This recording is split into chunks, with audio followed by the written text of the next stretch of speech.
بسم الله الرحمن الرحیم. بەڕێزان و خۆشەویستان لە بەرهەمێکی تری کتێبخانەی دەنجی ڕۆشنایی بێتان دەگەینەوە. کتێبی شەوانی تورکستان لە نووسینی دکتۆر نەجیب گەیلانی وەرجێڕانی فایق محەممەد نارینی. ناسنامەی کتێب. ناوی کتێب شەوانی تورکستان، بابەت ڕۆمان، دانانی دکتۆر نەجیب گەیلانی، وەرجێڕانی لە عەرەبیەوە فایق محەممەد نارینی. نەخشەسازی ناوەوە کۆمپیوتەری نارین، کامەران ڕەفیق.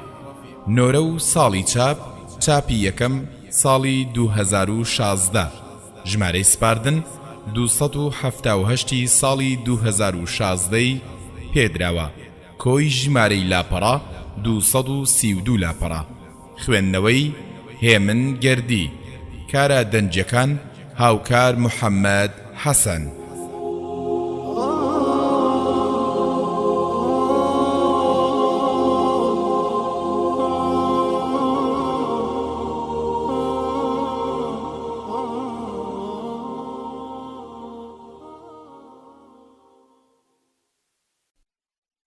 خوێنەری بەڕێز، ئەم تڕاکە بە کۆتا هات.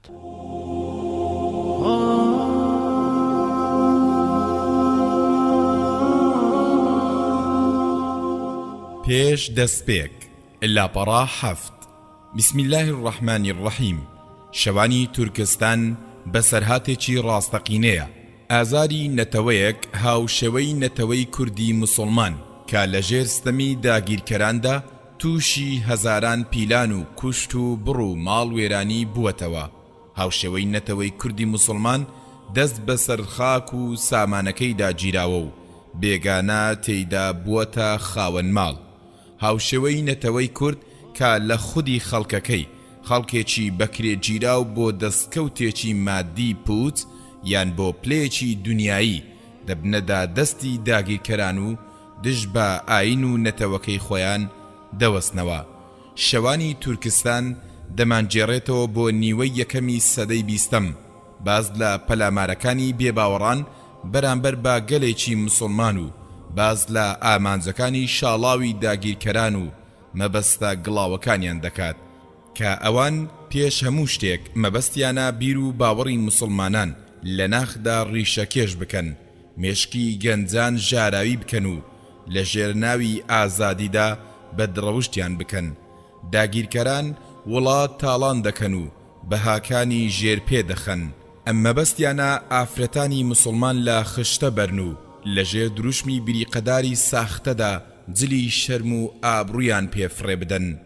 من لەم وەرجێڕانەمدا زیاد لە چاپێکی ئەم ڕۆمانەم لەلا بووە. جوداوازی شەبووە لە نێوان ئەو چاپانەدا. جاری وابووە ماناکانیان لە هەندێ بڕگەدا جوداواز بوون. سەرڕایبوونی هەڵەی چاپ کە بە تەواوی مەبەست و ماناکانی دەگۆڕین. من لەم وەرجێڕانەدا ڕاوەی ئاەتەکانم بە کوردی و چەند ڕوونکردنەوەی پێویست لە پەراوێزدا نووسیون. ئەوەی لە پەراوێزدا هاتووە بەندا نووسیوینی و لە چاپە عەرەبیەکاندا نەهاتووە. فایق محەممەد نارینی 15 دەی 1437 کۆچی.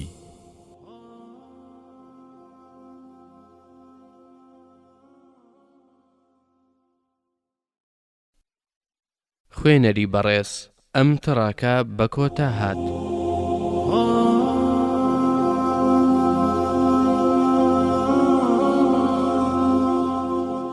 مەدینەی پیرۆز جمەی دێ لە حاجیانی ماڵی خوددا. خەڵکانێکی زۆر لە گشت ڕەگەز و ڕەنگێک دەوری حەرەمی مەکیان داوە. ڕەشپێستی ئەفریقیایی و سپیپێستی ئەوروپایی و ئەمریکایی و ڕوخسارە ڕەنگ زەردە جوداوازەکانی ئەو پەڕی ئاسیا، عەرەب و عەجەم بەلێشا و بەدەم گوتنەوەی لا ئیلەهە ئیللا الله و ئەڵڵاهو ئەکبەرەوە هەنگاو دەنێن. بە چوار دەوری ماڵی ئەڵڵا تەواف دەکەن.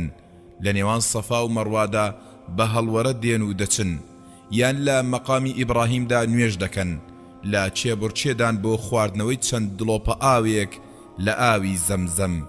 لێرەدا لەم خاکە پیرۆزەوە خەڵکەکە کە هەر یەک لەلایەکەوە هاتوون، زمانیان یەک نییە و ڕەنگەکانیان جوداوازن و وەکوو برا بە یەک دەنگ تاکە شتێک کە کۆیان دەکاتەوە ئیمانی هێنانە بە ئەڵڵا و بە پێغەمبەر و بە کتێبەکەی. دوای ئەوەی نوێژی نیوەڕۆم کرد ڕێگای شوێنی نیشتەجێبوونم لە مەککا گرتە بەر، لەسەرخۆ بە چەند کۆڵانێکدا گوزەرم کرد. لەوێ تەسبیح، بەرماڵ، کڵاوی نەخشێنرا و کتێبی نزاکان دەفرۆشران. چوومە فرۆشگەیەکی بچووکەوە و دانیشتم. تەماشایەکی ڕوخساری خاوەن فرۆشگەکەم کرد، پێدەچوو تەمەنی سەروی 7 ساڵ بێت. ئەو عەرەب نەبوو، ئەمەش بە سەر و جێلاک و ڕەنجی ڕوخسار و زمانگرتنەکەی دیار بوو کە عەرەب نییە. چەند تەسبیحێکی جوانم گرت بە دەستەوە و پێم گوت خەڵکی چ وڵاتێکیت؟ بە نیگەرانیەکەوە چاوی تێبڕیم و گوتی خەڵکی وڵاتە بەرفراوەنەکانی ئەڵڵام. دەزانم مەبەستت کام وڵاتە؟ خەڵکی تورکستانم. کەمێک ڕامام پاشان گوتم ئەم وڵاتەی باسی دەکەیت سەر بە تورکیایە؟ زەردەخەنە گاڵتە ئامێزەکەی زاڵ بوو بەسەر ڕوخسارە خەماویەکەیدا و گوتی نەنجی موسڵمانان لەوەدایە کە وڵاتەکانی خۆیان ناناسن. چکارەیت؟ پزیشکم. من خەڵکی میسرم. خەڵکی وڵاتی ئەزهەریت و نازانی تورکستان لەکوێیە؟ باشە بێگومان تۆ ئیمامی بوخاری و ئیبن سینا و فارابی و فەیلسوف و زانا و شارەزا بەیرونی دەناسیت. بەڵێ دەیان ناسم. ئەوانە خەڵکی وڵاتەکەی منن. پاشان ئەم پیاوە کە ناوی مستەفا موراد حەزرەتە باسی تورکستانی بۆ کردم. باسی ئەوەی بۆ کردم کە تورکستان دەکەوێتە ئەو پەڕی باکوورەوە. لە ئەنجامی داگیرکاریەوە بۆ دوو بەش دابەش کراوە، تورکستانی ڕۆژهەڵات و تورکستانی ڕۆژئاوا. ڕووسەکان تورکستانی ڕۆژئاوایان داگیر کرد و خستیانە سەر یەکێتی سۆڤیەت. تورکستانی ڕۆژهەڵاتیش هەر لە کۆنەوە چینیەکان داگیریان کردووە و خستویانە تا سەر وڵاتەکەی خۆیان و ناوی سینغیان گیان لێناوە کە مانای وڵاتە نوێیەکە دەگەێنێت. ئەوەشی پێگوتم کە شیعیەت هەردوو باڵی ڕاکێشاو بەسەر تورکستاندا، ڕۆژهەڵات و ڕۆژئاواکەی. بەم شێوەیە وڵاتێکی ئیسلامی لەدەستچوو کە بە یەکێک لە وڵاتە هەرە مەزنەکانی ئەڵڵا دەژمێردرا لە ڕووی ژیاری و مێژوویی و شکۆمەندیەوە. ئەم وڵاتە ئەندەلوسی دووەم بوو. نەنجی موسڵمانان لەوەدایە کە ئاگان لە مێژووی خۆیان نییە، شتێکی کەم نەبێت هیچ لەسەر وڵاتەکانیان نازانن. ئەوەی گوت و چەناگەی بەڕیشە سپیەکەوە هەڵدەڵێزی و پاشان ڕووی تێکردم و گوتی چادەخۆیتەوە؟ بەڵێ، بەڵام من باسی ئەم بەسەرهاتەم لە سەرەتاوە دەوێت. پەرداخە چاکانی لە منداڵێک وەرگرت کە پێدەچوونەوەی بێت و گوتی بەسەرهاتەکە کارەساتێکی دوور و درێژە. حاجیەکان ساڵانە دێن بۆ مەککە، سروتەکان بەجێ دەهێنن، پاشان چۆن هاتوون ئاواش دەگەڕێنەوە. ئایا حاج تەنها بۆ ئەوە فەرزکراوە لەسەر مسلمانان کە بێن و بگەڕێنەوە؟ من وای نابینم. چێ لە بری من بەسەرهاتی ئەم گەلە مسلمانە کەساسا کە لە نێوان دڵڕەقی داس و چەکوشدا کەوتووە بە هەموو میوانێکی ئەم ماڵە پیرۆزە ڕادەگەێنێت؟ باشە دەتوانین شەوێت چاومان بەیەک بکەوێت؟ هەندێک کتێبت بۆ ئامادە دەکەم، باسی بەسەرهاتی دوور و درێژی خۆمت بۆ دەجێڕمەوە. ڕاستە من لێرەم، بەڵام چاوەکانم وابەستەی خاکە سەوزەکەن، وابەستەی چیا ئاسمانیەکەن، چیای تیانشان. چاوەکانم وابەستەی چیای بامیرن کە دەکەوێتە نێوان سنوورەکانی پاکستان و تورکستان. چاوەکانم وابەستەی ئەو ئافرەتانن کە لەچکەکانیان فرێداوە و چاوەکانم وابەستەی ئەو گەنجە بێهۆشکراوانن کە بەرەو پەیمانگاکانی زانستی نوێ دراونەتە بەر بۆ ئەوەی فێری بێبڕوایی بکرێن، بۆ ئەوەی بە درۆ و شتی تڕۆهات مێژکیان ئاو دێر بکرێ، هەتاکو مێژووە ئیسلامیەکەی بیر بچێتەوە. چاوەکانم وابەستەی منارە و گومەتی مزگەوتەکانە.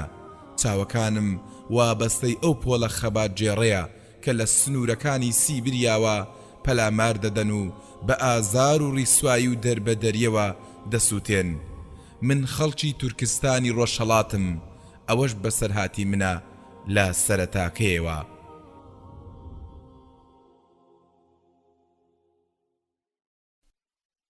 خوێنەری بەڕێز ئەم تڕاکە بە کۆتا هات.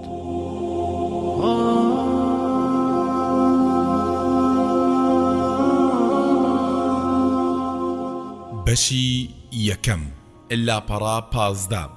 ئێستا ئێمە لە ساڵی 1930 میلادی داین. من لە هەرێمی قۆمۆڵ دەژیم. هەر لەم ساڵەدا بوو چین ئەم هەرێمەی داگیر کرد. لە دوای داگیرکردنیشی فەرماندەی سەربازی ئەو ناوچەیە کە فەرماندەیەکی چینی بوو بە فەرمانڕەوا و هەموو شتێکیش بە ئارەزووی ئەو هەڵدەسوڕێنرا. خەڵکەکەش پەژارە و غەم دایگرت بوون و بە چاوەکانیانەوە دیار بوو. میری داماوی قۆمۆڵیش لە کۆشکەکەیدا دەژیا. هیچ دەسەڵاتێکی نەمابوو. ئەو تەنها بەناو میر بوو. بە چاوانی خۆم چینیەکانم دەبینی کە بەلێشا ڕویان دەکردە ئەم وڵاتە. مەبەستم هەرێمی قۆمۆڵە. حکوومەتی چینیش بە پارەی دزرا و تاڵان براو هاوکاری دەکردن بۆ ئەوەی ئەم خاکە بکڕن و شوێنی بازرگانی و خانووی لەسەر دروست بکەن. ئەو کات من تەمەنم نزیکەی 25 ساڵ دەبوو. قورئانم لە مزگەوتدا لەبەر کردبوو. فێری خوێندنەوە و نووسین ببووم بە زمانی عەرەبی و بە زمانی وڵاتەکەی خۆم. من زمانی چینیش دەزانم. ئێمە دراوسەی چینین. لە هەمان کاتدا دەتوانم بە زمانی مەنگۆلیاییش کە نزیکن لە ئێمەوە و لە ژێر دەسەڵاتی ڕووسەکاندایە قسان بکەم. جەنگیزخان و منداڵەکانی لەم وڵاتەی مندا ژیاون. بەسەرهاتەکانی ئێرە لەسەر گشت هونەر و ڕەنگێک زۆرن. ڕۆژێک لە ڕۆژان فەرمانڕەوا چینیەکان فەرمانێکی دەرکرد. ئەم سەر و ئەو سەری وڵاتی هەژان. بەم فەرمانە تورکستانیەکانی ناچار کرد کە نابێت هیچ تاکێکی تورکستانی چیژی بەمێرد نەدات. ئەگەر هاتوو چینیەک هاتە داخوازی هەر چەندە جوداوازی بیر و باوەڕیشیان هەبێت. داگیرکاری شتێکی کاتیە و کۆتایی پێدێت. شەڕ لە دژی دوژمن پەلامار و تێکشکانە. بەڵام ئەگەر دوژمن هەستی خەڵکی لەژێر پێ بنێ و بە چاوێکی سووک بڕوانێتە شەریعەتەکەیان و گاڵتە بە ئاینەکەیان بکات ئەوە ئەو کارە لە سەرووی توانەکانەوەیە. فەرماندە چینیەکە ناردی بە دوای میرە داماوەکەی قۆمۆڵدا و پێی گوت: ئەی میر، بڕیارم داوە ببمە زاوات. میریش ڕەنجی زەرد هەڵگەڕا و پەنجەکانی هاتنە لەرزین بە کزۆڵیەکەوە گوتی: ئەی فەرماندە، هەروەک دەزانیت نابێت شتی لەم زۆرە ڕووبدات. فەرماندەکەشدایە قاقای پێکەنین و بە گاڵتە جاڕیەکەوە گوتی: لای من شتێک نییە پێی بگوترێت نابێت. ئەمە فەرمانی خوایە. خوداوەند دەست وەرناداتە دڵانەوە. من کیژەکەتم خۆش دەوێ. فەتحکاران ڕێزیان لە بیر و باوەڕی ئەو وڵاتانە دەنا کە فەتحیان دەکرد. ئەمانە تۆ دەیڵێت قسەی پڕوپوچن و من بڕوام پێیان نییە. ئەوەی تۆ باسی دەکەیت فەرماندە لە مردن قورسترە. فەرماندەکەش ڕووی گرش کرد و قیڕاندی: ئەم کارە تایبەتە بە شازادەوە. بڕۆ پێی ڕابگێنە، تەنها چەند کاتژمێرێکت لە پێشماوە. میرە تورکستانیەکەش چووە دەرەوە، ئاگای لە دەوروبەری خۆی نەما. ئەمە ئەو پەڕی سوکاتی پێکردنە. کۆشکەکەی وەکو شتێکی قێزەون هاتە پێشچاوی، وەکو ئەوەی کۆشکەکەی هات بێتە یەک و ئازار بەخش بێت. بە چ ڕوویەک هاوژین و ڕۆڵەکانی ببینێت. ژیان بەنسبەت ئەوەوە هیچ نرخێکی نەماوە. ئایا هەڵبێت بۆ چیاکان و گژوگیا بخوات و ببێتە هاوڕێ و هاودەنجی دڕندەکان تاکو خۆی دوور بگرێت لە ئاست کارە ساتەکە و بە چاوەکانی نەیبینێت؟ ئای دەبێت چەندە مرۆڤێکی بێدەسەڵات و سەملێکرا و خەمبار بێت. بەتایبەت ئەگەر هات و مرۆڤەکە پێشتر خاوەن پلە و دەسەڵاتی بێسنوور بێت. میر چووە کۆشکەکەی خۆیەوە. شمشێرە کۆنەکەی بینی چۆن ماندوو ئاسا شۆڕ بوونەتەوە. تفەنگە درێژەکانی بینی چۆن وەکو لاکە کاوڕی بۆگەن بەسەر دیوارەکاندا کەوتون. مێژووی باو و باپیرانی بەنووستویی لە ئامێزی لاپەڕە پێگنووساوەکاندا کە تۆزی لەسەر نیشت بوو بینی. هاوژینەکەی سرپانی بە گوێیدا و وتی: ئەوە چیتە؟ ئەویش دووچاوی پڕ لە فرمێسکی هەڵبڕین و گوتی: چاوەنواری فەرمانی ئەڵڵا دەکەم. هاوژینەکەی هیچ لێی تێنەگەیشت و گوتی: چی وا نەڕەحەتی کردوویت؟ من چاوەنواڕی هیچ چاکەیەک نیم لەم چینیانە، ئەوانە نازانن بەزەیی چییە. ڕاست دەکەیت، فەرماندەکە دەیەوێت کچەکەم مارە بکات، پاشان وەکو شێت هاواری کرد، کچەکەم وەرە هۆ چی ژۆڵەکەم. پاشان فرمێسکێک لە برژانگەکانی ترازا و ئەویش سڕیەوە و گوتی: شازادە ئازیزەکەم، ورچە بێعەقڵەکە دەیەوێت بتخوازێت، ئەم کارەش ئەستەمە ڕوو بدات، ئایا تۆ ڕازیت؟ شازادە بچکۆڵەکەش هەردوو چاوەکانی زەق هەڵگەڕان و بە ناڕەحەتیەکی تێکەڵ بەسەر سوڕمانەوە گوتی: ئەمە یانی چی باوکە گیان؟ میرە تورکستانیەکەش پێکەنی و ڕەنجی سوور هەڵگەڕا، لەگەڵ خۆیدا دوا و گوتی: زۆر شت هەن ئێستا بێمانان، تەنانەت خودی ژیانیش ئێستا هیچ مانایەکی نییە. بەڵام باوکە گیان، من ئەوم دەوێت، ئەویش تۆی دەوێت، نەفرەتی لێبێت. هەردەم نەفرەت بەردۆڕاوەکان دەکەوێت. لە چ شەریعەت و ئاینێکدا کچان بە زۆر ناچاری مێردکردن دەکرێن؟ کچەکەم، پەیوەندی نێوان سەرکەوتوو دۆڕاو لا لە بنەما ویستی ئازاد ناکاتەوە. پاشان میری دۆژداما و سەیرێکی دەوروبەری خۆی کرد و هەستی کرد کە ئاسمان دەستی ناوەتە بینی و وەختە هەناسەی ببڕێت. بات و ڕێیەوە هەڵیدا ڕایەخەکانی نزیکی و گوتی: ئایا تۆ ڕازی دەبیت؟ مردنم پێ باشترە نەک ئەم داوایە. بۆچی؟ فەرمانی ئەڵڵا لەسەروی فەرمانی چینیەکانەوەیە. هەستایەوە سەر پێ و شازادە بچووکەکەی لە ئامێز گرت. چاوە جوانەکانی ئاماژە بە دۆژدامانێکی کوشندە دەکەن. ڕوخسارە گەشاوەکەی وەکو گوڵێک بوو، ورتەورتی ترسی لێوە بێت. پاشان بە هەنسکی گریانەوە گوتی: بڕوا ناکەم باوکە گیان، بڕوا ناکەم هیچ کیژۆڵەیەک ئاوا بدرێتە بەر ڕۆیشتن بەرەو گۆڕەپانی لە سێدارەدان. زۆر لەم کارە ئاسانترە. میر چاوی کچەکەی سڕیەوە، دەستێکی هێنا بە قژە نەرم و زەرد ڕەنگەکەیدا، بە سۆز و بەزەیەوە دەستێکی هێنا بە ڕوومەتە سوورباوەکەیدا. پاشان پێیدا بە زەویدا و هاواری کرد: نابێت شتی وا ڕووبدات. هاوژینەکەشی بە دەنگێکی لەرزۆکەوە گوتی: دەبێت لێزانانە ئەم کارە تێپەڕێنین. دەزانم ئەو بە شکست ڕازی نابێت، ڕێو شوێنی توندیش دەگرێتە بەر. تۆ باش شارەزای فەرماندە چینیەکانی. دوورترین مەودایەک ئەو بیگاتێ چییە؟ ژیانی من نییە؟ هاوژینەکەی بە پەژارەوە سەری خۆی لەقاندەوە. میرە تورکستانیەکە بانگێکی کرد: مستەفا موڕاد حەزرەت، فەرمانی گەورەمە، چوومە ژوورەوە بۆ لای بەبێ ئەوەی سەیری نێوچاوانی بکەم. مستەفا کاغەز و مەڕەکەب و قەڵەمم بۆ ئامادە بکە. میری ئێمە دانیشت و دەستی بە نووسینی کورتەنامێ کرد بۆ فەرماندە چینیەکە کە ئەمەی خوارەوەی لە خۆ گرت بوو. فەرماندەی سەرکەوتوو: ئەم کارە لە دەرەوەی بازنەی دەسەڵاتەکانی منە، چونکە ئاینەکەمان ڕێگە بەم جۆرە کارانە نادات. لەلایەکی دیکەوە کچەکەم بیر لە مێردکردن ناکاتەوە، بۆیە دەمبینی ناچاری ڕەچاوکردنی هەندێ نەریتی ئاینی و مرۆیی دەبمەوە. وڵاتی چینی ڕەسەنیش بەوە قایل نابێت نەریتی دراوسەکانی پشتگوێ بخرێت، یان نکۆڵی لە بیر و باوەڕ و گاڵتە بە هەست و سۆزیان بکرێت. ئەو بابەتەش پەیوەست نییە بە گەورەی چین و سوپاس سەرکەوتوەکەی. ئەمە بابەتەکی لاوەچیە و لە دوای ئەوەی سەرتاپای وڵات ملکەتی چین بووە و چارەنووسی سیاسی و مادیشی کەوتووەتە ژێر دەسەڵاتی ئەوەوە. هیچ ڕنگدانەوێکی خراپی نابێت بەسەر وڵاتی چینەوە.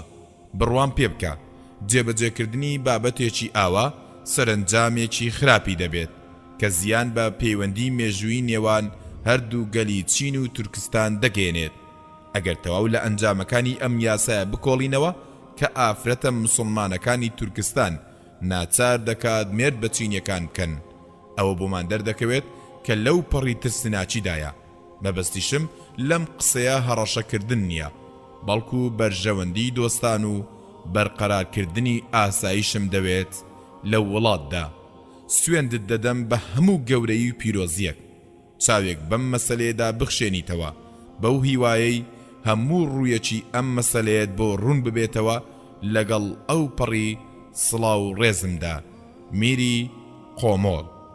هەواڵەکان وەکو بڵاو بوونەوە ئاگر بە پوش و پەلاشدا بڵاو بوونەوە. پەرژینەکانی کۆشکە بەرزەکەی تێپەڕان کەوتە سەرزاری ژنان و لە ماڵاندا ژاوەژاو دەستی پێکرد.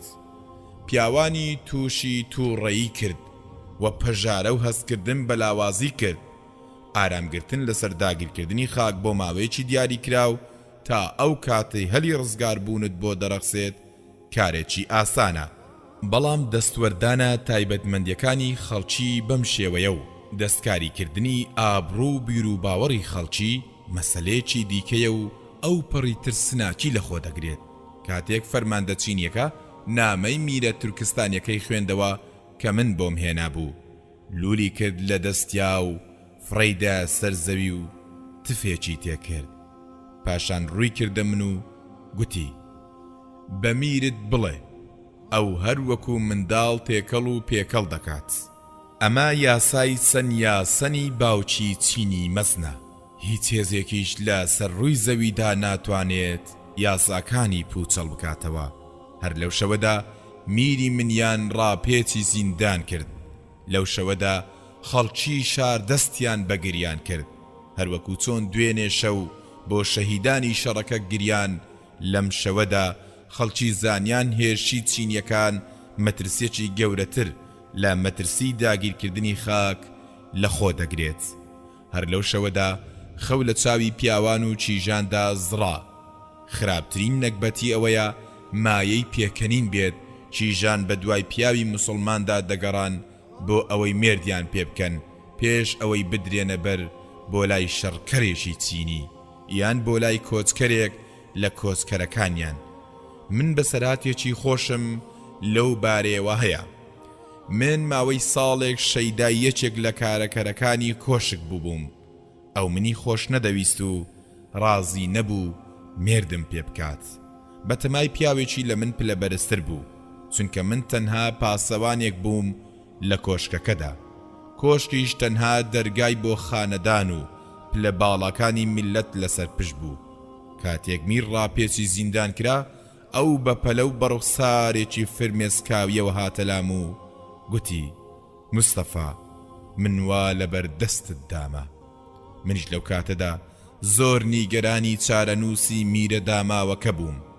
دنیام لەبەر چاو کەوتبوو. بەتوندی قیڕاندم بەڕووی کارەکەرەکەدا و پێم گوت نەزمەت اللەیل لا تۆ لەبەر چاوم. پێدەچێت پێشتر من نیگەرانم کردبیت، بەڵام من خۆشم دەوێت. وێنەی میری بەندکرا و خەیاڵی داگیر کردبووم. زۆر زەحمەتە وێنای پیاوە گەورەکان بکەیت چۆن لەسەر خۆ و بە کەلەپچەکراوی هەنگاو هەڵدەگرن وەکو کۆیلە دەدرێنە بەر. پەروەردگارە زۆر ئەستەمە ئەم دیمەنە بە درێژایی ژیان لەبیر بچێتەوە. سەرڕای ئەوەش میر سەربەرزانە بە نێوان پۆلیسەکانی چیندا دەڕۆیشت. زۆر بە گەورەیەوە خۆی دەنوان بەسەریاندا. لە بێدەنجەکەی شۆڕشێک و لە خۆ بەدەستەوەدانەکەی گەردەلوولێک و لە داڵغە قوڵەکانیشی هاوارێکی خوێناوی ترسناک بەدی دەکرا. کۆنە عاشقەکەم گوتی مستەفا حەزرەت چاوەنواری چیت بۆ وەرامم نادەیتەوە؟ دوایی تا کۆتایی ژیانت پەنجەی پەشیمانی دەگەزیت. ئەگەر هاتوو چینیەکی ناکەس بەچە منی بۆ خۆی برد. منیش وەکو ئەوەی تۆڵەی خۆمی لێ بکەمەوە. من هاوسەرگیری ناچاریم ناوێت.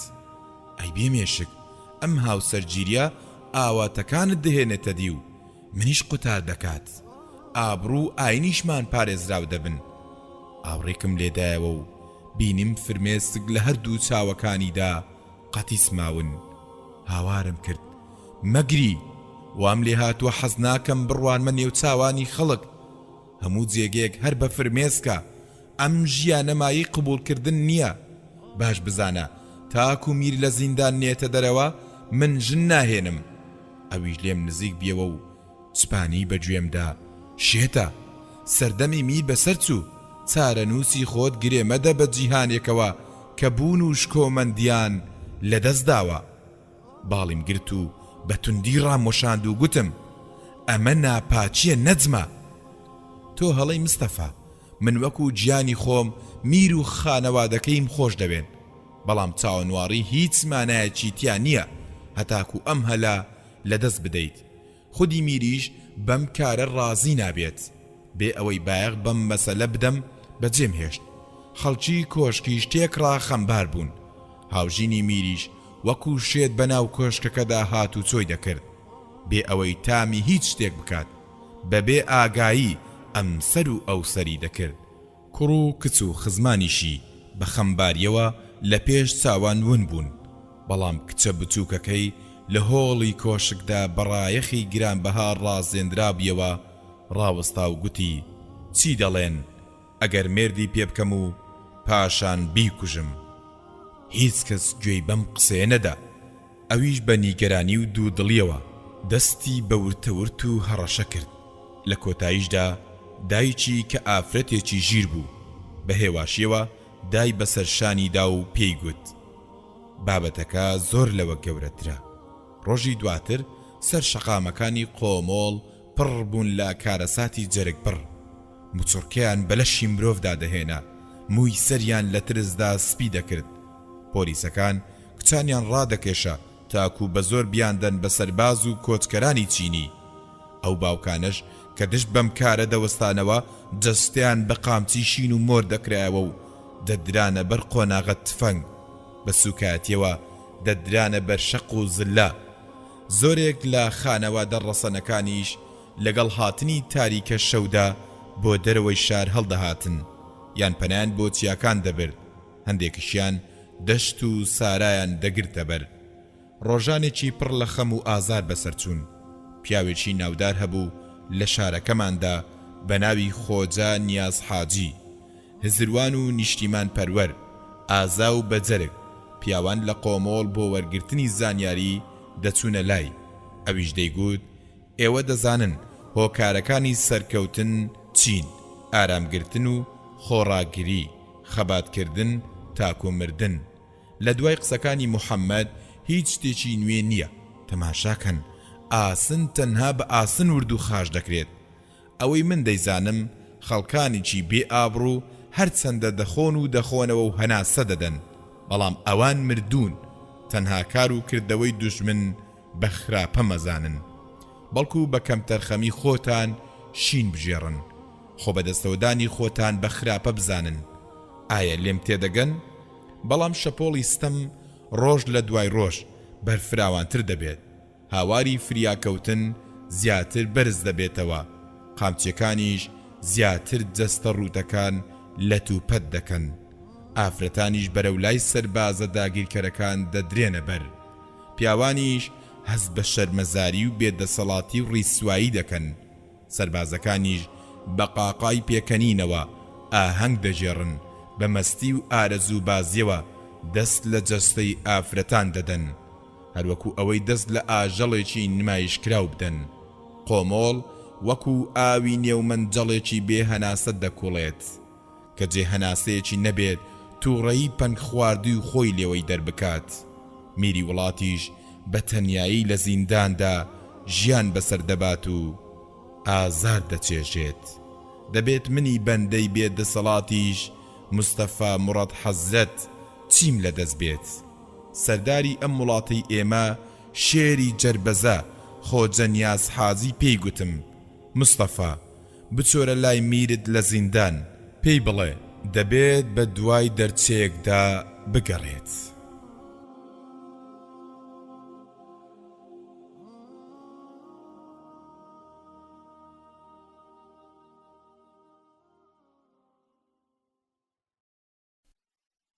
خوێنەری بەڕێز ئەم تەڕاکە بە کۆتا هات.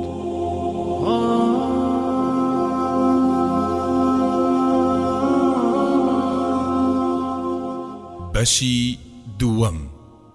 لاپەڕا 29. لە دنیادا بەدەگمەند و کەس دەبینی ناکۆک بن لەسەر ڕاستی، بەڵام زۆرجار ڕۆچوونی دەروونەکان لە هەوەسبازیدا ڕاستی دەکەن بە ناڕاست و ناڕاستیش دەکەن بەڕاستی. سەرەڕای ئەوەی من یەکێکم لە پاسەوانانی کۆشک، بەڵام مرۆڤێکی هەزناسکم، بچووکترین خراپە ناخەمپڕت و ڕێی دەکات. گێچەڵ پێکردنم ڕەوانەی زریانێکی پڕ لە ڕق و تۆڵە سندنەوەم دەکات. تەنانەت ئەو کارەکەرەش کە تا دوێنێ شەو منی خۆش دەویست تەشقەڵەی پێدەکردم، من لە ناخەوە خۆشم دەویست، دۆخە لە ناکاوەکە وای لێکرد هەڵوێستی خۆی بگۆڕێت. ئایا ئەو کەسەی هەڵوێستی بگۆڕێت هەست و سۆزیشی لەگەڵدا دەگۆڕێت؟ بڕوان پێ بکە، من نازانم دنیا چوو بوو بە یەکدا، هیچ شتێک لە جێی خۆیدا نەمابوو. لە قۆمۆل چینیەکان مارەکردنی کچەکانمان بە بیانوێشی سادە و ساکار بەڕەوا دەبینی، بە بەهانەی ئەوەی خەڵکی هەموو بران و ئەوان براوەی شەڕن. پێشیان وابوو میهرەبانی دەنوێنن کاتێک ئافرەتانمان لە سایەی یاسادا دەبن، نەگوەکو کەنیزەک و دەستکەوتی شەڕ. ئەم مەسەلەیەش بە تێڕوانینی ئێمەی تورکستانی ستەمێکی زۆر گەورەیە. ئەگەر چینیەکان نێنە ژێرباری حکمی ئەڵڵا، ئەوە جگەر لە شەڕ هیچ چارێکی دیکەمان نییە. مەبەستمەوەیە دەبێت بەرەو مردن ڕاپێت بکرین. شەڕ بە تێکشکانی ئێمە کۆتایی پێهات.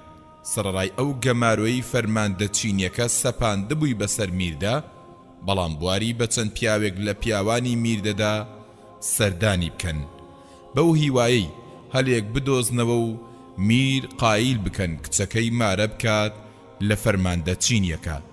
میریش لە جێگەی خۆی خەریکی نوێژ و بیرکردنەوە بوو، نیگەران بوو لەوەی زەمانە لە بیری بکات، لە کۆشکەوە بخرێتە کونجی زیندانەوە، لە فەرمان ڕەواوە ببێتە فەرمان بەسەر کراو. فەرمانیش دەچێ وەربگرێت لە مرۆڤێکی کافر کە باوەڕی بە ئەڵڵا و بە پێغەمبەرەکەی نییە.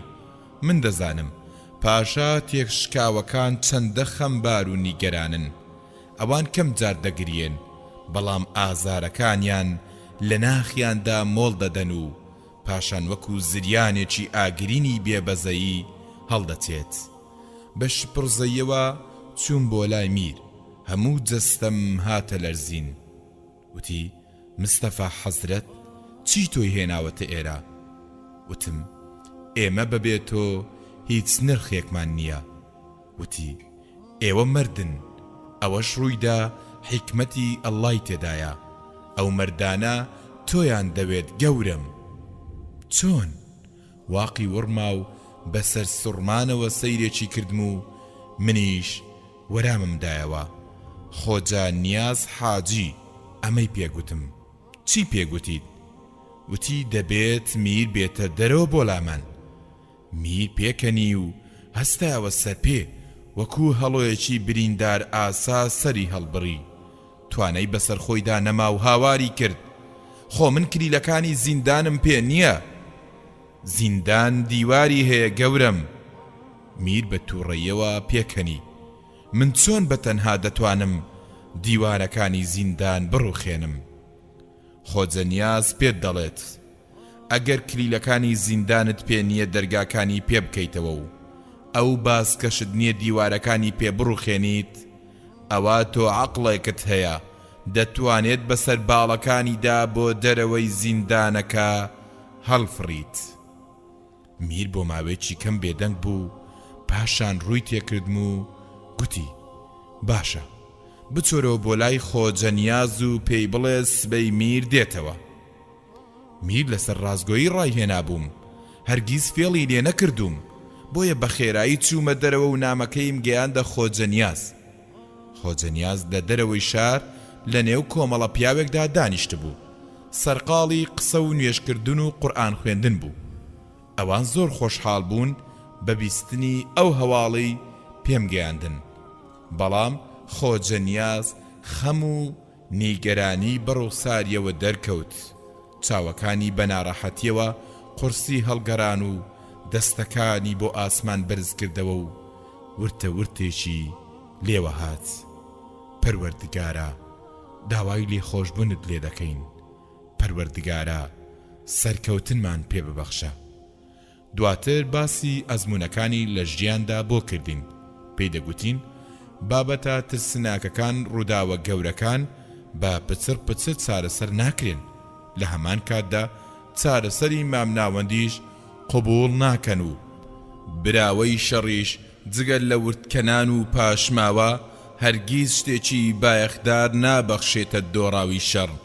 گەلە داماوەکەشمان گەلی تورکستان لە هەموو لایەکەوە گەمارۆ دراوە.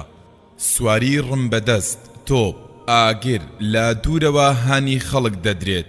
من بانگەشەکارانی خاتپەرستی لە جیهاندا دەناسم. ئەوان هەلی لاوازی و بێدەسەڵاتی ئێمە دەقۆزنەوە و گەمارۆمان دەدەن. نەتەوە پەرستی و ناوچەگەریەتی دەوروژێنن.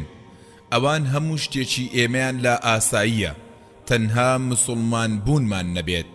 ئێستا تێدەگەن؟ هەر بۆیە ئەوان سوپا و پۆلیسیان بۆ ناچارکردنی ئافرەتانی ئێمە تەرخان کردووە تاکو بە زۆر مارەیان بکەن. ئەوان قەیرانی ئافرەتیان نییە. ئەوان دەیانەوێت نەریت و ئاینێک لەناوبەرن کە چەندان ساڵە سربەخۆیی و ئازادی ئێمەی پاراستووە. میری بەندکرا و دەیزانی چارە نووسی مردنە. ئێمە زۆر بە ئاسانی وشەی مردن دێتە سەرزارمان، یان بێ ئەوەی هیچ ئاثەوارێکی ترسناک و ڕووخێنەر لەسەر دەروونمان جێبهێڵێت. دەیخەینە سەر کاغەز. میرمان لەسەر لێواری مەرگە. ئەمە بابەتێکی ئاسان نییە. کاتێک مرۆڤ دەمرێت زۆر خەونی جوانی نیوەچڵ لە پاشخۆی بەجێ دەهێڵێت. ماڵ ئاوایی لە بەهارێکی پڕ لە ئەوین دەکات کە هێشتا نەپووکاوەتەوە. کاتێک مرۆڤ ڕوبەڕووی مەرگ دەبێتەوە دەڕوانێتە دووچاوی منداڵە بچووکەکەی و جوانترین شعر لە دووچاوە بچووکەکەیدا دەخوێنێتەوە. دەڕوانێتە ئەو پیا و ئافرەتانەی لە ژیاندا خۆشی ویستون. دواتر خەیاڵی چاڵێکی تاریک و دوورە دەست دەکات کە دەبێتە پەناگەی و نەهەستی تایە و نەهەواڵ. پێدەچێت هەزاران ساڵ لەوێ بەسەر ببات. دەستەوەسان لە گۆڕەکەی دەخەوێت. تەنانەت ئەو ناتوانێت بەشداری ئەو ڕووداوە جیهان هەژێنانە بێت کە لە چواردەوریدا ڕوودەدەن. منداڵان پێدەکەنن و لاوانی جوانخاس خەندەیان لەسەر لێوە. زەوی سەوز هەڵدەگەڕێت و درەختی باخچەکان گەڵا دەکەن. زۆرداران پێدەخەنە وڵات و تاڵانی دەکەن. ئافرەتە مسلمانەکانیش بە زۆر مارە دەکەن. ئەوی میر لە ژێر خاکدا وەکو تەختەدارێکی ڕزی و دەستەوەستان خەوتووە. ئایا مردن ترسناک نییە؟ میری بەندکرا و نامێکی بەپەلەی بۆ فەرماندەی چینیەکان نرد. تیایدا بیانووی بۆ ئەو کەمتەر خەمیەی خۆی هێنایەوە و بەرامبەر بە ئەو کردیتی. بەڵێنی ئەوەی پێدا کە سەر لە نوێ بە شێوەیەک چاو بە بابەتەکەیدا بخشێنێتەوە کە قوتار بن لێ و سوودی تێدا بێت و داوای چاو پێکەوتنیشی لێ کرد بوو. فەرماندە چینیەکە بزە کەوتە سەر لێوی و کەمێک چاوی نوقاند. بیری لە شازادەی جوان و شەوی زەماوەندە گەورەکەی دەکردەوە بەو خۆشیانەی کە لە ئەنجامی ئەم ژنهێنانە بەدەستیان دەهێنێت. وای بیر دەکردەوە کە هەموو شتێک لە ژێر دەستیدایە و هیچ کەس ناتوانێت لێ یاخی بێت. ئەمە هەستێکە ئەگەر بۆ چەند ساتێکی کەمیش بێت هەمیشە تووشی فەرماندەی بەهێزی سەرکەوتو دەبێتەوە. لەو ساتانەدا بە چاوی سۆز و بەزەیەوە دەڕوانێتە مرۆڤایەتی. سۆز و بەزەیی کەسی بەتوانا و خۆبەزلزانی تڕزل فەرماندە گوتی میرم بۆ بهێنن بزانین چی دەوێت. ئەی میری داما و بچۆ پێشێ و دڵگران مەبە. کۆت و زنجیری دەستت ئەو کۆمەڵە چینەی چواردەورت کە لە پێستی خۆیان هاتوو نەتە دەرو کۆشک و تەلاریان لێداوە و لووتیان بەرز کردوتەوە ناتوانن هیچ زیانێکت پێ بگێنن. ئەی میری قۆمۆڵ بچۆ پێشێ و چاوت داخە تاکو دیمەنی سوکاتی پێکردنی خۆت و خۆبەزلزانی ئەوان نەبینیت. بە وریاییەوە هەنگاو بنێ. گوێیەکانت داخە لە ئاست و شەی نابەجێ. چاوەکانت دانەوێنە لە ئاست ئەو دەم و چاوانەی بە خەمی تۆدا شادن. چاوانت دانەوێنە لە ئاست ئەو بێعەقڵانەی چاویان تێبڕیوتی و ئاهەکانیان هاتۆتە دی. بەیانیت باش ئەی فەرماندە. بەخێر بێت ئەی میر دانیشت و سەری دانەواند. بەم شێوەیەش دانیشتنەکەیان بەردەوام بوو تا ئەو کاتەی فەرماندەکە زۆربەی پیاوانی خۆی کردە دەرەوە.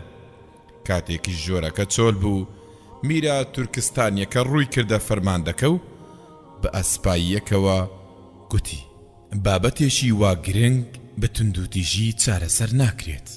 فەرماندەکەش گوتی: دوای ئەوەی مۆڵەتم پێدان هیچ چارێکی دیکەم نەما. خودی خۆت ڕازی نەبووی کچەکەتم لێمارە بکەیت. ئەی فەرماندەی هاوڕێ، دەبێت بە شوێنەی ئەم بابەتە چارەسەر بکەین. چۆن؟ من بیرۆکەیەکم هەیە. چییە؟ میریش بیرۆکەکەی خستە پێش چاوی فەرماندەکە.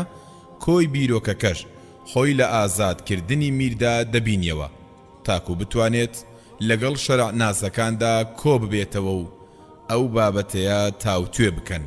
بەو هیوایەی لە نێو کتێبە کۆنەکاندا فتوایەکی ئاینی بەڵگەدار دەستکەوێت بۆ حەڵالکردنی ئەو جۆرە ژنخوازیە.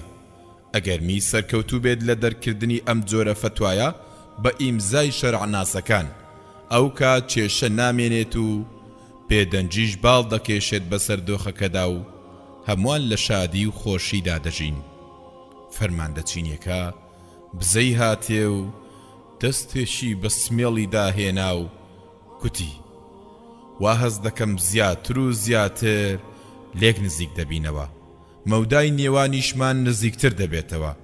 بڕوان پێ بکە، من دەتوانم لەسەر تەختی دەسەڵات بتێڵمەوە، لەسەر کردایەتیش گوێ بۆ قسەکانم دەگرن. پاشان فەرماندەکە بە شێوەیەکدا قاقای پێکەنین میری تووشی سەرسوڕمان کرد. میریش پێی گوت: ئەی فەرماندە، گومانم لەوە دانیە کە خۆشحاڵی. ئەی میر، زۆر خۆشحاڵم. هەر کات خەیاڵی ئەو کاتانە دەکەمەوە کە شازادەکەم لە ئامێز گرتووە و مناڵی زۆر جوانی لێ دەخەمەوە، وەختە لە خۆشیدا شێت بم. ئێمە و ئێوەش دەبینە یەک خێزانی بەختەوەر. هیچ شتێکیش بەناوی براوە و دۆڕاوەوە نامێنێت. زۆر ڕقم لەم فەلسەفە بێمانایەیە کە لە ژێر پەردەی مرۆیی و برایەتیدا خۆی حەشارداوە.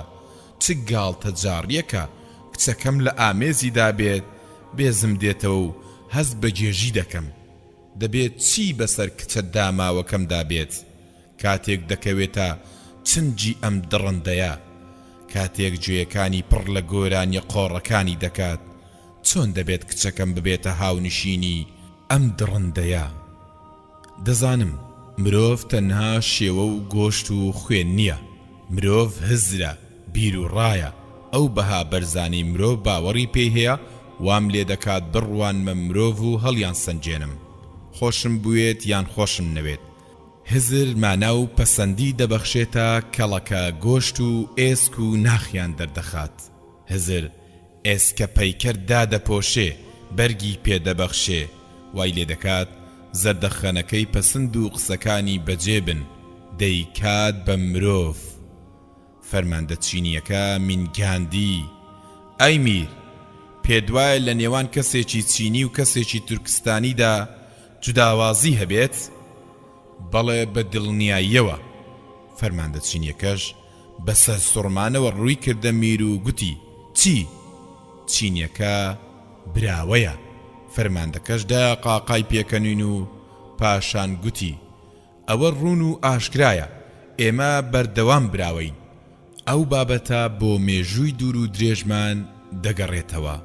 میر وەرامی دایەوە و گوتی: لە سەردەمی شەڕی ئەفیونەوە و پێش ئەو شەڕاش فەرماندەکە ڕەنجی زەرد هەڵگەڕا. پاشان مەسەلەکەی پینە کرد و گوتی: لێهاتووی ئیستیعمار نەیتوانی کەسایەتیمان بسڕێتەوە. ماوەیەکی کەم بێدەنجی زاڵ بوو بەسەر دانیشتنەکەدا. پاشان فەرماندە چینیەکە گوتی: زانایان دەڵێن ئێمە گەلێکین سیفەتی زاڵبوونمان تایە. چۆن؟ فەرماندەکە ڕووی کردە میر و زۆر بەبایەخەوە مەسەلەکەی بۆ باس کرد و گوتی: زانایانی بۆ هێڵ جینات ئەوەیان سەلماندووە. بۆ نمونە ئەگەر چینیەک ئافرەتێکی ئەوروپایی بخوازێت، ئەوە منداڵەکانیان سیفەتەکانی چینیەکە هەڵدەگرن. ئەوەش بەهۆی بەهێزی ئەو بۆ هێڵانەی کە لە شانەکانماندا هەن. میریش بەسەر سوڕمانەوە وەرامی دایەوە. پۆهێڵ یانی چی؟ نازانم چییە، بەڵام ئەوان وا دەڵێن. میر وتی: ئۆی خوایە، ئێوە بۆچی منداڵەکانتان دەفرۆشت؟ ئەمەی باسی دەکەیت لە سەردەمی نەبوونی و هەژاریدا بوو. ئەو ڕۆژگارە ناخۆشانەم بیر مەخەرەوە. لە ناکاو ڕووی فەرماندەکە گرژ بوو. هەڕەشەی شۆڕشێک لە ڕەنگە زەر هەڵگەڕاوەکەیدا دەرکەوت. هەستاوە سەر پێ، چەند هەنگاوێک بەرەو ژێر زەمینی چکۆڵە نابەش و شێشی مەی خراپەوە گەڕایەوە. بە تووڕەیەوە قومی لێدەدا و زۆری لە خۆی دەکرد. بە تووڕەیەوە گوتی: ساڵانێک بە دوایدا گەڕام. باسی چێ دەکەیت؟ خوشکەکەم لە شەرداون بوو. چەند کەسێک لە شەڕی ئەفیوندا هەڵیان گرت. بڕوا بەو گەوجانە مەکە کە دەڵێن دایکم بۆ ئەوەی ئێمە لە برسیەتی ڕزگار بکات فرۆشتوویەتی. ئەم قسەیە درۆیە، درۆیە، درۆیە. میر هەستایەوە سەر پێ و گوتی: نیگەران مەبە فەرماندا. دوای بینینی شەرعناسان بە هەواڵی خۆشەوە دەگەڕێمەوە بۆلات. بوارم پێدەدەیت بچمە دەرەوە؟ ڕوخساری فەرماندا گەشایەوە و پێکەکەی بەلای ڕاستدا فڕێدا. ئەی میری قۆمۆڵ، دەتوانیت ئێستا بە ئازادی بڕۆیت.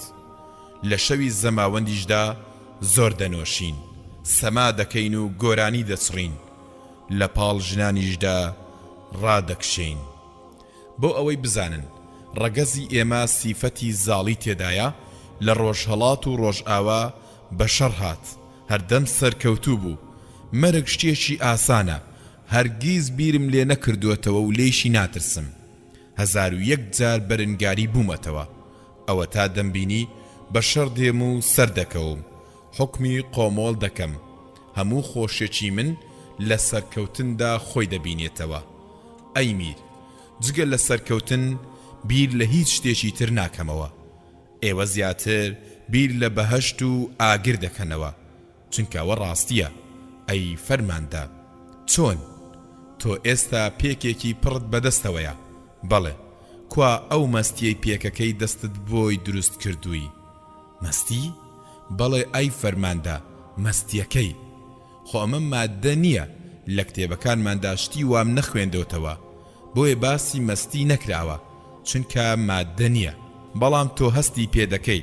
بڵێ، لەبەر ئەو هۆیش نەبایە مەیم دەنۆشی، مەستی بوونی هەیە. بە دڵنیاییەوە ئەی میر، دەمەوێت دەستی لێدەم. نە من و نە تۆش ناتوانین بەدەست هەستی پێ بکەین. میریش منگاندی: مەستی هەرە گەورە لە بەهەشتی پەروەردگاردایە. ئەی فەرماندا، بەبێ پێک من هەستی پێ دەکەم.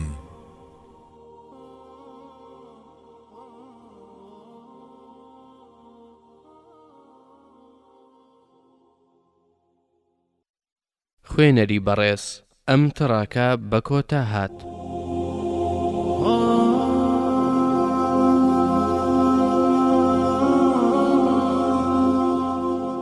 بەشی سێیەم. لاپەڕات 41. میرمان بەڕوویەکی ترەوە گەڕایەوە.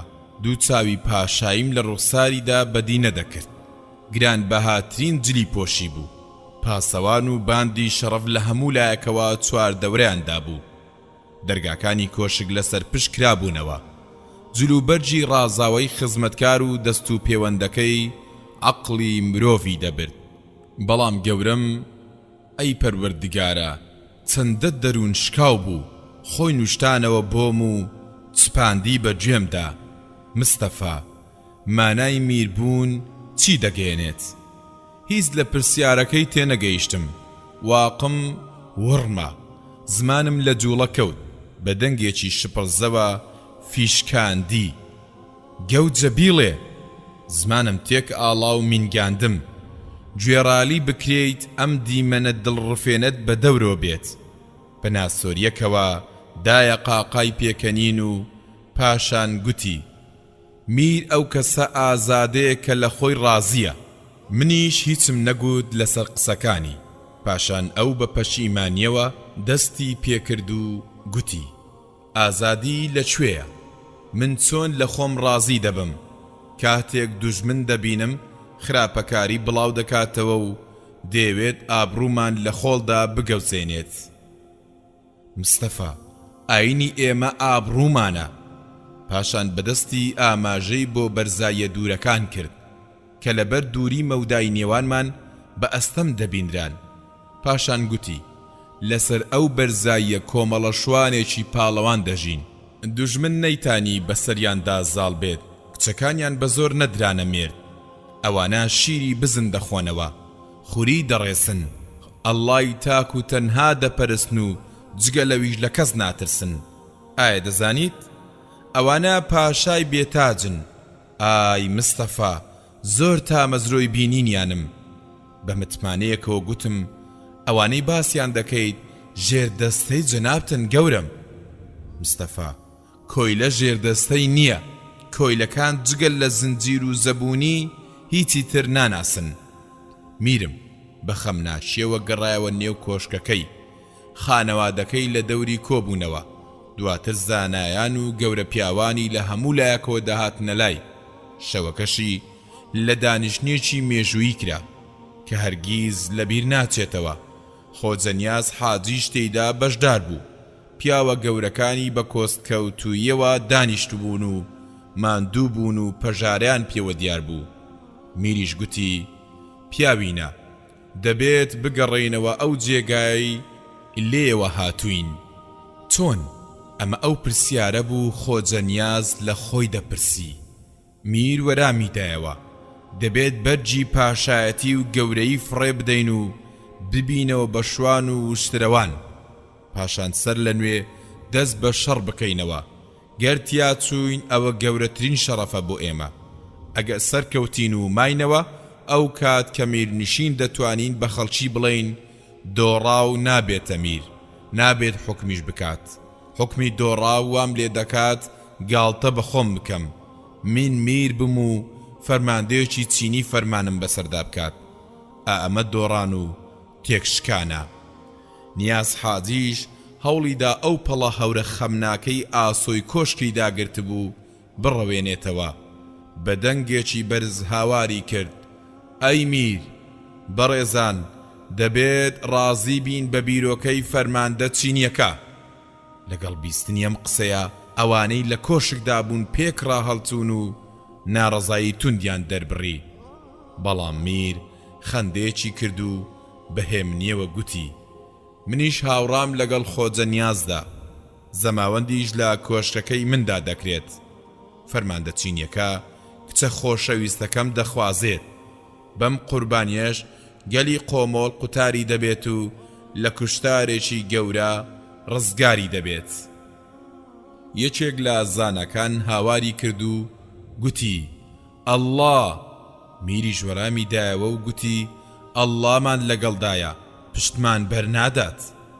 زانەکە دووبارە هاتەوە گۆ و گوتی چۆن پشتیوانمان دەبێت ئەگەر ئێمە شەریعەتەکەی بخەینە ژێر پێمانەوە. ژاوەژاو دەستی پێکرد، بە دەنگێکی نزم دەستیان بە دەمەتەقێ کرد.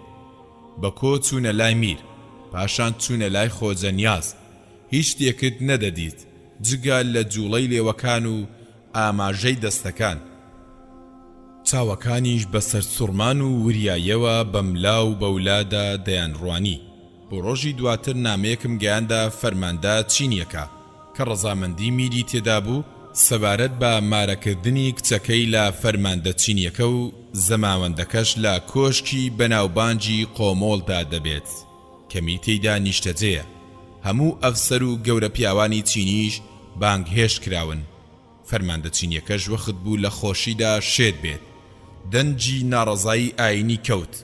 ئەمجارە شەپۆڵێکی بێزاری و تووڕەی لە دژی میر و زانا و مسلمانەکاندا زاڵ بوو بەسەر قۆمۆڵدا. شۆڕژگێڕەکان لە کۆمەڵی بچووک بچووکدا خۆیان ڕێخست و دژ بە فەتوای زاناکان و خۆ بەدەستەوەدانی میر وەستانەوە. هەندێک لە شۆڕژگێڕەکان ویستیان کۆشکی میر بەردباران بکەن. سوپای داگیرکەریش ویستی دژ بەم دیاردەیە زەبر و زەنگ بەکار بهێنێت، نەوەک زیاتر پەرە بسێنێت و شۆڕشێک بەرپا بێت. بەڵام مەرجەکانی میر ئەوەی بۆ فەرماندە چینیەکە دووپات دەکردەوە کە نابێت بەرنگاری هیچ کەس لە یاخیبوان ببنەوە، تاکو ئەو بابەتە بە ئاشتی کۆتایی پێدێت و خەڵکەکە خۆیان بەدەستەوە دەدەن.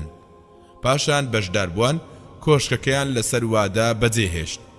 شەوێکی تاریشی قورس قۆمۆڵی پێچایەوە، زۆر سەخت بوو لەسەر دەرونی پیاوە مەردەکان. وەخت بوو ئەو شەوە ڕووداوێکی سەیر لە کۆشکدا ڕووبدات. ئەو کاتەی شازادە هاتە لای باوکی و پێی گوت: باوکە، من مێردی پێناکەم، چۆن گوێڕالی تۆ بکەم و لە ئەڵڵا یاخیبم. ئەڵڵا لە من و لە تۆش بەهێزترە. ئەڵڵاش هەر ئەوەی دەوێت کچەکەم.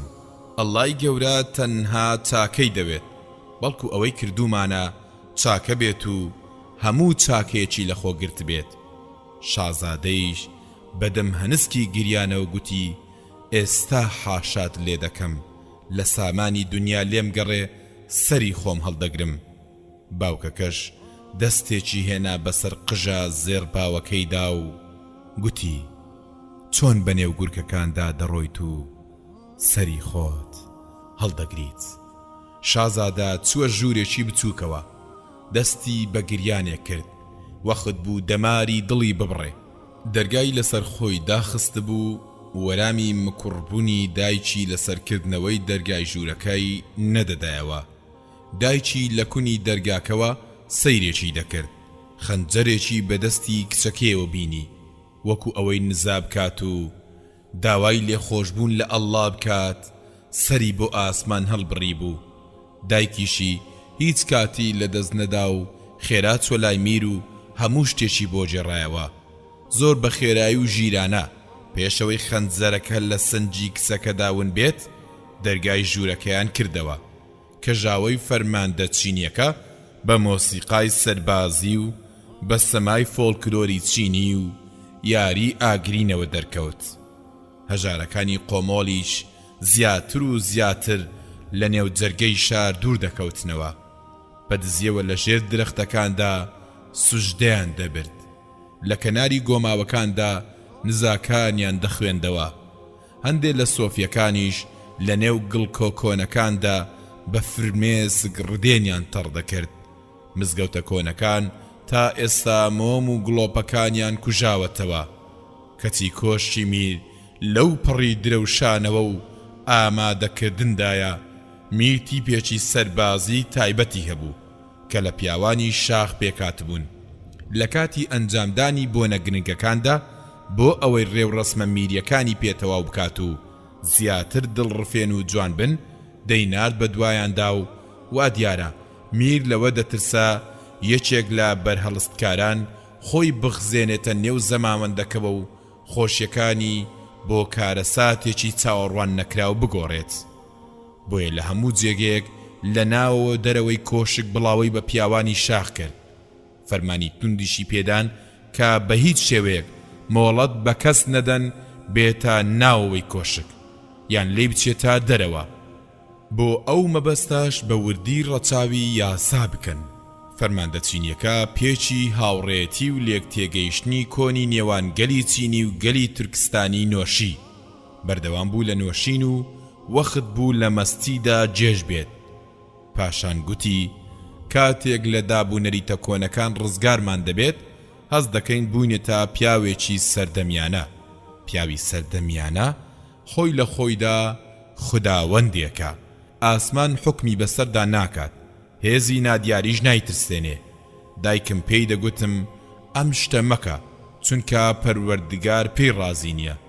منیش دەم قیران بەسەریدا و دەمگوت ئەم پەروەردگارە لەکوێیە؟ ئەو داماوەش بەدەستی ئاماژەی بۆ ئاسمان دەکرد. بۆ یەکێک لە چوارلایەکە یان بۆ کۆنە پەیکەرێک منیش دەمدایە قاقای پێکەنین و ئەوەی پێم خۆش باە دەم کرد. ئەویش وەکو ئەوەی تاوانێکی گەورەم کردبێت بەسەر سوڕمانەوە سەیری دەکردم. ها ها ها ئەو دوای دزینی خوشکەکەم مرد. پەیکەرێکی بچووکی لە باوەش گرت بوو.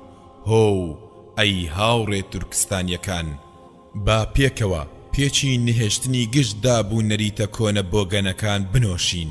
شکۆمەندی هەر بۆ ئێمەیە بۆ مرۆڤە خۆجا نیاز ئارامی لەبەر بڕا یەکێک لە زانەکان ڕەنجی ڕوخساری سوور هەڵگەڕا پیاوێکی تر لە خۆچ و بردمانە دەرەوە لە حەوشەی کۆشکەوە 4 جار دەنجی الله ئەکبەر الله ئەکبەر بەرگوێمان کەوت لە چەند ساتێکی کەمدا شمشێرەکان چەخماخەیان دەدا تفەنگە کۆنەکان دەرپەڕین شەڕ دەستی پێکرد پیاوانی شاخ هەڵیان گیرساند و لە هەموو لایەکەوە دەهاتن لە ماڵەکانی سەرەوە و لە ناخی زەویەوە بەسەر دیوارەکانی کۆشکدا هێرشیان هێنا لە ماوەیەکی کەمدا لاشەی فەرماندە چینیەکە و گشت ئەفسەر و پیاوە گەورەکانی چواردەوری لە نێو ڕاڕاوەکانی کۆشکدا پەش و بڵاو ببوون هەموو پیاوانی چینی کوژدان ترس و دڵەڕاوکێ قۆمۆڵی داگرتەوە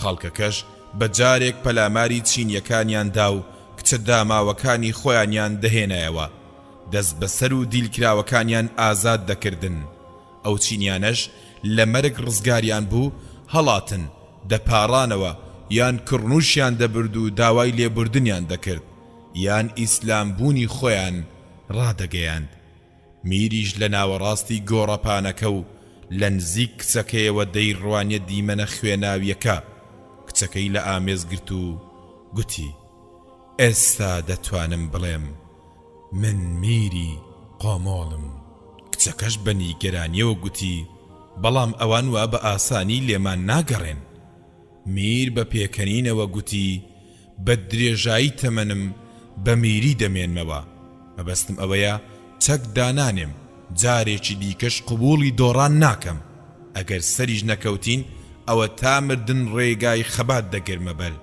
ئەمە تاکە ڕێگایە کەوام لێ دەکات بە میری بژیم و بە میریش بمرم بە موسڵمانیش بگەمە لای پەروەردگار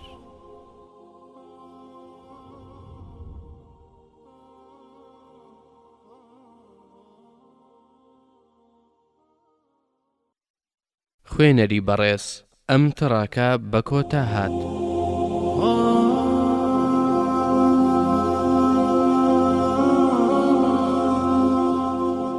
بەشی چارەم لاپەڕا 51 ڕووناچی بەگژ لە یەکدا بڵاو بوویەوە ئاڵای سەرکەوتنیش لە سەرانسەری قۆمۆڵدا دەشەکایەوە هەرێمە نزیکەکانی دیکەش هەواڵی تۆڵەکردنەوەی ڕەوا کە میر و سەرکردەی مەیدانی خۆجا نیاز هەڵگری ئاڵاکەی بوون بۆ یەکدیان دەگواستەوە سەرڕای بەشداربوونم بە گەرم و گوڕیەوە لە شەپۆڵی تۆڵەکردنەوە بۆ ئاین و نیشتیمانەکەم بەڵام هەستم بۆ دەکرد کە جارێک شەڕا گەرمەکە دەستی پێ نەکردووە چینیەکان لێ ناگەڕێن بە بێڕەنکردنی خاکە سەوزەکەمان بە خوێنی سزادانی وەحشی گەرانەیان ئەم کارە تێپەڕێت بیرم لە مردن و ژیان دەکردەوە کە ئەگەر هەموو شتێک کۆتاییەکی هەبێت بۆچی ئێمە لە لیقای ئەڵڵا بترسین ئەگەر چارەنووسی شەهیدەکان بەهەش بێت بۆچی ئێمە لە پەلاماردانی دلێرانەی کێڵگەکانی مەرگ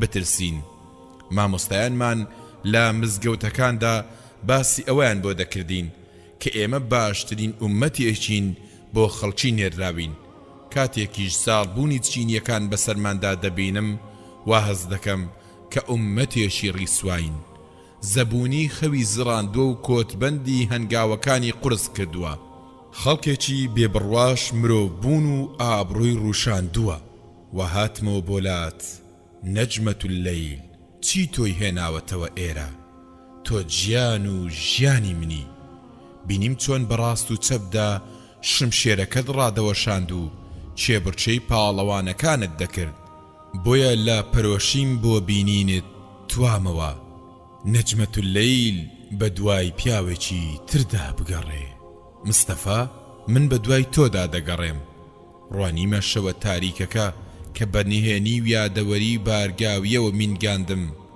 نەجمەت اللەیل ئاسمان زۆر نهێنی ترسێنەری هەڵگرتووە ئەمە ژوانی ئەویندارانە لێم نزیک بیەوە و دەستە ساردەکانی گرتم بە ئەسپاییەکەوە وتی باخچەی کۆشکەکە لە پشتمانەوەیە بۆن و بەرامی خۆشی لێوە دێت تا دوێنێ شەوبیرم لە ژنهێنان دەکردەوە چونکە کارێکی وام نەبوو بیکەم.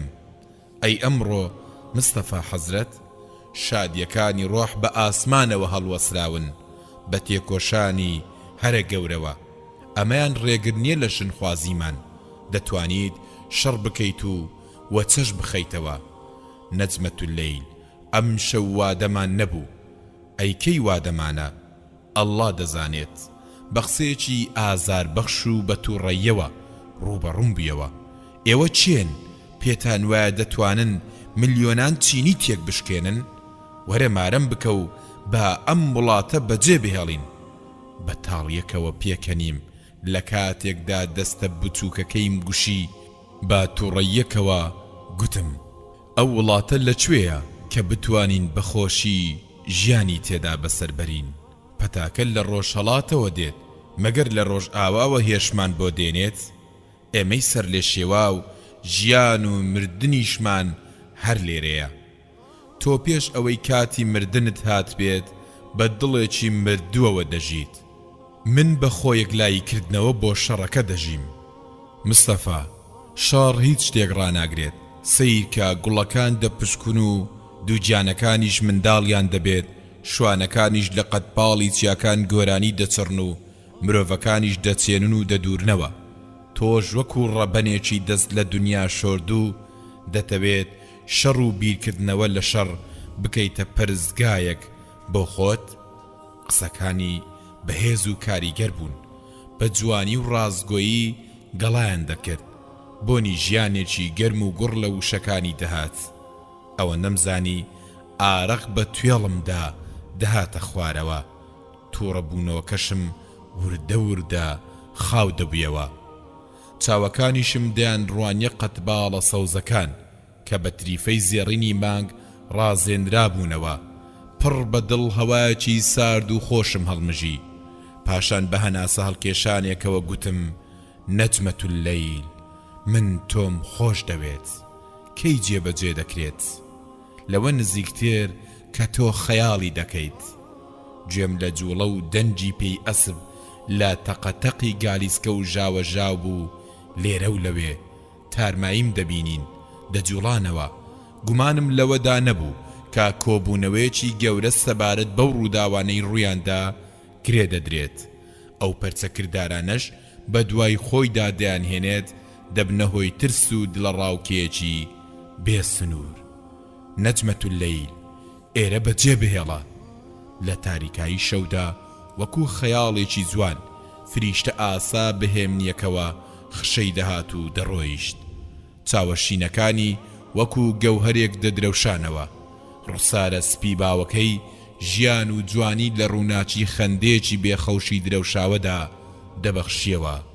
هەرچەندە ئەو بەرەولای دەرگای لای تەنیشتی کۆشکەکە کشایەوە، بەڵام هێشتا خەیاڵی لە دڵ و دەروونمدا مابوو. کۆبوونەوەیەکی گەورە لە کۆشکی میری قۆمۆڵدا کرا. گەورە پیاوان لە شەرعناس و هزروان و فەرماندە سەربازیەکان ئامادەی بوون. ژمارەیەکی زۆر لە خەڵکی هەرێمە نزیکەکانی دیکەی تورکستانی ڕۆژهەڵاتیش ئامادەی بوون. میری قۆمۆڵ بە گوتێک دەستی بە کۆبوونەوەکە کرد. ئەوەی ڕوون کردەوە کە هەڵگیرسانی شەڕەکەی دوێنێ شەو بەناچاری بوو. گەلی تورکستان نەک تەنها قۆمۆڵ ڕازی نابن پێ بە شەریعەتەکەیاندا بندرێت. فەرماندە چینیەکە سازشی لەو یاسایانەی نەدەکرد کە بڕیاری لەسەردا بوون. ئێمەش هیچ چارەیەکمان نەمابوو جگەل لەو ڕوبەڕووبوونەوەیە. هەندێک پێیان وایە ئەوەی پێی هەستاین جۆرێکە لە گەوجی، چونکە هیچ هەژمارێکمان بۆ دەرەنجامەکەی نەکرد بوو. ئایا جگەل لە خۆ بەدەستەوەدان هیچ چارێکی دیکەمان هەبوو لە جیاتی شەڕ؟ هەر خۆ بەدەستەوەدان بوو. چەندان کارەساتی بەسەر ئێمەدا هێنا. سازشەکانی دۆڕا و بێسنوورن، بۆیە ناچار بووین بە توندی دەستبووە شێنین بێ گوێدانە ئەوەی دەرەنجامەکانی چی دەبێت. یەکێک لە دانیشتوان هەستایەوە و وەرامی میری دایەوە. وا لە قسەکانی دەفامرایەوە کە ئەم کارەی کردیان هەڵەیەکی گەورە بوو. تورکستان هێزێکی وای نییە بتوانێت بەرەنگاری چین ببێتەوە. 8 ملیۆن تورکستانی ناتوانن بەرامبەر بە گەلی چین کە زیاتر لە 400 ملیۆن کەسە خۆڕاگر بێت. گەر بکرابە چەند کەسێکت بە نوێنەراتی بۆ لای حاکمی بەرزی چین بناردبە بۆ ئەوەی گوت و وێژی ئاشتی لەگەڵ ئەنجام بدەین، بەڵکو کەمێک ئەم زەبر و زەنگەمان لەسەر سووک بکەن و ئەو یاسا ستەمکارانە لابەرن کە لەگەڵ ئاین و کەڕامەتمان ناگونجێ. ئەوەی نەمانتوانی بە شەڕ بەدەستی بهێنین دەکرێت بە سیاست وەدەستی بێنین.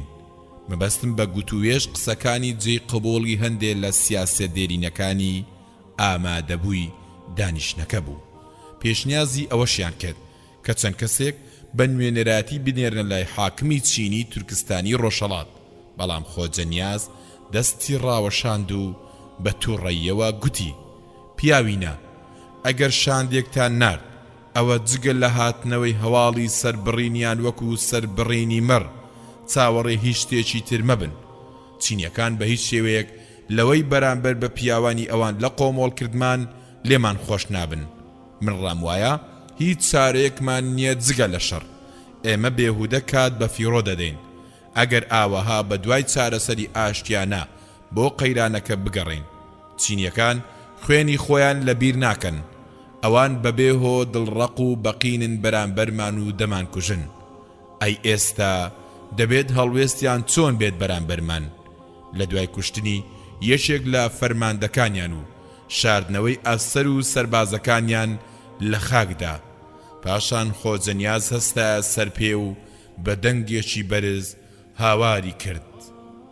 باسی 400 ملیۆن چینی دەکەن وەکو ئەوەی بە نوێنەرایەتی چین ئامادەی ئەم دانیش نەبوو بێتن، نەک وەکو کۆمەڵێکی خۆبەخشی مسلمان. ئەگەر ئێوە سوپاکان بە زۆری ژمارە بەراورد بکەن ئەوە وەڵڵا نە ئیسلام بڵاو دەبیەوە و نە ئاڵاکەشی بەرز دەکرایەوە.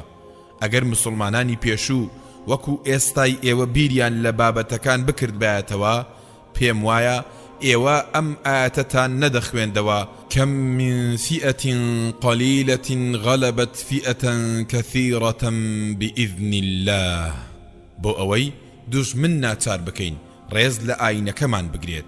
دەبێت ئێمەی مسلمان قورئان بکەین بە پێشەوای خۆمان. قورئان خێری دنیا و دوا ڕۆژمان بۆ دەستەبەر دەکات. واللهی دوای ئەوەی دەستمان لە ئاینەکەمان بەردا و پشتمان کردە قورئان، دوژمن جڵەوی ئێمەی گرتە دەست و بوو بە خاوەنی گردنمان. من پەیمان بە ئەڵڵا دەدەم تا ئەو کاتەی دەگەمەوە لای یان تۆڵەی ئاین و وڵاتەکەم دەستێنەوە هەرگیز چەک دانانێم. ئەوەی لە دایک و باوکێکی مسلمانە با دوام بکەوێت. پاشان خۆجەنیاز لە کۆشک هاتە دەرەوە و بەرەو ئەو گەنجینانە ڕۆیش کە چەچی کوژراوە چینیەکانی تێدا دانرا بوو. هەمووان بە دوایدا ڕۆیشتن. لەگەڵ ئەو کۆمەڵا شۆڕژگێڕەدا ملی ڕێگەم گرتەبەر. لە دایکبوونی ژینێکی نوێم بینی لە نێو تاریکایی نائومێدیدا هەڵقوڵا بوو. کەس بیری لە سوپای چینیەکان نەدەکردەوە. چێبڕچیان بۆ بەدەستهێنانی چەک و بڕێک کەرەسە دەکرد. بیرکردنەوە لە زۆری ژمارە و شارەزایی چینیەکانیان کەوتە ژێرپێی شۆڕژگێڕەکانەوە. ژیرمەندەکانیش ئەوەیان بە جۆرێک لە شێتی دەزانی. دڵگەرم و بە پۆرۆشەکانیش پیان وابوو هیچ هێزێک ناتوانێت هێرشی ئەو شۆڕژگێڕانەی ئیمانێکی پتەویان بە ئەڵڵا هەیە بوەستێنێت. پیان وابوو شەڕیان بەسەردا فەرز کراوە و دەبێت شەڕ بەردەوام بێت. پەندیش لەوەدایە بەرەو پێشەنگاو بنین و بربەرەکانی کافر و ستەمکاران بکەین. سەرکەوتن و دۆڕان بەدەستی پەروەردگارە. مەرجیش وەکو شتێکی بێبایە خاتە بەرچاوان و کەس گوێی نەدەدایە. شوانەکان بەدەم گۆرانی چڕینەوە، لە چیاکان شۆڕ بوونەوە. جوتیارە جلشڕەکان بە تفەنگا ژەنگاویەکانیان و بە گوتنەوەی لا ئیلاهە ئیلا الله و ئەڵڵاهو ئەکبەرەوە هاتن. لە قوڵلەیەکی بەرزی کۆشکەوە تەماشایەکم کرد. بینم ڕێگاکان جممەیان دێت لە خەڵک. منارە و گومەزەکان کە باپیرانمان بنیادیان نابوو لە ژێر چاوەکانمدا دەدرەوشانەوە. وڵاتە جوانەکەمان بە شەبەقە زێڕینەکەی و باخچە سەوزەکانی بە بینا خۆڕاگرەکانی وەکو دیمەنێک لە دیمەنەکانی هێز و نەمری دەرکەوتن کە پەروەردگار دەیان پارێزێت. بە خێرایی هاتمە خوارەوە. لە کۆتایی پلیکانەکاندا بووم. نەجمەت اللەیل چی دەوێت؟ دوای ئەوەی برژانگەکانی بە فرمێسک تەڕبوون گوتی ئایا تۆ کۆز دەکەیت؟ خەم و نیگەرانیەکی قڕس بەدەنجەوە دیار بوو. مستەفا پێدوایە بۆ شوانی و مەیتەری دەمێنێتەوە؟ هەمووتان کۆز دەکەن، بەڵێ ژیان لە سایی ئابڕوو چووندا هیچ مانایەکی نامێنێت. ماوێکی زۆر چاوی تێبڕیم و پاشان گوتی دڵم هەواڵی ئەوەم دەداتێ کە ئیتر تۆ ناگەڕێیتەوە. ئەگەر منت خۆشویست بە دڵت بۆ ئەم کارە دەکرایەوە. خۆشەویستی گەورە ترس نایهەژێنێت. سرم بۆ لەقاندەوە و گوتم ترس؟ بەڵێ درۆت لەگەڵ ناکەم. کچێ خۆشەویستی ڕاستەقینە نامرێت، ترسیش ناتوانێت بەسەریدا زاڵ بێت. ئەگەر خۆشەویستیەکی بەرز بێت ئەوە هەر دەمێنێتەوە. جا ئەگەر مەرگ بمان پێچێتەوە و یان ژیانمان بۆ نووسرا بێت دەستی بەرز گرتەوە و بەگاڵتەیەکەوە دای بەلاشانمدا و گوتی تاکو ئێستا وەکو ئافرەتانی تر چێژم لە خۆشەویستی نەکردووە. خەیاڵێکی دوور بردمی و لەگەڵ خۆمدا دەمگوت ئەو شەوانەی بەڕێم کردن و بیرم لە تۆ دەکردەوە ڕۆژانێکی خۆش بوون. زڕباری و ڕوو لێوەرگەڕان مانایەکی سۆفیانەی هەبوو. دڵم سەمای بۆ دەکرد ئای ئەگەر دەزانیت ئێستا چۆن دڵم لە خۆشیدا ترپەترب دەکات. دەزانم لە دوامەوە دڵێکی گەورە هەیە پڕاو پڕە لە خۆشەویستی بۆ من. خەیاڵت لە تاریکایی شەڕەکاندا شەوق دەداتەوە. بەرگری لە شەڕەفی هەردووکمان دەکەم. شەڕەف بەشێکە لەو بیر و باوەڕەی پەروەردگاری گەورە پێی بەخشیوین. کاتێک کە دەگەڕێینەوە هاوسەرگیری دەکەین. نەجمەت اللەیل بچۆرەوە بۆ لای شازادەکەت. ئێستا ئەو تەنهایە. پیاوان بۆ شەڕ دەرچوونی پیاوان لەم ڕۆژە گرنگەدا یادەوەریەکی جوانە. دەبێت سەمای بۆ بکەن و گۆرانی بۆ بچڕن. نەجمەت اللەیل شەڕی بیر و باوەڕ پیاوان دروست دەکات. دەیان کاتە پیاوی ڕاستەقینە.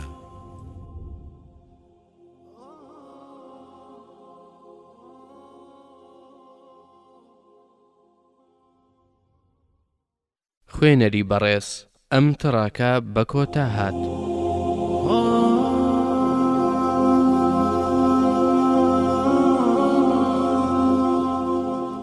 بەشی پێنجەم. لاپەڕا 61 لە باوکی پاڕایەوە بۆ ئەوەی لەگەڵ خۆی بیبات.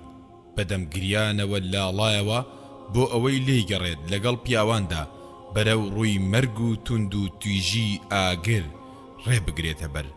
بەڵام میری قۆمۆڵ بە کچەکەی گوت شازادە بچووکەکەم، تۆ دەزانیت پیاوان توانای ڕوبەڕووبوونەوەی دوژمنیان هەیە و سڵ لە مردن ناکەنەوە. بە ئافرەتان بەرەو حەشارگەکان بچن. پیاوان لە هەموو دۆڵێکەوە هاتن. بە هەموو لایەکدا بڵاویان لێکرد. داگیرکەر لە نێو ئاپۆڕای خەڵکی تورکستان کە ئەم سەر و ئەو سەری تورکستانی ڕۆژهەڵاتی گرت بۆوە ڕێگەی ون کرد. سەربازەکان بڵاویان کرد و هەواڵی سەلامەتیان لێرە و لەوێ دەپرسی. ڕووسەکان بە چڕی چاودێری دۆخەکەیان دەکرد. فەرمانڕەوای ڕووس فەرمانی بە شوێنکەوتەکانی کرد کە دەستی یارمەتی بۆ شۆڕژگێڕەکانی تورکستانی ڕۆژهەڵات درێژ بکەن. شاندێکیشی ناردە لای خۆجەنیاز و پێشنیاری هاوکاری سەربازی بۆ کرد. خۆجەنیازیش لەگەڵ هاوڕێکانیدا تاوتەی ئەم پێشنیازەی کرد. لە دواییدا خۆجا بە فەرماندە سەربازیەکانی خۆی گوت من باش دەزانم رووسیا چی دەوێت. ئەوان سربەخۆیی ئێمەیان ناوێت. لە مێژە ئەوان دەیانەوێت شوێن پێی خۆیان لە وڵاتی ئێمەدا بچەسپێنن. ئەوان چاویان بڕیوەتە خێر و بێرەکەی. یەکێک لە پیاوەکان وەرامیداوە و گوتی بۆچی بۆ لە ناوبردنی چینیەکان هاوپەیمانی لەگەڵ ڕووسەکان نەبەستین؟ ئەگەر بەدەستی خۆمان نەتوانین خاکەکەمان ڕزگار بکەین ئەوە شایستەی سربەخۆیی نین. دوژمنەکەمان دڕا. ئەگەر بۆ بەرپەزدانەوەی ئەم دەست درێژیکردە لەگەڵ خودی شەیتانیشدا هاوپەیمانی ببەستین کەس لۆمەمان ناکات. هاوڕێجیان لەسەر خۆبە. رووسیاش بە هەمان شێوە دوژمنە. بۆیە ئەو بیر لە یارمەتیدانمان دەکاتەوە چونکە ئەو سەرکەوتنەکانمان بە کردداری دەبینێت. ئەو دەیەوێت ئامانجەکانی بە هەرزانترین شت و نزیکترین کات بەدەست بهێنێت. پیاوینە کوفر یەک میلەتن، هاوپەیمانیەتی هەرە گەورە هاوپەیمانیەتی گەلەکەمانە لە ڕۆژهەڵات و ڕۆژئاوای وڵات لە باکوور و باشووریشەوە. ئەم هاوپەیمانیەتیە تەنها لە سایەی پەروەردگارەوە دەبێت کە لە قورئانەکەیدا دەفەرمێت یا ئەیها الذین آمنوا لا تتخذوا عدوي وعدوكم أولياء. ئاەتەکانی پەروەردگار ئاوا باسی لێوە دەکەن. لە کۆتا چاوپێکەوتنی نیاز و شاندی ڕووسەکاندا نیاز حاجی گوتی ئێمە سوپاسی نیازپاکیتان دەکەین بەرامبەر بە ئێمە، بەڵام ئێمە بەتەنها ڕووبەڕووی دوژمن دەبینەوە. سەرۆکی شاندی ڕووسەکان گوتی زۆر خۆڕاناگرن، زانیاری وردمان لەبەردەستە کە پایتەختی چینیەکان لەو پەڕی ڕۆژهەڵاتەوە بۆ لەناوبردنی شۆڕشەکەتان چەند تیپێکی سەربازی مەزن دەجوڵێنێ. نیاز بە ورە و خۆڕاگریەوە گوتی ئێمە دۆستایەتی ئێوەمان پێخۆشە، بەڵام یارمەتی مەرزداری ئێوەمان پێ قبول ناکرێ. پیاوانی من بڕیاری ئەوەیان داوە کە ڕێگە بە سەرباز و شارەزا و بازرگانەکانتان نەدەن بێنە نێو خاچی وڵاتەکەمەوە، بۆیە دەبینی من خاوەنی ئەو بابەتە نیم. ئەمە گەلێکی ڕاپەڕیوە و بڕیاری ئەوەی داوە خۆی پلانی خۆی دابنێت. شۆڕش ڕێگەی خۆی گرتە بەر. پیاوانی نیاز بە هەموو لایەکدا بڵاوەیان کرد. قەڵاکانی چین لە ژێر زەبری لێدانی پیاوە جەربەزەکاندا داڕوخان. چنجی فەرمانڕەوا چینیەکەش بەسەر تورکستانی ڕۆژهەڵاتدا خاو بووەوە و کەوتە سەر لێ شێوانێکی کوشندە. ڕووسەکان بینیان کەوتووەتە سەر لێ شێوانێکی کوشندە. فەرمانڕەوا چینیەکە داوای هاوکاری لە ڕووسەکان کرد. ڕووسەکان بە مەرجی ئەوەی پەیمانێک ئیمزا بکەن ڕازی بوون. لەو مەرجەش ڕووسەکان مافی ئەوەیان هەبێت بریکاری بازرگانی دابمەزرێنن و ئەوەی هەڵگری پێناسی ڕووسیایی بێت مافی ئەوەی هەبێت بە هەموو وڵاتدا بسوڕێتەوە و دەسەڵاتی خۆجێیش بۆی نەبێت هاوردە ڕووسیەکان بپشکنێت. شەڕەکە تونتر بووەوە بەنێو پێچ و پەنای چیاکان و بەنێو ڕووبار و کێڵگەکاندا ڕێگەمان گرتە بەر. چەک و پیاوانی ڕووسمان دەبینین بە لێشاو بۆ یارمەتیدانی فەرمانڕەوا چینیەکە دەنێران. ئەو شارانەش کەوتوبوونە ژێر ڕکێفی چینیەکانەوە جممەیان داهات لە ڕووسەکان. ئەوانەی دەستیان کرد بە پڕوپاگەندە و بەرتیلدان بە پیاوانی حکم و هانی خەڵکیان دەدا بۆ کوشتنی خۆجا نیاز. ئەو پیاوەی تا دوێنێ ئاواتە خواز بوون هاوپەیمانیەتی لەگەڵدا ببەستن. لەوەش خراپتر ڕووسەکان دەستیان کرد بە هاندانی توێژەکانی گەل دژ بە یەکدی. دووبەرەچی و ئاژاویان لە نێودا دەنایەوە. ئەو چەکانەی گەشتە دەست چینیەکان بەهێزی کردن و تێکدانی هیزریش توانی هێزەکان لاواز بکات و یەکڕیزی نێوان تاکەکانی گەل تێک بشکێنێت. لەو دەمانەدا شەڕی خوێناییمان دەکرد. هەزاران پیاو لەو شەڕانەدا تیاچوون. دوای چەند مانگێکی پڕوکێن زۆر پێویستیمان بە چەک و پارە و خۆراک بوو. دەبوایە دوای فشارە ترسێنەرەکانی چین و ڕووسیا برینەکانمان ساڕێژ بکەین و کەمێک پشوو بدەین. بۆیە بەرەو چیاکان کشاینەوە. دوای ئەوەی زۆر نزیک بوو سەرکەوتنی تەواو بەدەستبێنین، فەرمانڕەوە چینیەکە توانی سەر لە نوێ وڵات بخاتەوە ژێر ڕکێفی خۆیەوە. خۆجە نیاز بەنێو ئەشکەوت و دۆڵ و تو لە ڕێی چیاکاندا بەنێوانماندا هات و چۆی دەکرد و دەیگوت پیاوینە شەڕ براوە و دۆڕاوی نییە، ڕۆژێک سەرکەوتنە و ڕۆژێک تێکشکان. ئێمەش پەیمانمان بە پەروەردگار داوە کە خۆمان بەدەستەوە نەدەین تاکو سەر دەکەوین یا شەهید دەبین. بە چاوەتیژەکانی سەیری هەوری سەرچیاکانی دەکرد و چاوی بە کێڵگە بەرفراوانەکاندا دەجێڕا.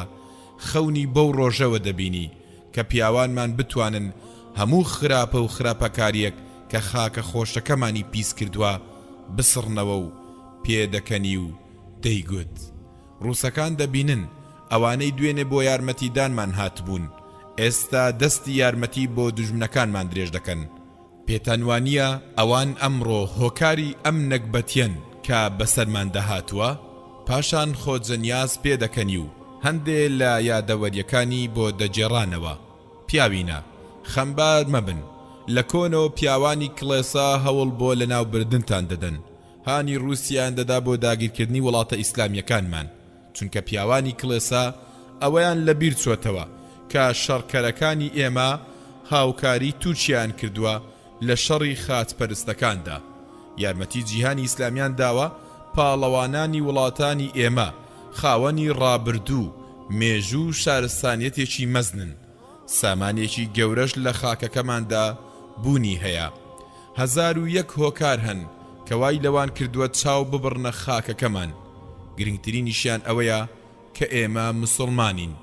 چەند مانگێکی سەختمان لە چیاکان بەسەر برد، بەردەوام مەشقمان دەکرد، چاودێری ڕووداوەکانمان دەکرد، شەڕی پارتیزانیمان ڕێک دەخست، بۆسەمان دادەنا، دوای ئەوەی خۆمانمان ئامادەکرد بۆ هێرشێکی گەورە، خۆجەنیاز ناردی بە دوامدا و داوای لێکردین خۆمان حەشاردەین، بە هەموو وڵاتدا بڵاوە بکەین و هەواڵ کۆ بکەینەوە دۆخی دوژمن و خاڵە لاوازەکانی دەستنیشان بکەین. لە نێو ئاپۆڕای پیاواندا نیشانەی شەڕەفی پێبەخشیم و پێی گوتم مستەفا حەزرەت، تۆ هەمیشە نمونەی سەربازێکی مەزنیت. لە کاتێکدا من ئەم نیشانەیەت پێدەبەخشم، تەنها مەبەستم دەربڕینی هەندێک لەو ڕێز و سۆزەی دڵما بەرامبەر بە تۆ. تکام وایە زوو بگەڕێنەوە، کاتێکی زۆرمان لە پێش نەماوە. ئێمە بە هەموو لایەکدا بە دزیەوە بڵاومان لێکرد. قۆمەڵی غەمجین ڕەشی پۆشیوە، پیاوەکانی لەسەر بچووکترین گومان لە سێدارە دەدرێن. خەڵکی شاری کاشگەریش ناتوانن پێشوازی لە یەکێک لە پاڵەوانەکانیان بکەن، چونکە ئەوان یان خۆیان حەشارداوە یان هەڵاتون و لە چیاکانن، یان وایان خۆپیشان دەدەن کە لایەنگری فەرمانڕەوا چینیەکەن، یان لەگەڵ شارەزانی ڕووسدا هەڵسوکەوت دەکەن. زۆر ئەستەمە لەنێو ئەو توند و تیژی و زەبر و زەنگەی کە بەزەی بە کەسدا نایەتەوە مرۆڤ دەرک بەڕاستیەکان بکات. هەموو شتێک لە ئۆرمچیدا گۆڕدرا بوو، جگە لە دەم و چاوی چینی و ڕووسەکان نەبێت، دەرک بەبوونی هیچ کەسی ترد نەدەکرد. شاڵاوە شەیتانیەکە جڵەوی سەرەکانی گرتبووە، دەست و چاوەکانی لاواز کردبوو، گوێیەکانیشی پڕ لە ژاوە ژاو کردبوو. بۆیە لە شارێکەوە بۆ شارێکی تر جێگۆڕچێم دەکرد. گەڕامەوە بۆ قۆمۆل، بە شوێن ئەسمەرە پەرێشانەکەدا نەجمەت اللەیل دەگەڕام. تۆ لە کوێی خۆشەویستە جوانەکەم، ئازار و غەمم لێ دەڕژێ و هەز دەکەم شایانی ئەو نیشانەیە نیم کە ڕۆژێک لە ڕۆژان فەرمان دەکەم بە سینگمدا هەڵیواسی. نیشانە هیچ بایەخێکی نابێت، کاتێک دوژمن بێت و بڕوات و پشتی ڕۆڵەکانی نیشتیمان بە قامچی سوور بکاتەوە، یان بەرەو زیندان ڕاپێچیان بکات، یان بە پەتی سێدارەوە هەڵیان واسێت. هەز بە خەم و ئازاری بەردەوام دەکەم بە تاڵاوێکی کوشندا. سەرڕای ئەوانش بە دوای نەجمەت اللەیلدا دەگەڕام. ڕۆیشتم بۆ کۆشکی میر لا قۆمۆل، کۆشکی یادگاریەکان، ئەوینی تووڕا، سۆزی یاخیبوو، پەیمانی درۆ. کۆشکەکە وەکو کەلاوێکی کۆنی ڕزیوی پێشینان، چەترە بڵندەکانیشی وەکو ئەوەی زەمانەت دای ڕوخاند بێت و پیر بوو بێت هاتنە پێش چاوم. هەموو شتێک پیر دەبێت و نەخۆش دەکەوێت و دەبێتە مایی نیگەرانی و گریان. دایکە گیان، نەجمەت اللەیلت نەبینیوە؟ پیرێژنێک سەری هەڵبڕی و بە دوو چاوی کزەوە تەماشای کرد. بە گۆچانەکەیەوە چەند هەنگاوێکی ناو ڕۆیشت، پاشان گەڕایەوە و وەستا بەدەستە لەرزۆکەکەی چاوەکانی لە تیشکی خۆر پاراست و گوتی: تۆ غەریبی لەم وڵاتە؟ نەخێر، من کوڕی ئەم خاکەم. فرمێسک بە چاوە ماتەکانی داهاتە خوارەوە و گوتی: وامزانی لە چیاکانەوە هاتوویت، من بە دوای 4 کوڕەکەمدا دەگەڕێم. ڕۆیشتن و نەگەڕانەوە. خۆزگە یەکێک لە ئێوە دەیبردمە لای ئەوان. لێرە بە تەنها لەگەڵ 4 کچە بێوەژنەکانم وەڕز بووم.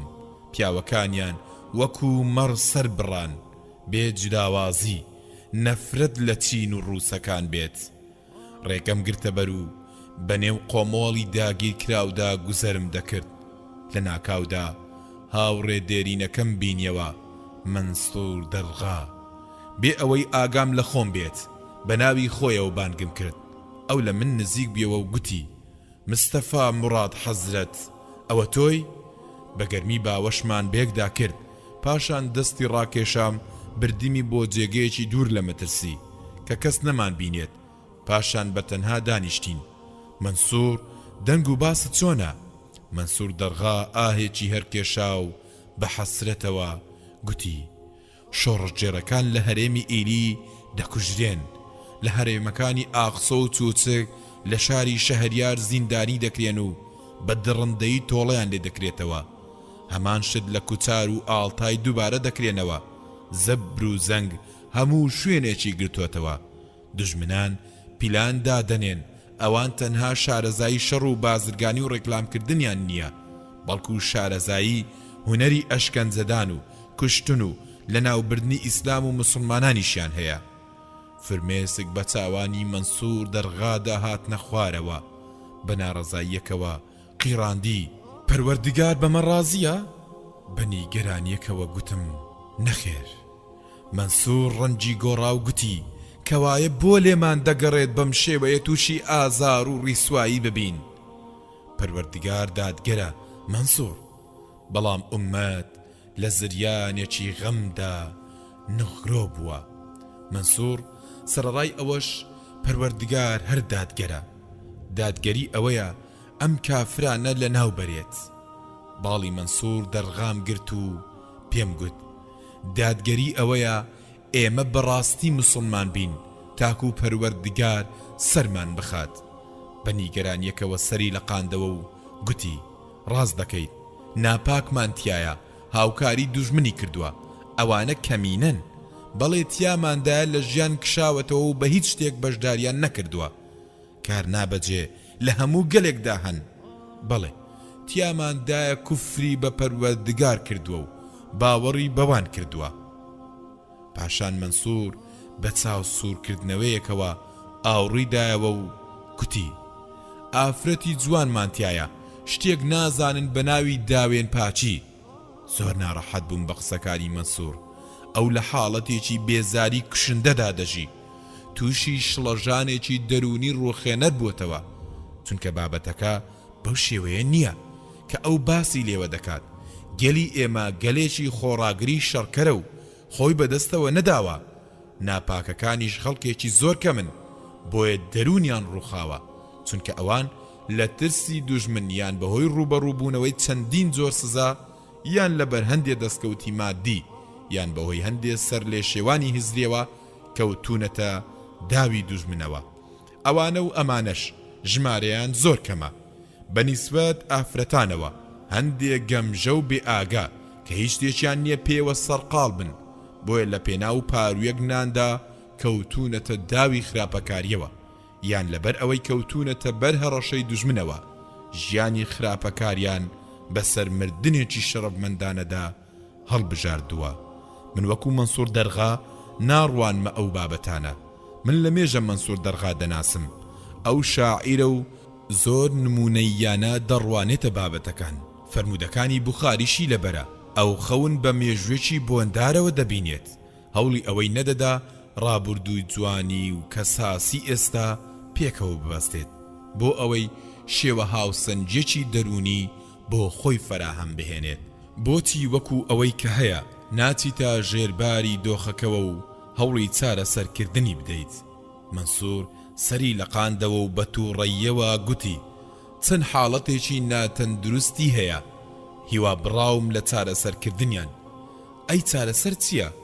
لێوەکانی برد بەدەمدا و بە بێزاریەوە گوتی ئەی چۆن دەمرین ئەو دەرچی بە مەبەستی من کرد وەکو ئەوەی بڕوانێتە ئاسۆی دەرونی خۆی و بیەوێت بیرۆکە کۆنەکانی بڵاو بکاتەوە و تێبفکرێت لە ڕاولۆچوونەکانی خۆی چاوەکانی بە پەژارەوە هەڵسوڕاند وەکو پاڵەوانەکان دەمرین مستەفا بە خۆشحاڵی و باوەشم پیا کرد و گوتم ئەوە تا من و تۆ هاوڕاین بە دڵنیاییەوە من سوور بووم لەسەرەوەی پەیوەندیتان پێوە بکەم لە چیاکان سبەی دەچین کاتی شاڵاوە گەورەکە نزیک بووتەوە دەرچوین بۆ نێو قۆمۆڵ و گوزەرێکمان کرد شەو داهات هەڵوێستی خەڵکی بەڕوونی دیار بوو خەڵکەکە زۆر بێزار بوون بابەتەکە پێویستی بەوە نەبوو پیاوان لە چیاکان بێنە خوارەوە پێویستی بەوە نەبوو خۆجە نیاز بێتە خوارەوە و سەر لە نوێ شۆڕش هەڵگیرسێنێ پێش جودا بوونەوەمان منسوور دەرغا گوتی پرسیاری نەجمەت اللەیلت لێ نەکردم بەلاڵانەوە پێم گوت ئەو ئێستا لەکوێیە منسوور بە نیگەرانیەکەوە پێکەنی و گوتی مێردی کرد چۆن تۆ گاڵتە دەکەیت کاتێک میر کۆشکی بەجێهێشت خانەوادەکەشی بڵاوەیان لێکرد خەڵکیش دەرچوون بۆ شەڕ ئەو تووشی داڕوخانێکی دەرونی بووەوە دەگریا و دەیناڵان بەڵام گریە و ناڵات جوانی ئەویان لەناو برد تێگەیشتیت هیچ تێنەگەیشتم ئەفسەرێکی چینی کە یەکەم جار بوو هات بۆ قۆمۆڵ سەرسام بوو پێی تۆ لە مەگەڕێ ئێستا نابێت بایەق بەشتیوا بدەین من لە کاتێکدا شادی لە دڵمدا دەکوژێتەوە واز دەکەم دەچمە ناخی قۆڵایەکی دوورەوە کە پڕە لە مار و دێوەزمەود و کەڵی ڕەش ئەمە ئەو خەونە کۆنە ناخۆشیە کە بە منداڵی داهاتە خەونم باوکم پێی دەگوتم پێش ئەوەی بنوم ئایەتل کورسی بخوێنم و 100 جار سەڵاوات لەسەر پێغەمبەر صلی الله عليه وسلم لێ بدەم نازانم بۆچی ئەو خەونە کۆنەم هاتەوە یاد ئای نەجمەت اللەیل ئایا بڕوا بە فرمێسکە کۆنەکانت بکەم یان بەخۆ هەڵکێشانت بەسرمدا لە سەرتاوە یان بڕوا بەو کاتانە بکەم کە خۆتت پێدا هەڵدەواسیم یان بە ساتە وەختەکانی ماڵ ئاوایی و ئەو قسانت لەبارەی هاتنی گورگەکانی چینەوە دەتکردن بڕوا بەچی بکەم پێدوایە بڕوا بەم دۆخە تاڵە بکەم منسوور سبەی بەرەو چیاکان دەچین تێڕوانینەکانم لە شەوە خەماویەکانی قۆمۆڵدا ون بوون و گوتم لە قەتباڵی چیاکاندا شەوگار بەڕوونی دیارە گوێت لە گۆرانی پیاوەکان دەبێت و دڵت دێتە سەما بۆیان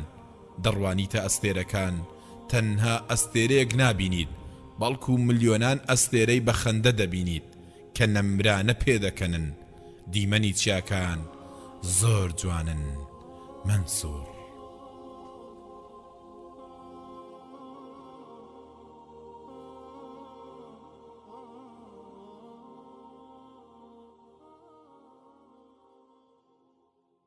خوێنەری بەڕێز ئەم تڕاکە بە کۆتا هات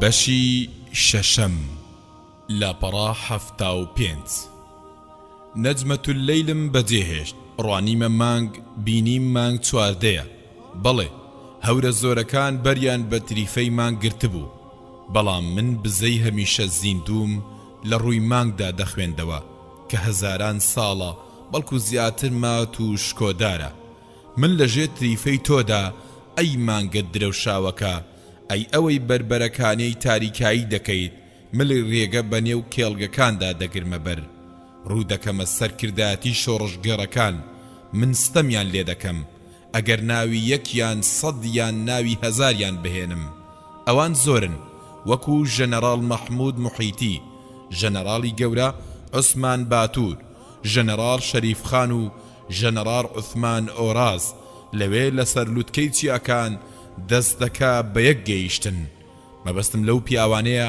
لە هەرێم و شارەکاندا بڵاویان لێکردبوو راپۆرتەکانی خۆیانیان سەبارەت بەو گوزەرانە خراپەی گەلە تێکۆشەرەکەمان لە تورکستان لە ژێرباریدا دەناڵێنێت خوێندەوە لە کۆتایی ساڵدا لافاوە بە خوڕەکە دەستی پێکرد خۆجەنیاز گوتی لە ئۆرۆمچی بە یەک دەگەین کۆشکی فەرمانڕەوای گشتی چین لەوەیە دەمانزانی قۆناغەکە دوور و درێژە خوێن ڕشتن و مەترسی تایە ئەوانەشمان لە قسەکانی مەحموود موحیتیدا دەرک پێکرد گوێم لێ بوو دەیگوت چاودێری پەروەردگارمان لەگەڵدایە گوتم ئەی باوکە مەزنەکان ڕووداوەکان هەندێک لە گەنجەکانمانی لەناو برد خۆجەنیاز پێکەنی و گوتی کاتێک خۆری ڕاستی هەڵدێت ئەم قسە پڕوپوچانە دەتوێنەوە چاوی بڕیە ئەو لووتکانەی بەفریان بەسەرەوە بوو گوتی ویستی پەروەردگار لە هەموو فەلسەفەیەکی سەرڕووی زەوی بەهێزترە. ئەوەی ئێوە بە سەرکەوتنێکی هەمیشەیی دەیبینن تەنها بروسکەیەکە و زوو دەکوژێتەوە.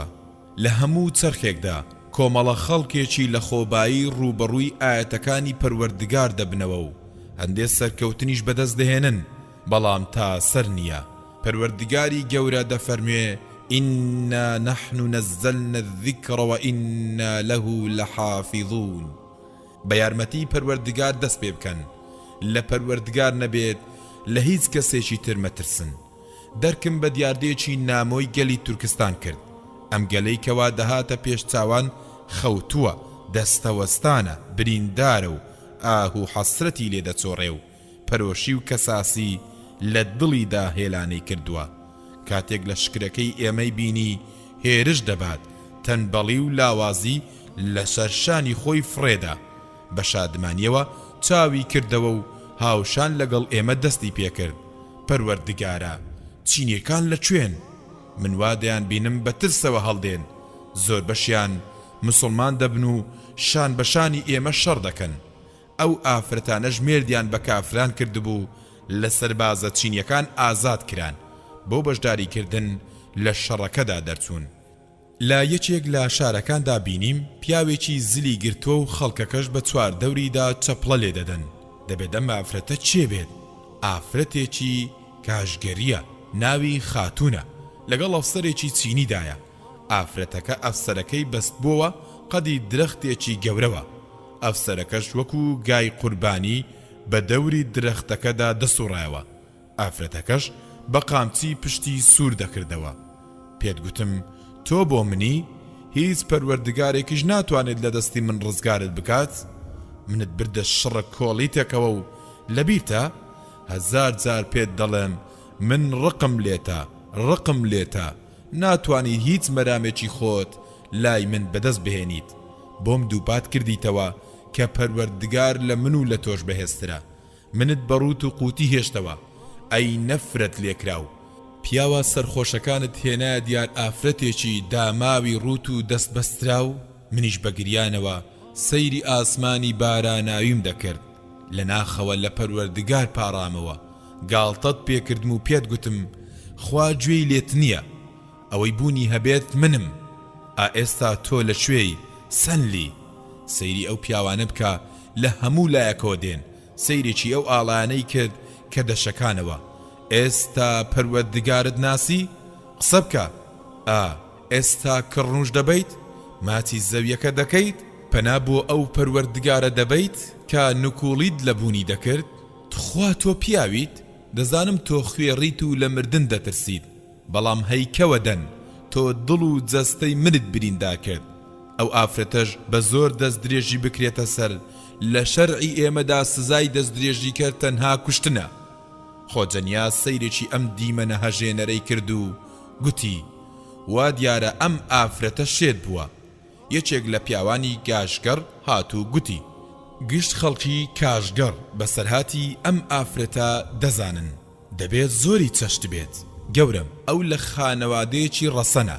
وا دیارە ئەفسەرەکە تەنها دەست درێژی دەکردا سەر کچی خانەدانەکان. ژمارێکی زۆری لە شەرعناس و ئاین پەروەرانی کوشت. خۆجەنیاز هاتە پێشەوە تاکو گەیشتە ئافسەرەکە. چیت کردووە؟ ئەفسەرەکەش بە دوو چاوی ماندووەوە سەیرێکی کرد و گوتی تا دوێنێ مافەکانی کەسی سەرکەوتوم جێبەجێ دەکرد. مافەکانی کەسی سەرکەوتوو چین؟ کاتێک نەیتوانی وەران بداتەوە، خۆجەنیاز دەستی بە قسان کرد و گوتی مافی کەسی سەرکەوتوو ئەوەیە پێ بنێت بە دابوونەریتە ڕەسەنەکانەوە. من ئەوم خۆش دەویست، بۆ خۆم دەویست، بۆ ئەو مەبەستە هاتووی شەڕ بکەیت. من هەر ئەوەم دەکرد کە ئەوان دەیان کردن بە بەرپرسیش لەم مەسەلەیە فەرماندەکانن. خۆجەنیاز بە ئامادەبوانی گوت سەیری بکەن، دەوێت دادگایی ئەوانە بکەین کە ئەمیان هێناوەتە ئێرە. دواتر ئاوڕێکی لێدایەوە و گوتی ئێمە لە بەرامبەر پەروەردگار بە تاک و تەنهایی ڕادەوەستین وكلهم آتيه يوم القيامة فردا. جد لم آيات نبوة بدل نياية ونخير. ئێمە لەسەر تاوانی فەرماندەکانت لێپێچینەوەت لەگەڵ ناکەین. ئەڵکو لەسەر ئەو تاوانانەی کە کردوتن ئەفسەرەکە داڕوخاو هاواری کرد نامەوێت بمرم. خاتون بە قاقای پێکەنینەوە بە خۆجەنیازی گوت سەرۆکەکەم قوربانیەکانی دەستی داوای مەرحەمەتیان لێ دەکرد. شەوێشیان گوێم لە گەنجێکی مرد بوو لە پێشیدا هاواری دەکرد نامەوێت بمرم. هەمان قسەی ئێستای ئەم ئەفسەرەی دەکرد، بەڵام ئەم بێ ئابڕوو بوو. خاتون لە قسەکانی بەردەوام بوو بەرەو ئەفسەرەکە دەچوو. نکوڵی دەکەیت تۆ بێ ئابڕوو بوویت، دەمانچەکەت لەسەر بەرز کردەوە و کۆمەڵە گولەیەکت پێوەنا. پاشان خاتون بەسەر ئامادەبواندا دەسوڕایەوە و بە دەنگێکی پڕ لە حەسرەت و خەمەوە دەیگوت قوربانیەکە دەتلایەوە دەیناڵان بە دوو چاوی بە پەرۆش بۆ ژیان هاواری دەکرد. ئەم سەگە کەم و کورتەش چایی دەخواردەوە بە تامە و قومی لە جگەرەکەی دەدا. پاڵتۆیەکیشی لەبەر کردبوو کە لە سەرما و کڕێوەدا دەیپاراست. پێدەکەنی بە زۆر منی لەسەر هەردوو ڕانی خۆی دادەنیشاند. خەنجەری دەهێنا بە گۆنامدا. ئەم دیمەنانە وێنا بکەن، سەیری ڕوخسارم بکەن. ئێستا شوێنی برینە کۆنەکانی پێوە ماوە. ئەویش لە کاتێکدا چەند دڵۆپە خوێنێکی منی هەڵدەمژی. ڕوخساری لە خۆشی و شادیدا دەگەشایەوە. پاشان شێت ئاسا بە تووڕەیەکەوە قیژاندی دادگا. بێدەنجێک زاڵ بوو. خەڵکەکە چاویان بڕیە ئافرەتە چاو بە فرمێسک و شڵەژاوەکە. چاویان بڕیە ئەفسەرە بەستراوە دۆڕاوەکە. لە چەند ساتێکی کەمدا پیاوێکی پیری 60 ساڵە بە شیرێکی کۆنەوە ئاپۆڕای خەڵکەکەی بڕی. ئەوەندەمان زانی سەری ئەفسەرەکەی پەڕاند. ژاوە ژاوێک دروست بوو. پیاوە پیرەکەش هاواری کرد من باوکی ئەوم. خاتون باوەشی بە باوکیدا کرد. نیازیش فەرمانی بە پیاوەکانی کرد بەڵاوەی لێ بکەن. شەڕ لە کاشگەر و شارەکانی تر هەڵگیرسا. شۆڕژگێڕەکانیش بە وردی ناوچە ئازادکراوەکانیان لە ناپاک و داگیرکەران پشکنی لە هەموو لایەکدایان بەسەرهاتی غەمجین باز دەکرێن. خۆجەنیازیش لە خۆیدا دەیگوت باوکی ئەوم. ئەم دووشەی بە تێڕامانەوە دەگوتنەوە و هەستی دەکرد کە ئەمیش باوکی ئەو بێت. بۆ هەموانی دووپات کردەوە کە تورکستانێک تووشی ئەم بەدبەختیە بوو بێتەوە بەردەوام پێویستی بە مسلمانی دڵسۆز هەیە، پێویستی بە ڕۆڵەی بە شەڕەف هەیە کە بەرگری لە ئابڕوو لە قەوارەکەی بکات و تۆڵەی برینی جەستەی و دەرونی بۆ بکاتەوە. ئەو نەفرەت لێکراوە مەبیر هاتەوە نەجمەت اللەیل خۆزگەوەک و خاتون بوایە. بەڵام بۆ ئێستا من بیر لە نەجمەت اللەیل دەکەمەوە. خۆ من باوکی ئەوم نیم، ئەویش وەکو خاتون نییە. ئەو تەنها ڕژێنی ژاراوەیی و ئەم دۆخەنا لەبارەیە. لە هەموو گوڵزارێکی جواندا دڕک دەڕوێت کە پەنجەکان خوێناوی دەکەن. جاری وا هەیە مارەکان لە نێو گوڵەکاندا خۆیان حەشار دەدەن. نەجمەت اللەیلیش وەکو ئەو ئەفسەرە لاواز و بێنرخەیە. دەبێت شەڕی ئێمە دژ بەم ئەفسەرە و سوپاکەی بێت، دژی ڕژێنە ژاراوی و کوشندەکانی بین کە بە نەجمەت اللەیل و هاوشێوەکانی دەچن. بێدەنجی سەر تا پای وڵاتی گرتەوە. کۆمارە نوێکە لە کاشگەر ڕاگەێنرا. خۆجەنیاز بە سەرۆک کۆماری تورکستان هەڵبژێردرا. پیاوچاکێکیش بە ناوی مەولانە سابیت کە بە گەشتێک لە قاهیرە بوو کرا بە سەرۆکی حکومەت. ئەنجومەنێکی نوێنەران و ئەنجومەنێکی وەزیرانیش پێکێنرا. زۆربەی خاکەکەشمان ڕزگار کرد. دوای ماوەیەکی کەم نیازمان هاتە سەر ئەوەی گەماروی شاری ئۆرۆمچی بدەین کە بارەگای سەرەکی و دوا پەناگەی فەرمانڕەوا چینیەکە بوو. منیشیان بەکارێکی پەیوەست بە کۆکردنەوەی هێزەکان و فەرمانکردن ناردا قۆمۆڵ. زۆر خۆشحاڵ بووم بەوەی بە سەرکەوتویی چووم بۆ قۆمۆڵ. چەند خۆشە سەربازێک بە سەرکەوتویی بگەڕێتەوە زێدی خۆی، چونکە بە سەربەرزی دەگەڕێتەوە، بە خۆشەویستیەوە دەڕوانێتە خەڵکەکە. هەز بە پەیوەندیەکی بەهێز لە نێوان خۆی و خەڵکەکە دەکات. ئەو ترپەیەکە لە ترپەکانی دڵیان، بەشێکە لە گیان و ئاواتیان، لە خۆشی و ناخۆشیان. سەرکەوتنی مەزن وەکو ئازاری مەزن دڵەکان یەک دەخات. ئاواتەکان لە یەک بۆتەدا دەتوێنەوە. شۆڕەسواری گەڕاوە بە شانازیەوە پێ لە زەوی دەدات. سەیری ئەو ڕوخسارە جوانە مژدە بەخشانە دەکات کە لە پەنجەرەکانەوە سەریان دەرهێناوە سەیری ئەو منداڵە سپی پێستە درەوشاوانە دەکات کە بەهێمنی و بەختەوەریەوە دەهاتن. شۆڕە سواری گەڕاوە دوێنێ کە پەلاماری قەڵاکانی دەدا و تۆپە کۆنەکەی دەتەقاندن و شوێنە داگیرکراوەکانی لە گڵاوی چینیەکان پاک دەکردەوە. هەستی دەکرد هەندێ لەو ئەرکانەی لەسەری پێویستکرابوون بەجێی هێناوە. من شۆڕە سواری گەڕاوم، ئای چ گۆرانیەکی خۆشە. باشترین شتێک ئارامی و خۆشی ببەخشێتە دڵم ئەوەیە داگیرکەران ببینم دەڕوخێن و هەموو ژیربێژیەکانیش دەمرێت. دەست بەجێ یادی پەروەردگاریان دەکرد. من دڵنیام ئەوان درویان نەدەکرد، پەردەر لەسەر چاوانیان لابرا و بە سروشتی خۆیان لە کاتی تەنگانەدا بۆ لای پەروەردگار گەڕانەوە. یەکەمین ڕاستی هەتایی کە ساختەیی تێدا نییە. بەڕێکەوتم، ڕۆیشتم، بە پێڵاوێکی نوێوە پێم لە زەوی دادا. گوێم لێبوو لە پشتەوە دەیگوت مستەفا موڕاد حەزرەت جارێکی تر گەڕایتەوە، سوێندت بۆ دەخۆم بە دوای ئەودا دەگەڕێیت. ئاوڕێکم دایەوە بینم منسوور دەرغایە، باڵی ڕاستی بە پێچەرێکی گەورە و سەریشی بە پێچەرێکی بچووک پێچراونەتەوە. بە دڵخۆشیەکەوە گوتی وەخت بوو نەتناسمەوە. باوەشمان بێکدا کرد. منسوور دەرغا دەستی بە قسان کرد و گوتی ماوەیە کەوتمە نەخۆشخانە، نازانم 2 یان 3 گولیان لە باڵم دەرهێنا. گوتیشیان بۆ ماوەیەکی کاتی باڵم تووشی شەلەل دەبێت. ئەمە گرنگ نییە بەلامەوە. پاشان سەری دانەواند و بە خەمباریەکەوە گوتی زۆرێک لە پیاوەکان مردن، ڕقم لە مردن هەستاوە. مرۆڤ کوشتن کارێکی ترسناکە. ئەم هەموو گەمژەیە بۆ؟ بەڵام من دەمەوێ ئەو شتانە لەبیر بکەم، شان ڕاوەشێنم، لولەی تۆپەکەم بەرز بکەمەوە. هەڕەمەچی ڕووە و کۆبوونەوەی ڕووس و چینیەکان تۆپ بتەقێنم. نامەوێ بیان کوژم، بەڵکو دەمەوێت واز لە کوشتنی ئێمە بهێنن. دەمەوێت چەکەکانیان بێدەنگ بن. کارە ساتەکە ئەوەیە چەکەکانیان بێدەنگ نابن. تاکو یەکەم جار خۆیان بێدەنگ نەکەیت ئەم کارەژمایی نیگەرانیە. دەبێت بمرن بۆی چەکەکانیان واز لە کاری شێتانە بهێنن. دەی با پێ بکەنین. ئای پەروەردگارە، دوای ئەم هەموو کوشتارە هێشتا لەبیرت نەکردووە؟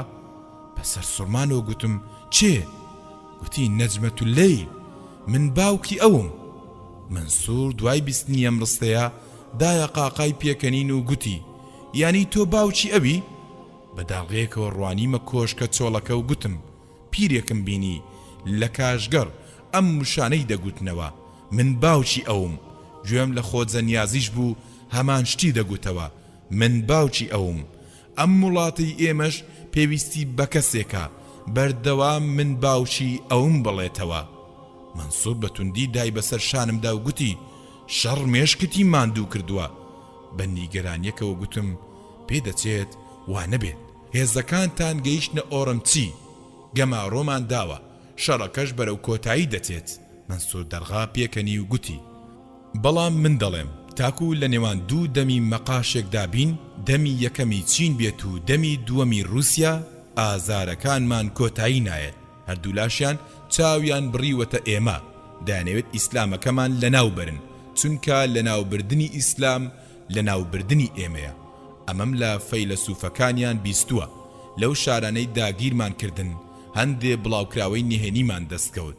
دوای ئەوەی ئەوان هەڵاتن و پێش ئەوەی هەڵی ئەویان دەستکەوێت بیان سووتێنن. هەمان شتم لەو بڵاوکراوە نهێنیانەیان خوێندەوە. کۆمەڵە بەڵگەیەکی زۆرم لایە، هەمووی دەدەمە دەست خۆجا نیاز.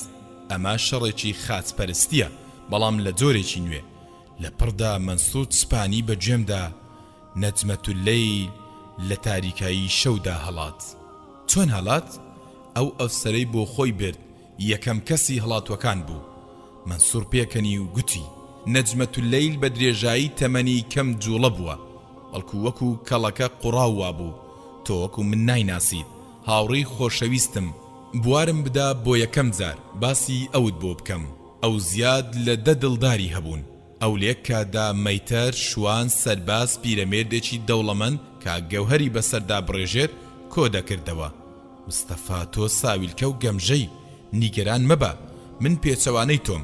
ئەم ڕۆژە ڕەشانە وایان لێ کردوم متمانم بە کەس نەکەم تەنابە و کەسانە نەبێت کە چەچیان هەڵگرتووە و تا مردن شەڕ دەکەن ئەم سەردەما سەردەمی خراپەکاری و تیاچوونە ژیان تیایدا نەفرەتە نەجمەت اللەیل بەرەو ئۆرۆمچی ڕۆیشتووە بڕوان پێ بکە ئەگەر بتوانین بچینە ناو ئۆرۆمچی ئەو کات نەجمەت اللەیل دەبینی بە گریانەوە هانات بۆ دەهێنێت وەکو شەهیدی جەور و ستەم دێتە پێشچاوی هەمووان خەڵکیش بڕوا بە فرمێسکەکانی دەکەن تۆیش دڵت بەرامبەری نەرم دەبێت دەستێکیم لە دەمانچەکەمدا و هاوارێکم کرد ناپاک لە سێدارە دەدرێت منسوور پێکەنی و هەردووشانی هەڵتەکاند و گوتی ناتوانیت ئایا ئەو ناچار نەکراوە ئەو کارە بکات دەبێت خاکەکەمان لەو ڕژێنە ژەهراویانە ڕووەکە هەڵگژەکان پاک بکەینەوە منسوور بە خەندەیەکەوە گوتی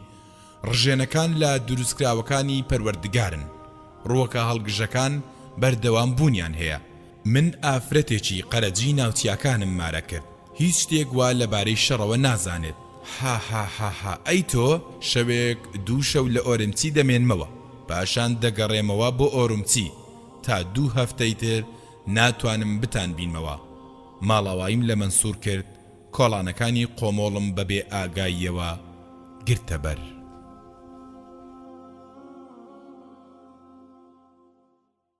خوێنەری بەڕێز ئەم تڕاکە بە کۆتا هات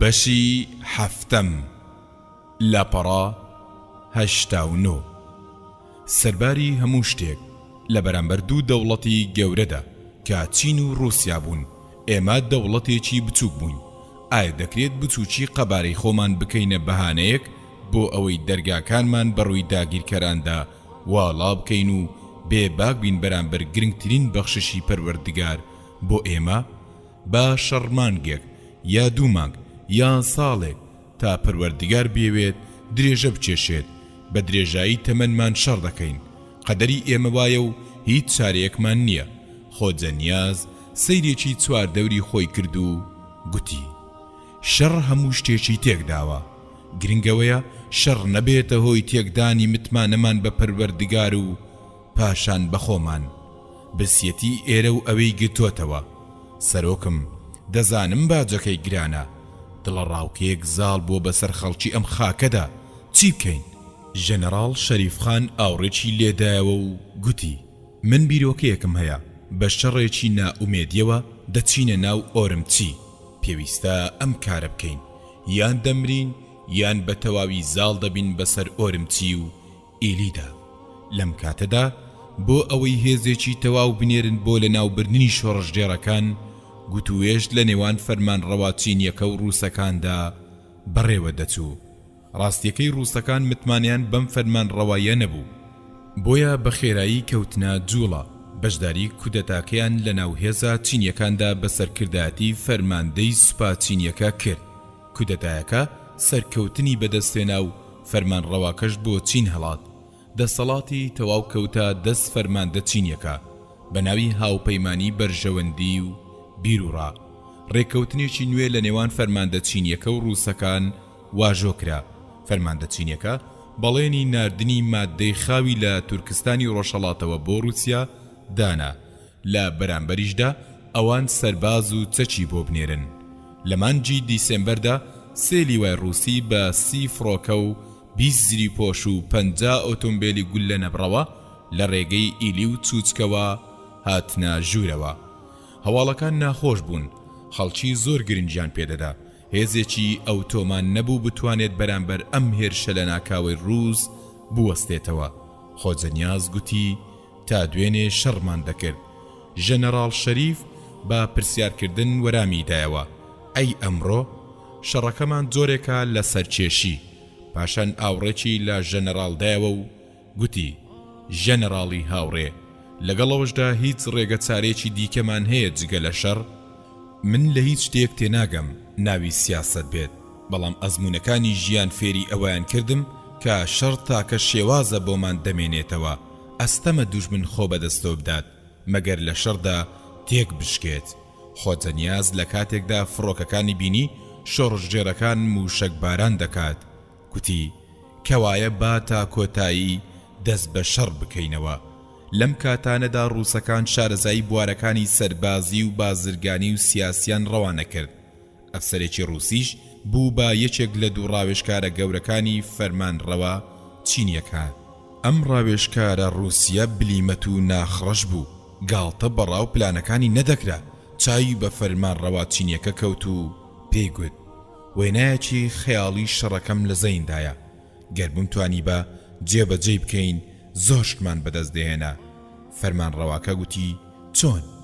خەڵکێکی زۆر لە ڕۆڵەکانی تورکستانی ڕۆژهەڵات جودا بوونەتەوە. ئێمەش متمانەی تەواومان پێیان هەیە، دەتوانین بەکاریان بێنین و بیان خەینە پێشەوەی دامەزراوە کارجێڕی و سەربازەکانی فەرمانڕەواکە. ئەو کات شەڕەکەوا دەردەکەوێت کە شەڕی دواکەوتۆکانی وەک خۆجەنیاز و دار و دەستەکەیەتی دش بە جودابووەکان. فەرمانڕەوا چینەکە پێشوازیەکی گەرمی لەم بیرۆکەیە کرد. یەکسەر جودابووەکان کە بەڕەچەڵک تورکستانین بەلێشاو هاتن، یەکێکیان کرا بە سەرۆکی دەستگای هەواڵگری کە لەسەر شێوەی جستابۆی ئەڵمانی بوو. ئەم دەستگایە ڕۆڵێکی خراپی بینی لە لێدان و تۆڵەکردنەوەدا لە دژی نیشتیمان پەروەران. چەند لقێکی هەواڵگری لە شارانی دیکەی وڵاتیش کرانەوە بە هەموو هێزێک کە ئەڵڵا پێی بەخشی بووین شەڕمان دەکرد. پڕ بەمانای وشە شەڕێکی زۆر قورس بوو. تەنها شەڕە گولە و بۆردومانی فڕۆکە و زریپۆژ نەبوو کە بەسەر لاشەی شەهیدەکانماندا دەڕۆیشن، بەڵکو چەند شەڕێکی بێماناشمان توش بوو. دوای ئەوەی جودابووەکان حکمی یەکێک لە شارەکانیان گرتە دەست و ئێمەش لە ئۆرمچی دەستمان بەکشانەوە کرد. گوێمان لە دادگایی کردنی سەیر و سەمەرە دەبووەوە. منسوور دەرغای هاوڕێم بەدیلگیرە، پاشان توانی دوای ماوەیەک هەڵبێت. ئەو شتی سەیری لەبارەی ڕووداوەکانی ناو بینای هەواڵگری جستابۆ دەجێڕایەوە. منسوور دوای دەستگیرکردنی ڕاپێچی هەواڵگری کرا. زۆر شتی لەوێ بینی کە هەرگیز بە خەیاڵیدا نەهات بوون. منسوور لە دەستگای هەواڵگری داڕوخا بوو، گوتی من پیاوێکم لە چیاکان دەژیم و هیچ شتێکیش لەبارەی شەڕەوە نازانم. نەخوێندەوارم. شۆڕژگێڕەکان بە زۆر منیان بەمە ڕوو ماڵاتەوە برد، پاشانیش ئێوە منتان دەستگیر کرد. من بێتاوانم و هیچ شتێک لەبارەی شەڕەوە نازانم. سنتەری هەواڵگری وەکو دۆزەخوا بوو. سەرۆکی دەستگای هەواڵگریش خودی خۆی چاودێری کارەکانی دەکرد و ڕێنمایی دەدا. ئەی ئەفسەرە ناپاکەکان، ئێوە چۆن لەبەرەی دواکەوتوویەکی وەکو خۆجەنیاز شەڕ دەکەن؟ ئێوە ئاگاتان لەوە نییە کە سامانی دزیون ملیۆنانی لە ئێوە شاردوێتەوە؟ ئاگاتان لەوە نییە کە بەکارتان دەهێنێت و بازرگانیتان پێوە دەکات؟ ئاگاتان لەوە نییە کە خاوەنی خانوبەرە و ئافرەت و زێڕە؟ تەماشای کارە ئابڕوبەرەکانی بکەن. پاشان دەستی کرد بە نمایشکردنی هەندێ نووسراوی ساختە، ژمارەی درۆینە و هەندێ وێنەی دەستکاری کراوی فۆتۆغرافی پیشانداین. هەمان شتیشی بەرامبەر بە ژەنەڕاڵ شەریف خان و گەورە فەرماندەکانی تر دووبارە دەکردەوە. دوای ئەوەی با درۆکانی ڕۆحی معنەوی ئەوانی ڕووخاند، ئاماژەیەکیدا بەدار و دەستەکەی و ئەوانیش دەستیان کردەوە بە ئەشکەنجەدان. دەستگا دۆزەخیەکان کاریان دەکرد. ئامڕازە خراپەکانیش بێ شومار بوون. داماوەکانیش دەگریان و هاواریان دەکرد.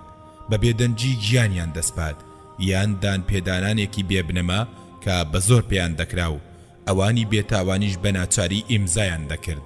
دواتریش لە ڕۆژنامەی سنگیانگ پەخش دەکرا. جگە لە هەندێ وردە نامیلکە کە بە چاودێری ناپاکەکان نووسرابوونەوە یان قوتابی جستابۆ نووسیبیان و بە ناوی تورکستانیانەوە پەخشیان دەکرد. بەرەی شەڕ فراوانتر بوو. چەند بوارێکی دیکەی گرتۆتەوە. شۆڕژگێڕەکانیش بە خۆڕاگریەوە شەڕیان دەکرد. ڕۆژێکم بەسەرداهات کە هەرگیز ناتوانم لە بیری بکەم. ئای خۆزگە نەژیابام بۆ ئەوەی ئەو ڕۆژە نەبینم. شەڕگەرم بوو. دوژمنان و جودابووەکانیش لە هەموو لایەکەوە هێرشیان هێنا. شەڕەکە گەرم بوو. خۆجەنیاز سەیرێکی چواردەوری خۆی کرد و گوتی برایان، جگەل لە شەهید بوون هیچ شتێکی دیکەمان لە پێش نەماوە. ژەنەڕاڵ شەریف خان سەرقاڵی شەڕ بوو. ڕوخساری خۆڵاوی ببوو. فڕۆکە و تۆپخانەکان بردومانێکی چڕ و پڕیان دەکرد. لاشەی قوربانیەکانیش سەر شەقامەکانیان پڕ کردبوو بۆنی خوێن ئاسمانی گرت بووەوە شەریفخانیش لەبەر خۆیەوە دەیگوت وا دیارە ئەم جارە شەڕەکەمان دۆڕان خۆجە نیازیش گوتی دەبێت بۆ شوێنێکی تر بکشێینەوە دوژمنان ژمارەیان زیاد دەبوو ئێمەش تووشی ناڕەحەتیەکی زۆر بووین کاتێک لە شەڕێکی نابەرامبەردا بە هەڕەمەچی کشاینەوە چوومە سەرگردێکی سەخت وەخت بوو هەز بەو درک و داڵانە نەکەم کە دەچوونە دەست و پێمەوە بە هەناسە بڕکێ لەسەر گردێکی بەرز ڕاوەستام و سەیرێکی دوورم کرد پەروەردگارە وا خۆجە نیاز و شەریفخان کەوتنە چنگی دوژمن پاشان بۆ دەستگای هەواڵگریان جستا بۆ درانەبەر هیواکان ڕەوینەوە هەموو شتێک لە ناخماندا دەمرێت ئەوین هیوا سەرکەوتن هەروەکو دوێنێ چۆن نەجمەت اللەیل لە ناخمدا مرد وەختە ڕۆژانی خەبات نەمێنن و وەکو یادەوەریەکانم لەگەڵ منسوور دەرغادا کە هیچ شتێک لەبارەوە نازانم ببنەوە بە یادەوەری بینینی ڕۆڵە جودابووەکانی تورکستانی ڕۆژهەڵات کە زۆر بەدڵڕەقی و کۆیلەیی و زەبر و زەنگ و گاڵتەکردن بە شۆڕژگێڕەکان گەڕانەوە زۆر ئازاریدام ناڕەحەتترین شت لەسەر دەروونم ئەوەیە یەکێک لە ڕۆڵەکانی وڵاتەکەم ببینم گۆشتن چاو بە پێکەنین دەنگ بەرز براکانی خۆی وەکو مێگەل بداتە بەر وەکو ئاژەڵ هەڵس و کەوتیان لەگەڵدا بکات ئەوەی بەسەر خۆجە نیاز و ژەنەڕاڵ شەریف دەهات ماوەیەکی زۆر وەکو نهێنیەک تەماشا دەکرا چونکە هەردووکیان لەگەڵ کۆمەڵە کەسێکدا بۆ جێیەکی دوورە دەستی نادیار سەرنگوم کران بۆ زیندانیەکی دوورە دەستی ژێرزەمین کە کەس هیچ شتێک لەبارەیەوە نازانێت لە بارەگای هەواڵگری خۆجە نیاز بە جلێکی شڕۆڵەوە بەرغسارێکی پڕبرینەوە ژەنەڕاڵ شەریف خانیش لە تەنیشتیەوە بوو لێکۆڵینەوەکەش زۆر تون بوو حاجی نیاز بە چاوسووی و دەستەوەستانەوە وەستا بەڕێوبەری هەواڵگری قیڕاندی بەسەریدا دان بە ناپاچی خۆتدا دەنیت حاجی نیاز پێکەنی بە دوو چاوی سوورەوە کە وەخت بوو خوێنی بپشێ سەیرێکی کرد و گوتی ئەی تۆ من مەبەستت چییە؟ من ناپاکم یان تۆ؟ لەگەڵ بیستنی ئەو وەرامە سەرۆکی هەواڵگری زلێکی کێشا بە دەم و چاوی سەرۆک کۆماردا حاجی نیازیش دەستە کە لە چراوەکانی بەگاڵتە جاڕیەوە ڕاوەشاند و لەبەرخۆیەوە گوتی جاری وا هەیە مێشێک بە تۆبزی لوتت دەخورێنێ ڕاستی بڵێ خۆجە نیاز پێکەنی و گوتی ڕاستی ڕوونە ئەوانەی ویستیان ئازادی و ئابڕووی خۆیان بپارێزن دەستەکانیان بەستراونەتەوە ناپاک و گڵاوەکانیش دەسەڵات و قامچی و کلیلی بەندین خانە گەورەکانیان گرتووەتە دەست ڕاستێکی دیکەش کە من دەیزانم ئەوەیە من دەمرم بۆیە تفت لێ دەکەم سەرۆکی هەواڵگری چاوی لێ سوور کردەوە و گوتی وەکو سەگ دەتۆپیت هیچ کەسیش نازانن لاشەکەت لەکوێ فڕێدەدرێت خۆجە نیازیش بە ڕوویەکی گەشەوە و گوتی لاشەکەم چ نرخێکی هەیە ڕۆحم لەوەیە لەسەر لوتکەی چیاکان دەفرێت چونکە ڕۆحی من نامرێت لەو کاتەدا بەڕێوبەری نووسینی ڕۆژنامەکە قەڵەم و کاغەزێکی گرتە دەست و پرسیارێکی کرد حاجی نیاز ڕۆح یعنی چی؟ خۆجە نیاز ئەم پیاوەی دەناسی سەیرێکی کرد و پێی گوت تۆ هیچ شتێک لەبارەی ڕێنماییەکانی بوودا و کۆنفیوشیس لە ڕۆژنامەکەتدا پەخش ناکەیت؟ باشە تەنها پەروەردگار دەزانێت ڕۆح چییە بەڕێوبەری هەواڵگری وەرامی دایەوە و گوتی قسەی پوچی دواکەوتوەکان دەڵێیتەوە نیازیش بزەی هاتێ و چەند ئاەتێکی قورئانی خوێندەوە و گوتی کافرە یەکەمینەکانیش گوتیان تەنها زەمانە لە ناومان دەبات مەبەست ئاەتی وما يهلكنا إلا الدهر بەڕێوبەری هەواڵگری سدپانی بەگوێی حاجی نیازدا وتی دەبێت دان بەوەدا بنیت کە ئەم گەلە تووشی نەهامەتی کردووە ئەویش وتی دەبێت تۆش دان بەوەدا بنیت کە دژی ئەو گەلەی سپاردەی خۆی خستوەتە ئەستۆی من و شەڕەفمەندانە لە پێناوی ئازادی خۆیدا شەڕی کردووە پیلانت جێڕاوە بەڕێوبەری هەواڵگری پێیوتەوە دەبێت تۆش دان بە هەڵوشینی ئەو پارانەدا بنیت خۆجە نیازیش وتی من هیچ پارەیەکم نییە خواردن و نووسنم لەگەڵ شۆڕژگێڕە قارەمانەکاندا بووە بەڵام تۆ ئێستا وەکو تاوانباری شەڕ دادگایی دەکرێت. ئەویش وتی جێی شانازیە کە لە پێناوی و دەرنانی داگیرکەراندا شەڕ بکەم. من تاوانباری شەڕ نیم، بەڵکو من تێکۆشەرێکم لە پێناوی پەروەردگاردا تێدەکۆشم. فەرماندەکەش گوتی یەکەم جار دەبێت ئیسلام لەناو ببەین، ئەو کات هەموو بەرگریەکان تێک دەشکێت. دەقا و دەق وایە. بەڕێوبەری هەواڵگری کاغەزەکانی کۆکردەوە و دەیگوت ئەو بابەتە پێویست بە دانپێدانانی تۆ ناکات. تۆ لە کاتی ئەنجامدانی تاوانەکەدا لە گۆڕەپانی جەنگدا دەست بەسەر کرابیت. لای خۆت بنووسە بە شانازیەوە دەڵێم کە من پاشەکشەم نەکرد، ئاوەتە خوازیش بووم بە شەهیدی بمرم. ژەنەرال شەریف خان خۆی خستە نێو دەمەتەقێکەیەوە بە بەڕێوبەری هەواڵگریەکەی گوت گەر یەکێک لە سەربازەکانی من بوای بە پێڵاوەکانم وەکو مێرویەک تەختی زەویم دەکردی. بەڕێوبەری هەواڵگیری بە تووڕەیەوە چاوی تێبڕیم و گوتی لە سێدارەدانت بەز نییە، دەبێت تۆ لە تووپەت بکرێیت دواتر گۆشتەکەت فڕێ بدرێتە بەرپشیلە. مەنسوور دەرغا لە هەمان جێگە بەندکرا بوو، بە چاوی خۆی ڕووداوەکەی بینی بوو. بە هەمان شێوەی ئەوان ئازار و ئەشکەنجەی چەشتە بوو. بە شێوەیەکی سەیر لە مردن قوتاری ببوو. شەوێکیان لە مانجی ئابدا و لە نزیک بینای هەواڵگری تەقینەوەیەک ڕوویدا و ترزێکی گەورەی لە بیناکە دروست کرد. هەلی هەڵهاتن بۆ سێ لە زیندانیەکانی ئاسان کرد. مەنسوور دەرغا توانی هەڵبێت، بەڵام دوو هاوڕێکەی دیکەی بەرگولەی مەرگ کەوتن. دوای ساڵێک چاوم بە مەنسوور دەرغا کەوتەوە. ئەو لەسەر شێوەی شوانێکی قەرەجی شەلدا بە جلێکی شڕۆڵەوە خۆی گۆڕی بوو.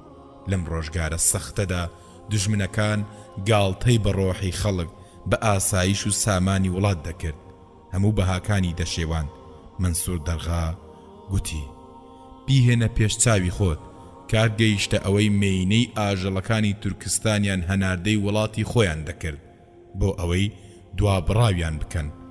بەتاڵیەکی پڕ لە نائومێدیەوە گوتم تەواو، هەروەکو ئەوەی دوێنێ دەستیان گرت بەسەر ئافرەتاندا. دەستیان بە تۆمەت بەخشینەوە کرد. تەنها تۆمەتێک بەس بوو بۆ ئەوەی بێتاوانێک بە کەس و کاریەوە ڕاپێچی زیندان بکرێت. ئابڵوقەیەکی توندیان بەسەر وڵاتدا سەپاندبوو بۆ ئەوەی هەواڵە ناخۆشەکان دزە نەکەنە دەرەوە. ترس و تۆقاندن بڵاو بووبووەوە. وای لێ هاتبوو مرۆڤی نیشتیمان پەروەر نەیدەوێرا لەگەڵ ڕۆڵەکەیدا بە ئازادی قسە بکات. دژمن لەوەدا سەرکەوتوو بوو کە توانین نیوەی ماڵە تورکستانیەکان بکاتە سیخۆڕ. دراوسێ متمانەی بە دراوسێ نەمابوو. زیاتر لە سێ لەسەر چواری گەورە فەرمانبەرانی دەوڵەت ببوونە سیخۆڕ.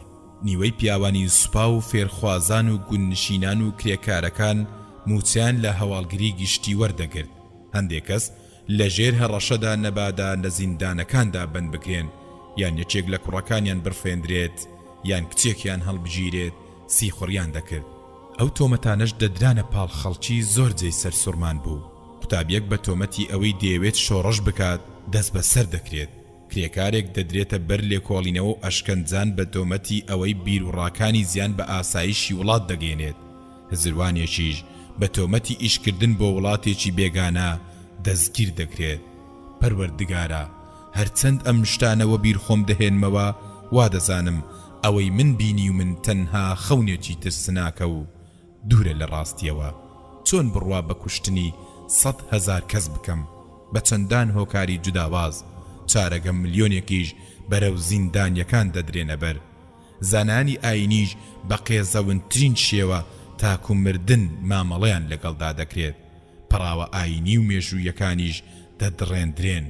مزگەوتەکانیش دەکرێنە گەنجینە و شوێنی شانۆ. نەوەی نوێش بۆ ئەوەی لە زریانی داگیرکاریدا بتوێتەوە کە کەسایەتی و مێژی خۆی لەبیر بکات.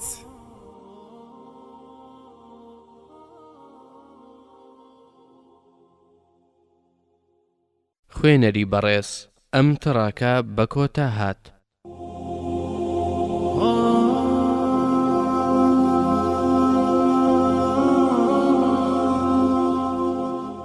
بەشی هەشتەم لاپەڕاس 103. ئای شەعری قۆمۆل، چەند زۆرن ئەو مەرگەسات و ناخۆشیانی بەسەرت داهاتن.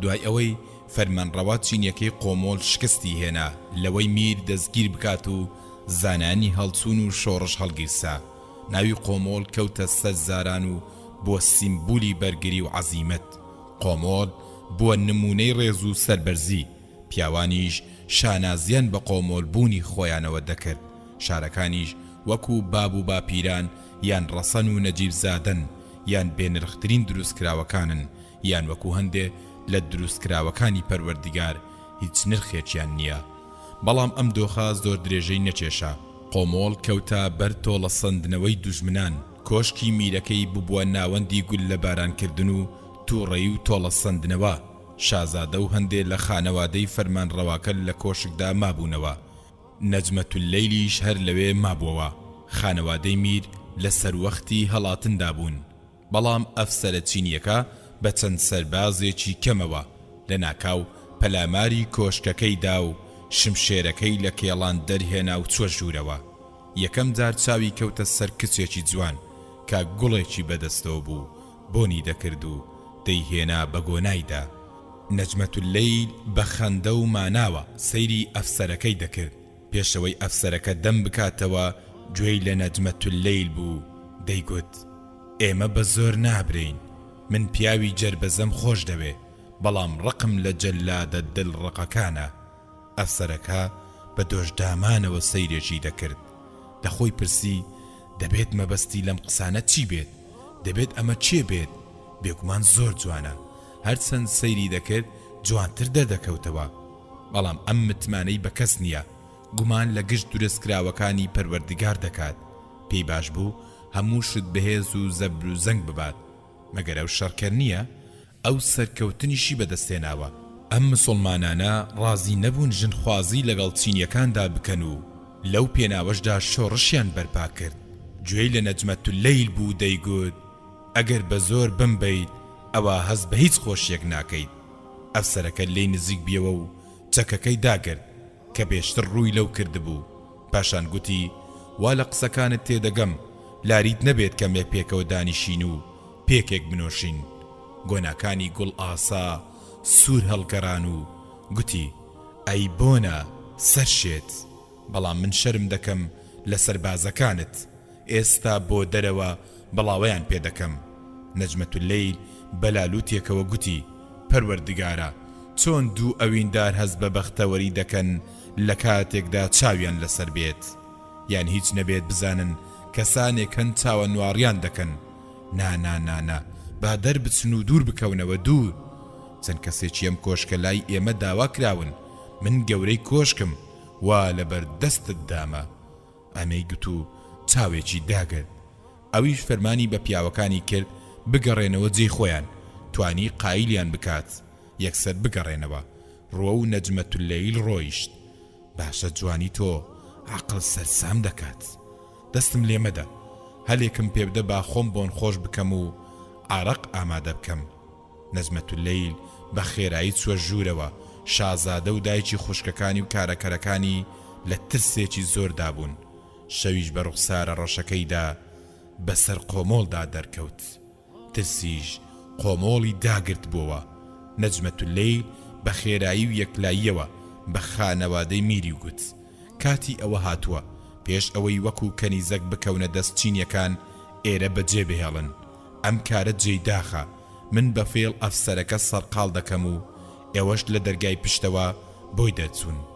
بەرەو ڕووی چیاکە ملی ڕێ بگرنە بەر ئەو ئەسپ و گالیسکەی ئامادەمان کردبوو چاوە نوارە پیاوانی خۆمانیش پاسەوانی ڕێگای هەڵاتنەکەتان دەکەن وریابن شەڕ ڕوو نەدات بچووکترین شەڕ ڕوو بدات دوژمنان لەسەرتان کۆ دەبنەوە و ئەو کاتی ژیان و کەڕامەتتان لەدەست دەدەن من ئامادەم لە پێناوی ئێوەدا گیانی خۆم بەخت بکەم بێهودە کات بە فیڕۆ مەدەن ئەفسەرەکە لە ژوورەوەیە من بە ئارەقەوە دەچمە لای و ئێوەش ئێرە جێبهێڵن فرمێسکەکان دابارین وشەکانی ماڵاوایی خوددا حافیزی تێکەڵ بە ئاه و گریان بوون نەجمەتوللەیل گەڕایەوە و کەمێک فرمێسک بە بەرژانگەکانی دامابوون بەڵام گۆرانیەکی چینی دوور لە ڕەوشتی دەچڕی چەند برگەیەکی لە پیرەکارە کەرێکی چینی لەبەر کردبوو هەندێ شوشە عارەقی بەدەستەوە هەڵگرتبوون.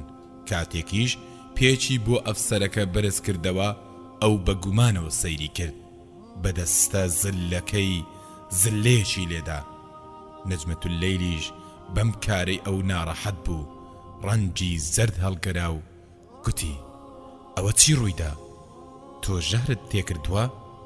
دایە قاقای پێکەنین و خەریک بوو لەسەر پشت بکەوێت. بەڕقەوە سەیرێکی کرد و گوتی: یەکەم جار من دەخۆمەوە. لە مێژووی کۆشکدا کەس ژەهر خوارد نەکراوە. لێرە پیاوان و ژنان تەنها بە شمشێر ڕوبەڕووی یەکتر دەبنەوە. ئەفسەرەکە لێی نزیک بیەوە و باوەشی پیا کرد. ئەوەیش بە نەرمیەکەوە پاڵێکی پێوە ناو گوتی: زۆرت سەرەر کرد. ئەویش زانی مەبەستی نەجمەتوللەیل چییە، بۆیە یەکسەر داوای لێبوردن دەکەم. دوای چی؟ مەبەستت چییە؟ نەجمەتوللەیل لە خوا نەبێت لە هیچ کەسی تر ناترسێت. بەڵام پێشەمووشت ئێمە پەیوەندێکی ئەویندارانە پێکەوەمان دەبەستێتەوە. گومان ئەوین دەکوژێ. ئەی ئەفسەری چینی، دۆخەکەوا دەخوازێ بە ئاگابم پارتیزانەکان زۆریان لە پیاوانی ئێمە کوشتووە. من تۆم خۆش دەوێ. نەجمەتوللەیل دەستی بە دەمەتەقێ کرد، هەستایەوە سەر پێ و گوتی: نامەوێ ئەم شەو بتبینم. ئەم ئافرەتە زۆر سەیرە.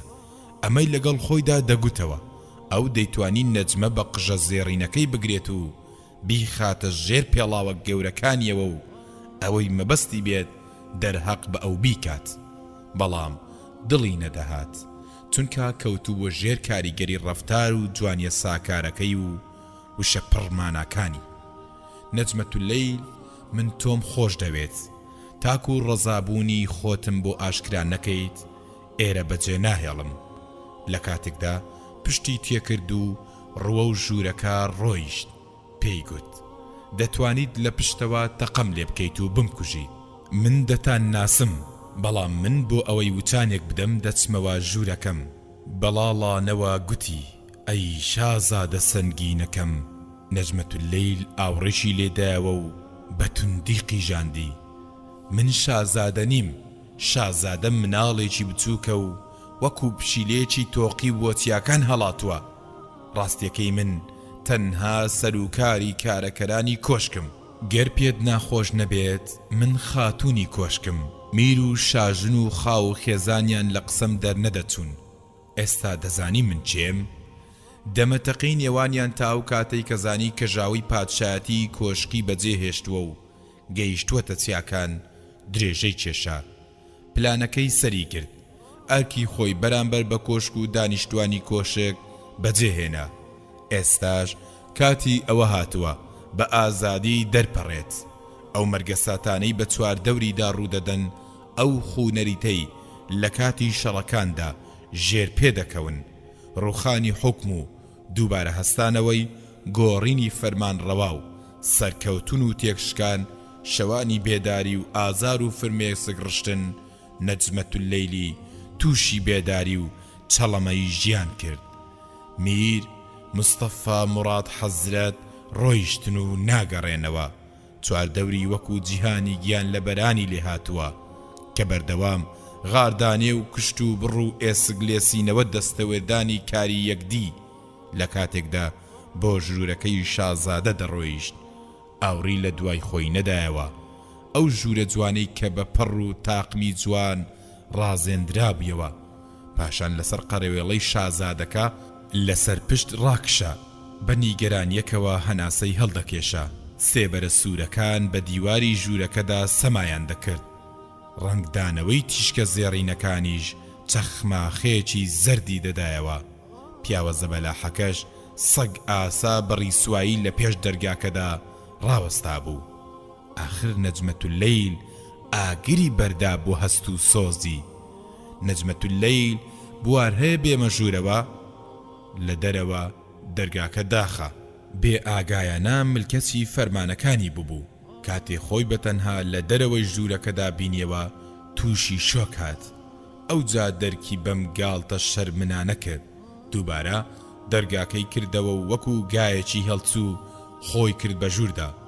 بەڵام نەجمەتوللەیل گوێی نەدا. ئەویش دەستی گرت و ئەمیش بە هێواشی دەستی خۆی ڕاکێشایەوە من ئەو شەو تۆم ناوێت ئەی بۆ کوێ بچم کۆشکەکەتان کەوتووەتە دەست لە هەر ژوورێکدا مەبەستت بێت دەتوانیت بارگە و بنەی خۆتی لێدانیت ئەی تۆ هەستایەوە سەر پێ و گوتی دەتەوێت خۆشیەکی کاتی بم نەیزانی چۆن وەرامی بداتەوە باشە ئەگەر دەتەوێت مێردم پێ بکەیت ئەویش بێدەنگ بوو بەڵام ئەم بەسەر سوڕمانەوە سەیری دەکرد و گوتی چۆن دەبێت بێتە سەر ئاینی من ئاینی تۆ چییە من مسڵمانم بەڵام من ڕقم لە کەسێکە بڕوای بە خوڵقێنەری پەروەردگار نەبێت تۆ لە بەرامبەر سەرۆکەکەی خۆتدا وەکو ئەوەی لە نوێژدا بیت بەڕێزەوە دەوەستیت ئەی چۆن پێویستیەکانی گوێڕایەلی بەرامبەر بە خوڵقێنەرەکەت بەجێناهێنی ئەویش بە لە شەقورسەکەیەوە خۆیدا بەسەر نزیکترین تەختدا و گوتی من نازانم ئیسلام چییە دەبێت بزانیت بەڵام ئەگەر سەرکردایەتی بزانێت من بڕوام بە بیرۆکە دواکەوتوانە هێناوە ئەوە لە ناوم دەبات جا ئەوان چوزانن کەوا بوو تۆ دەتەوێت ئەم بابەتە بە نهێنی بمێنێتەوە بەڵێ باشە با بڕۆین چی بۆ ئەوەی مێردت پێ بکەم چەند سروت و وشەیەک هەن دەبێت بیان لێی چەند سەرەتایەکی ئاسانیشەن دەبێت یەکەم جارتیان بگەیت بێزار بوو وای بە خەیاڵ داهات کە ئەو دەوێت بیر لە هەڵاتن بکاتەوە داواکاریەکانی زۆر بوون چونکە بۆ لای شتانێک پەلکێشی دەکرد کە تاکو دوێنێ ئەم بیریشی لێ نەکرد بووەوە ئەم هەموو شەکەتیە بۆچی چۆن تا ئەم ڕادەیە ئارام بگرێت بە بێزاریەکەوە گوتی دەتوانم وەکو مەڕات کێشم بۆ بارەگاکەی خۆم ئەوەی بمەوێت پێتی بکەم هەردوو شانی هەڵتەکاند و بێگرنجی دانە قسەکانی ئەو گوتی دەتوانیت دوای ئەوەی تفێکی قوددا و گوتی بەڵام ئەو کات تۆ مەینەیەک نابینیت گوڵاوی خۆشەویستی دەرخوار بدات ئەو کات من وەکو گۆشتی مەڕ تەنها ژەمە خۆراکێکی بەتامم جوداوازیەکی زۆریش لە نێوان گۆشتی مەینە و گۆشتی مەڕدا هەیە دەست لەسەر ئەژنۆ خۆی دانەواند و گوتی تۆ ئافرەتێکی سەیری فەرمانی لە سێدارەدانم بۆ سەدان کەسی ئەم شارەم دەرکردووە و لە چەند ساتێکدا جێبەجێ کراوە چەندان ژن و پیاوم کشتووە ئەوەی جێی سەر سوڕمانی منە ئەوەیە من زۆر دەستەوەستانم بەرامبەرت نەجمەت اللەیل بزێکی هاتێ و گوتی ئەوە خۆشحاڵم دەکات بۆچی؟ چونکە هێواش لە گیاندارێکی دڕندەوە دەبیتە مرۆڤێکی سۆزدار بە توندی قیڕاندی بەسەریدا و گوتی مەبەستت چییە؟ بکوژ و سەمکارەکان مرۆڤ نین ڕابردووشت وەکو ڕابردووی ڕێگرێک وایە من مرۆڤێکی ئازام دەوێت مرۆڤێکی دەزانی مانای وشەی مرۆڤ چییە؟ مرۆڤ لە دیدی ئەودا بنیادەمێکی خاوەن سمێڵە بتوانێت شەڕ بکات و سەرکەوتن وەدەست بێنێت هەموو شتێک وەدەست بهێنێت بکوژێت و دەستکەوتی هەبێت ئەو دروشمانە بەرز بکاتەوە کە سەرۆک و ئاغاکانی بەرزیان کردوێتەوە لەگەڵ ئەو ئافرەتانەدا ڕابوێرێت کە لە ڕەنگ و ڕەگەز و ئاینە جوداوازەکانن دەبێت ئەم ئافرەتە چی بووێت لەم پیاوە گوێی لە نەجمەت اللەیل بوو لەو کاتەی لی هاتە پێشەوە و پێکێکی پێشکەش کرد و دەیگوت بەدڵنیاییەوە لە نێوان ئاژەڵ و مرۆڤدا جوداوازی هەیە هەموو خەڵک دەزانن من چیم خەڵکی یان لێت دەترسێن یان سەر بە سوپاکەتن بۆیە گوێت لە هیچ ناڕەزایەتیەک نابێت هەردوو شانە گۆشتینەکانی گرت و بە تووڕەیەوە گوتی تۆ چیت لە من دەوێت دەمەوێت بە گەیشتنی من و تۆ لە ژێرسایی بیر و باوەڕێکدا بێت بیر و باوەڕێک جوداواز لەو بیرۆکە هەڵانی کە بەهێزەکان لە دوای تێکشکانی کڵۆڵەکان دای دەڕێژن نەجمەت اللەیل من تۆم خۆش دەوێت بەڵام تا شایەتمان نهێنیت بە یەک ناگەین لەبەر ئەوەی خۆشم دەوێت هەرچی بڵێ جێبەجێ دەکەم شایەتمان بهێنە کاتێک شایەتمانی هێنا ئەو درێژەی پێدا و گوتی دەبێت ڕێگری لە پیاوانت بکەی دەست لە کوشتن و دزی هەڵگرن وا دەکەم دەزانم ئێوە برسین ماندوون نان و ئافرەت و بێوەییتان دەوێت ئێوە یاسایەکی دادپەروارانە دابڕێژن با سەرکەوتنتان نەبێتە بەهانەیەک بۆ ئەوەی ببنە کۆمەڵێکی دڕندا ڕەفتاری دڕندانە سەر بۆ کینە و تند و تیژی ڕادەکێشێ بۆنی بەختەوەریشی لێ ناکرێت. ئەویش گوتی زۆر سەرسامم بە قسەکانت کەوایە تۆ شایانی ڕێزی لە نزیکی کۆشکەکە مەلایەکی شارەزا هەیە بە ناوی مەولەوی عەبدوڕەزاق دەچم لەگەڵ دوو شاهێددا بانگی ئێرەی دەکەم بۆ ئەوەی ببینە ژن و مێردی یەکتر. لە کاتێکدا نەجمەتوللەیل لەسەر قەرەوێلەکەی بازیدا و عەبارەشەکەیدا بەسەر خۆیدا ئەو شەرم دایگرت و ئەملا و ئەولای دەکرد. پاشان نەجمەتوللەیل پێی گوت تۆ چاوە نوار بە من زوو دێمەوە. ئەویش پەنجەی شایەتمانی ڕاوەشاند و بە هەڕەشە و گوتی ئاگادار بە بە هەڵاتنت شارەکەت دەکەمە گۆماوێکی خوێن. بە چاوێکی پڕ لە گلەیەوە تەماشایەکی کرد و پێی گوت بێدەنگ دانیشە. دوای چەند ڕۆژێک لەم بەسەر هاتە خەڵکی قۆمۆڵ نەجمەتوللەیلیان بە سواری گالیسکێکی گەورەوە کە دوو ئەسبڕان دەکێشە لە تەنیشت ئەفسەرەکەەوە بینی. خەڵکی لەسەر شەقامەکاندا جێگەیان بۆ چۆل دەکردن ئەو مێردی پێکرد.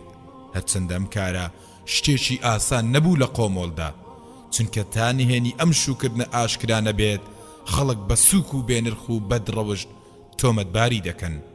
ئەگەر ئەفسەرە چینیەکە بە زۆر مارەی بکردایە ئەوە خەڵکی بەهانیان بۆ دەهێنایەوە. بەڵام وا دیارە ئەم خۆی فرۆشتوەتە داگیرکەرەکان. خۆی لە مستەفا موڕەد حەزرەت گۆڕیوە و دوای کاروانی سەرکەوتوەکان کەوتووە. ئەم ڕەفتارەی وای لێ کرد لە هەموو لایەک ناوی بکەوێتە سەرزاران و سەدان درۆ و تۆمەت سەبارەت بە پەیوەندیە گوماناویەکانی بە چینیەکان و سیخوڕیەکانیانەوە بدرێتە پاڵی. هیچ کەسێکیش بیری بەلای ئەوەدا نەچوو کە هۆکاری ڕاگرتنی کوشتار لە قۆمۆڵدا بۆ ماوەیەک چییە. نەجمەتوللەیل زیاتر ڕەنجی زەرد هەڵگەڕا و جوانتر دەرکەوتەوە بۆ جێڕێزی کۆمەلگە چینیەکان. ئەمە ژوای کرد هاوڵاتیانی ناوچەکە بە پیا و ئافرەتەوە پێی سەرسام بن. کاتێک شۆڕجێرەکان لە سەرەتادا سەرکەوتنیان بەدەستهێنا و دەوڵەتێکی کۆماریان بە سەرۆکاتی خۆجەنیاز دامەزراند و چینیەکانیشیان تووشی چەڵەمە کرد. چینیەکان بە هەموو لایەک هەڵدەهاتن. ئەم ئەفسەرەش لەگەڵ نەجمەتوللەیلدا بەرەو ئۆرمچی هەڵات. خەڵکی قۆمۆڵ کەمێک پێش هەڵاتنەکە لەگەڵ ئەفسەرەکەدا بینیان هەڵات. هەمووان نەفرەتیان لێ دەکرد. ئافرەتان تفیان لە دوو دەکرد. منداڵانیش غیرەتیان هەستا و لە دواوە بەردبارانیان دەکردن. پاشان بەترسەوە ڕۆیشتن. دوای ئەوەی لێک تێگەیشتنێک لە نێوان فەرمانڕەوا و ڕووسەکان واژۆکرا. تۆپ و فڕۆکە و زرێپۆشەکانی رووسیا هاتن. دۆخەکە گۆڕانی بەسەرداهات. شۆڕژجێرەکان پاشەکشیان کرد. سەرۆکی حکومەت و گەورە فەرماندەکانیش دەست بەسەر کران. گەلی تورکستانی ڕۆژهەڵات و خاکە ئیسلامیەکەی داگیر کران. شەوێک ئەفسەرەکە گەڕایە ماڵ و بینی نەجمەتوللەیل دەگری. وتی بۆچی دەگری نەجمەتوللەیل؟ ئەویش وتی خەڵکی دەمرن، من ڕقم لە شەڕە، من دەترسم. بە ناڕاحەتیەکەوە گوتی من چی بکەم؟ ئەوان لە ئێمە دەکوژن، بۆیە ئێمەش ناچارین لیان بکوژین. فرمێسک بە چاوەکانی دادات نەخوارەوە و گوتی ئاوەتە خوازم بگەڕێیتەوە وڵاتی خۆت و منیش لەگەڵ خۆت ببەیت وەکو مرۆڤەکانی تر بە ئاسوودەیی و بێوەیی بژین. یەکسەر تێگەیشت کە مەبەستی ناڕەزایی دەربڕینە بەرامبەر بە داگیرکردنی وڵاتەکەی لەلایەن چینیەکانەوە. ئەویش بێ هیچ هەڵچوونێک گوتی ئازیزەکەم ئەم بابەتە و ئاسان نییە، من بۆم نییە قسەیان تێدا بکەم. سوپا بە فەرمانی سەرەوە جوڵی پێدەکرێ. لە هەموو وڵاتێک هەروایە، سیاسەتیش حەق و ناحەق نازانێت. پاشان فویەکی کردە قەنەکەی و ڕووی گرش کرد و گوتی هەز بە ماندووبوونێکی زۆر دەکەم. کەمێک بێدەنگ بوو. پاشان گوتی دەتەوێت بگەڕێیتەوە قۆمۆڵ؟ ئێستا زۆر ئارامە، شۆڕژجێرەکان تێک شکاون و دووبارە کەوتوۆتەوە ژێر دەستی خۆمانەوە. بە نیگەرانیەکەوە گوتی زۆر ئاوەتە خوازم سەری خۆم بۆ وڵاتێک هەڵگرم کە کەس نەمناسێتەوە. ئەویش دەستێکی هێنا بە دەم و چاویدا و گوتی دەزانم بەدەستی چیەوە دەناڵێنی، دەستت لادا، بۆچی؟ واز دەکەم دەستت بە خوێنی ئافرەتان و پیاوان پیس بووە. داڵغێکی لێدا و گوتی من لە شەڕدا وەکو کوێر واوم، چی بکەین؟ بۆ خواردن دروست کراوین، دەبێت شەڕ بکەین بۆ ئەوەی بخۆین و بمرین. تۆ بۆ منیت، خۆشم دەوەی نەجمەت اللەیل. کەمێک بێدەنگ بوو، پاشان وتی چۆن دەڕوانیتە من؟ بە پەشۆکاویەکەوە گوتی تۆ بەند کراویت، نەخۆشیت، لە گشت حاڵەتەکاندا تۆ مرۆڤێکی بەدبەختیت. خەندەیەکی هاتێ و گوتی ئەمانەی گوتتن ئاسوودەم دەکەن. بە خۆشحاڵیەکەوە ئاوڕێکی لێدایەوە و گوتی چۆن؟ چونکە من بە دوژمن نازانیت. ئەویش دەست بەجێ گوتی بێگومان تۆ دوژمنیت. خەفەت بە چاوەکانیدا دیار بوو، چپانی بەگوێیدا و گوتی قەدەری من وایە. نەجمەت اللەیل پێکەنی و پاشان لێی نزیک بیەوە و گوتی چی دەڵێی ئەگەر داوای جیابوونەوەت لێ بکەم؟ بە ترسێکەوە قیڕاندی و وتی چی دەڵێیت؟ مەبەستم تەلاقە. بۆچی؟ چونکە تۆ مسڵمانیت. لەبیری تۆ من هەموو داواکاریەکانی مەلایەکەم جێبەجێکردن، بەڵام تۆشان بەشانی بێباوەڕان شەڕ دەکەیت. من هەر ئەوەندە دەزانم کە سەربازێکم لە سوپایەکدا پاشان هاواری کرد و مستێکی لە دیوارەکەدا و گوتی سوپاکان پەروەردگار ناناسن. ئەی بۆ ئێمە هەوڵی ئەوە نەدەین پەروەردگار بناسین؟ جا ئەوە چ سوودێکی هەیە؟ بۆ ئەوەی ڕێگای بەختەوەری بدۆزینەوە. ئای بێ باوەڕان بە ملیۆنان هەژمار دەکرێن، ئەوان لە مسلمانان زیاترن. جیهان هەر لە ئەزەلەوە وابووە، لەو بابەتە گەڕێ با زیاتر ئازار نەچێژین. ئارەقەی نێوچاوانی سڕیەوە.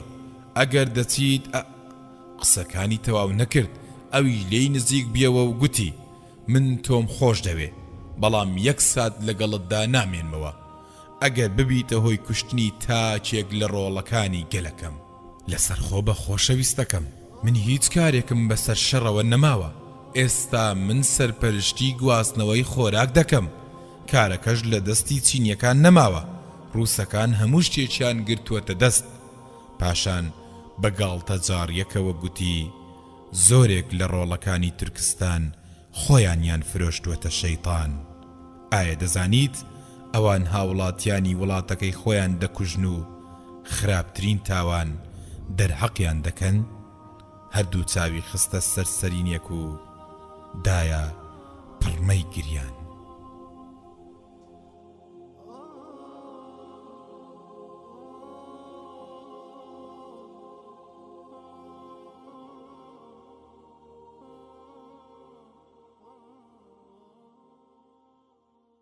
خوێنەری بەڕێز ئەم تڕاکە بە کۆتا هات.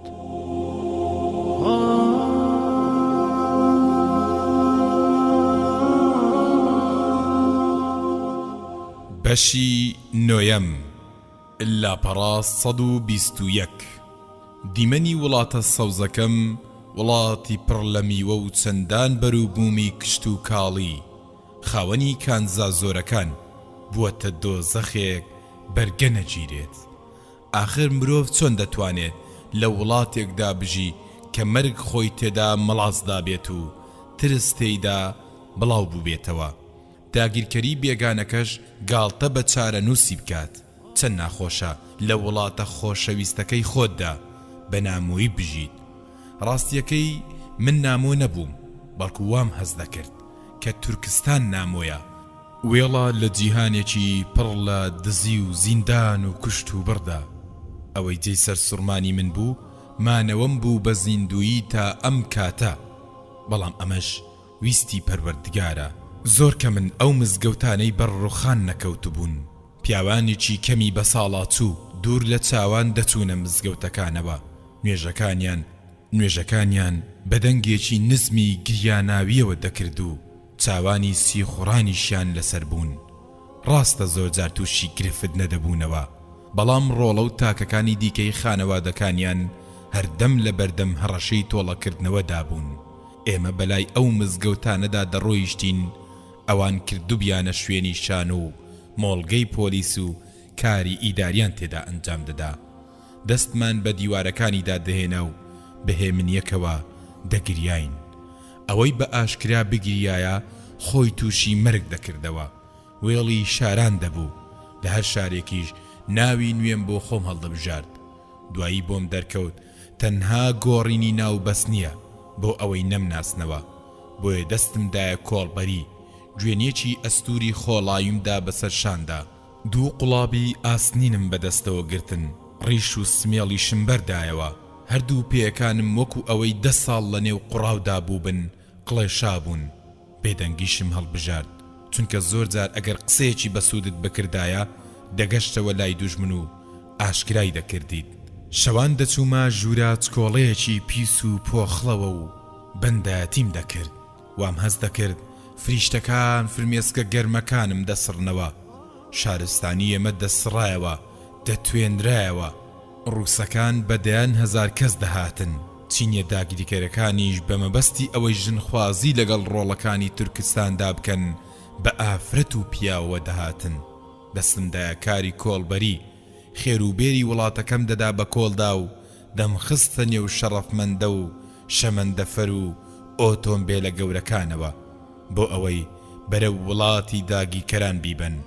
هەموو شتێکیان دەبرد، کانزا، میوە، ئاژەڵ، بەرووبوومی کشت و کاڵی.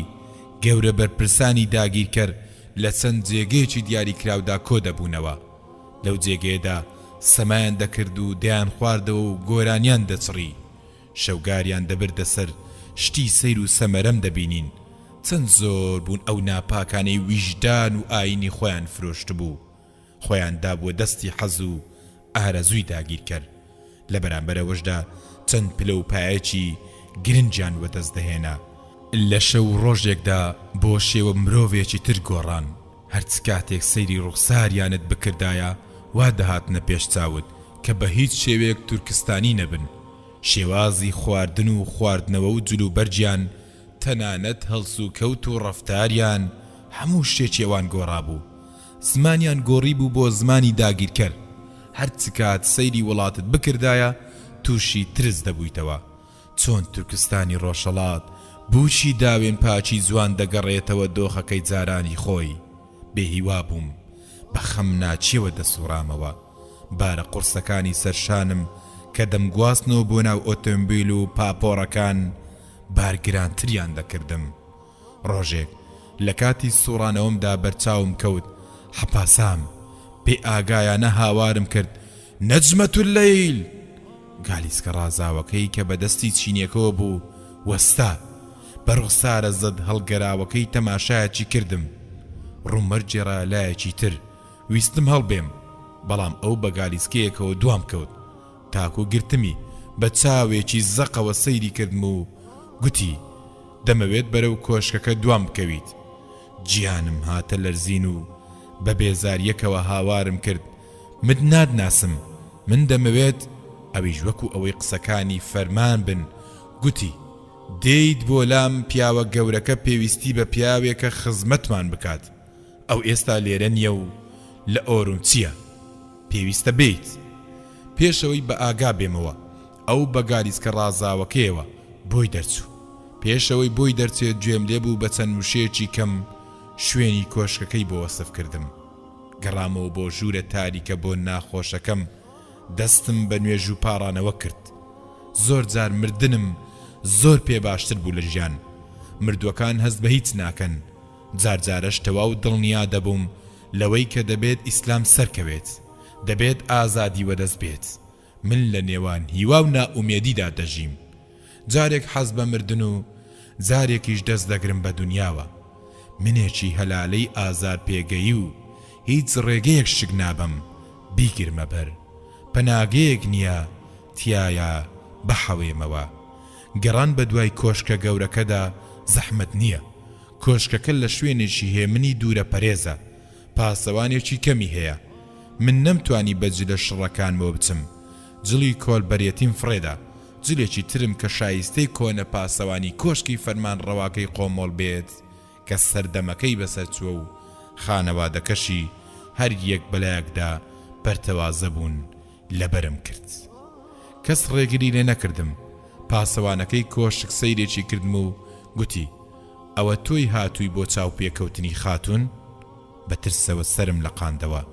سوپاسی پەروەردگارم کرد کە پرسیاری ناوی لێ نەکردم، هەرچەند ناوەکەم هیچ مەترسێکی ئەو تۆ ناوروژێنێ، چونکە کاتێک دوژمن زاڵ دەبێت و حکمی دەکەوێتە چنگ ترس لە دڵیدا نامینێت و با کەم تەرخەمیەوە ڕەفتار دەکات. لە خۆشبەختی مندا کۆشکەکە چۆڵ بوو. پەروەردگارە، بۆچی من هاتوومەتە ئێرە؟ من چی پێ بڵێم؟ من چی بکەم لە خزمەتی ئافرەتێکدا کە تا دوێنێ دەستگیرانم بوو ئێستاش بووەتە یەکێک لە خانمانی کۆمەڵگە پێشکەوتوەکان؟ ئەو لە ئاسمانە و من لە ڕێسمان، مەرجیش بە دوامەوەیە، هەروەکو چۆن بە دوای هەموو شۆڕش جێرێکی دێرینەوەیە. من هەردەم بێگوێدانە هیچ شتێک خۆم هەڵدەقورتێنمە مەسەلەکانەوە. ئەو لەسەر تەختێکی قەیفەی سوور دانیشت بوو، جلێکی ڕەشی لەبەر کرد بوو کە زیاتر جوانی پێدەبەخشی. نەجمەت اللەیل زۆر گۆڕا بوو. ئەو خەمناک و شۆخ و سەنجین دەهاتە پێش چاو. سەرڕۆیی گەنجانە و هەڵەشەی هەرزەکارانەی پێوە دیار نەبوو، بەڵکو وەکو بێوەژنێکی شۆخ و شەنگ دەهاتە پێش چاو. زۆر زووتر دەمیز بتبینمەوە. بێ ئەوەی وەرامی بدەمەوە تەماشایەکم کرد. پێم وابوو لە شەڕدا کوژراویت. بێدەنجیم هەڵبژارد. هەڵمدا قسە بکەم، بەڵام نەمتوانی. مستەفا موراد حەزرەت ناومێدی هەموو شتێک بە مرۆڤ دەکات. ئەو بێهودە چاوەنوار بوو زمانم بێتەگۆ. لەسەر تەختەکەی هەستایەوە و گوتی زۆر ڕێز لەو پیاوانە دەگرم کە لە شەڕەکاندا مردوون. هیواخواز بووم کەس بە پەتی سێدارەوە یان لە گۆڕەپانەکانی زینداندا نەمرێت. دەبێت خەباتجێڕەکان لە مەیداندا گیانی خۆیان بەخت بکەن و بە زیندوی خۆیان ڕادەستی دوژمن نەکەن. منیش بە جورئەتەوە لێی نزوک بوومەوە و گوتم نەجمەت اللەیل، بۆچی بە زیندوی خۆت ڕادەستی ئەوان کرد؟ بە ئازارێکەوە پێکەنی و گوتی بۆ دوجار هاتی دەگۆ. باشە، من بەهانە بۆ کردارەکانم نەهێنمەوە. کاتێک کۆشکەکە کەوت من ویستم خەڵکەکەی بپارێزم. لە هەمان کاتدا نەمویست ببمە ئامرازی دەستی داگیرکەران. بۆی پیاوێکم بۆ خۆمەڵ بژارد و مێردم پێکرد. بەسەر سڕمانێکەوە گوتم چۆن مێردت پێکرد؟ چۆن هەزاران کەس ژنیان هێنا ئەو موسڵمان بوو پاشان مارەی کردم؟ بەنی گەرانیەکەوە هەناسەیەکی هەڵکێشا و گوتی زۆر بە ئاسانی ئەم مەسەلەیە تێپەڕی. کاتێک بینیم ئەو لێم نابێتەوە. منیش مەرجی خۆمم دانا و ئەویش پێی قایل بوو. دەزانم ئەو تەنها بەڕووکەشی مسلمان بووە و هیچ تینێکی مسلمانەتی تێدا نییە. دەزانم من فێڵی لێ دەکەم و فێڵ لە خۆشم دەکەم، بەڵام من چیت پێ بڵێم؟ ئامادەی ئەوەم تێدا نەبوو گورگەکان لە توپەتم بکەن. ئەو منی مارە کرد و پارێزگاری لێکردم. ئەو ئێستەش منی خۆش دەبێت. بە جۆرە سەر سوڕمانێکەوە گوتم چۆن لە سایی پیاوێکدا دەژی کە خۆشت ناوێت؟ بە گاڵتە جاڕیەکەوە شانەکانی هەڵتەکاند و گوتی هەروەکو چۆن تورکستانەکەم لە ژێر پێی داگیرکەردا دەناڵێنێ، هەروەکو چۆن تۆ لە ئۆرمچی کە لە ژێر حکمی دوژمندا دەژیت هەموو شتێک لێرە بەبێ ژیان دەگوزەرێنێ. بە ورتەورتێکەوە گوتم بەبێ گیان؟ ئەویش گوتی بەڵێ، عشق و خۆشەویستی هەموو شتێکمان لەدەست داوە، بۆیە بەبێ گیان دەخۆین و دەنوین و دەخۆینەوە، بەبێ گیان ڕادەبوێرین وەکو بتێک دەجوڵینەوە کە پێویستی بە یەکێکەیە گیانی پێ ببەخشێت، وەکو بوو کەڵەدار و تەنەکەی ژاپۆنی کە بەبێ گیان دەنجی لێوە دێت دەژین. ژیانی ڕاستەقینە بوونی نەماوە، وەکو ئەکتەری شانۆکاری دەگرین و پێدەکەنین و هەڵدەچین. ئێستا تێگەیشتیت مستەفا موراد حەزرەت؟ بە تووڕێیەوە چەپڵەیەکی لێدا و سەرۆکی خزمەتکارەکان هات منی پێناساند و پێی گوت ئەم پیاوە خزمەتکارێکی دەستپاکە، ناوی تۆرسۆنە، دەمەوێت بە جوانترین جل خۆی بڕازێنێتەوە، دەمەوێت شایستەی کۆشکی پیاوە گەورەکە بێت. من ئێستا ناوم تۆرسۆنە، بە کۆشکی پیاوە گەورەکەدا دەسوڕێمەوە، وەکو کابرایەکی بەندکرا و دەجوڵێمەوە. خاوەن کۆشکەکە ئافرەتێکی تورکستانی شۆخ و شەنگە، وا دیارە بە بینینی من ئاسوودە دەبێت. لە ژوورە جوان و ڕازاوەکەی خزمەتکارەکاندا بۆ یەکەم جار لە دوای 2 ساڵ کەمێک بە ئاسوودەی نووستم. ئازاری پشتم مابوو، بەڵام گەرماوە تورکیەکە کەمێک لە ئازارەکانمی کەم کردەوە. دوای ئەوەی ڕیش و سمێڵم تاشین و سەیرێکی ئاوێنەم کرد، بینیم گەنجێتیم گەڕاوەتەوە. پەروەردگارە، سرەڕای نەرمونیان یەکەم، چاوەکانم هێشتا هاواری دڕندانەی چیاکانی پێوە دیارە. دووبارە خەیاڵم چووەوە لای نەجمەت اللەیل، هەستم بەرامبەری وەکو هەستی پیاوێکی ژنە هەڵگیراوا بوو. نەجمەت اللەیل بووە وەکو شاکارێک کەوت بێتە دەستی دوژمن. مانای خۆڕسکانەی ئەوین و خۆشەویستی بووەتە پەڵەی نیشتیمانی. من پێ دەکەنم عەقڵم لە جێی خۆی نەماوە. بۆ ڕۆژی دووەم بە گالیسکە ڕازاوەکەی منی لەگەڵ خۆی بۆ ناوچەیەکی پڕ لە درەخت و گوڵ و میوە برد. ئەو ناوچەیە تایبەت بوو بە پیاوانی داگیرکەر، هەمووان نەجمەت اللەیلیان دەناسی، ئەوان بە خێراتنیان دەکرد، ڕێگەیان بۆ چۆڵ دەکرد. لە گالیسکەکە هاتینە خوارەوە و بەنێو چلە شۆڕبۆوەکان گوڵ و میوە بۆن خۆشەکاندا پیاسەمان دەکرد. لە پێشم دەڕۆیشت و منیش بە بێدەنجی بە دوایدا هەنگاوم هەڵدەگرت. پێی گوتم لەبارەی منەوە گوتوبیان تەلاقی ئابڕوو پاکیزەیی داوە. چڵێکی بچووکی لێ کردەوە و بەڕوخسار ڕەنگزەت هەڵگەراوەکەی تەماشایەکی زەردەپڕی کرد و چپانی بەجێمدا. خەڵکی قۆمۆڵ بە ئاسانی درۆبوختانیان تێدا بڵاو دەبێتەوە. بۆ ئەوەندە بایەخیان بە مەسەلەکەی مندا. من تەنها کارەکەرێکی بێنرخی نێوکۆشکی میر بووم. ئاوڕێکی لێدامەوە و دەستی گرتم. پێشتر داوام لێ نەکردی مارەم بکەیت، تۆش ڕازی نەبوویت. ئەو کاتی کۆچکردن بوو، ئێمەش لەسەر لێواری مەرگ بووین. بە تاڵیەکەوە پێکەنی، هێشتا لەسەر لێواری مەرجین. ژمارەی ئەوانە دەزانیت کە حکومەتی داگیرکەر لە سێدارەی داون، ژمارەیان زیاد لە 100,000 کەسە.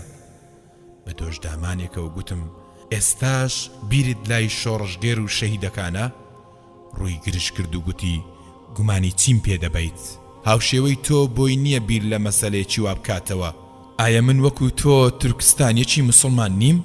دووبارە بێدەنجی زاڵ بوو بەسەریاندا. شنەباز سارد بوو، خۆریش لەسەر وەختی ئاوابووندا خەم و ماتەمێکی سەیری دەچۆڕاند.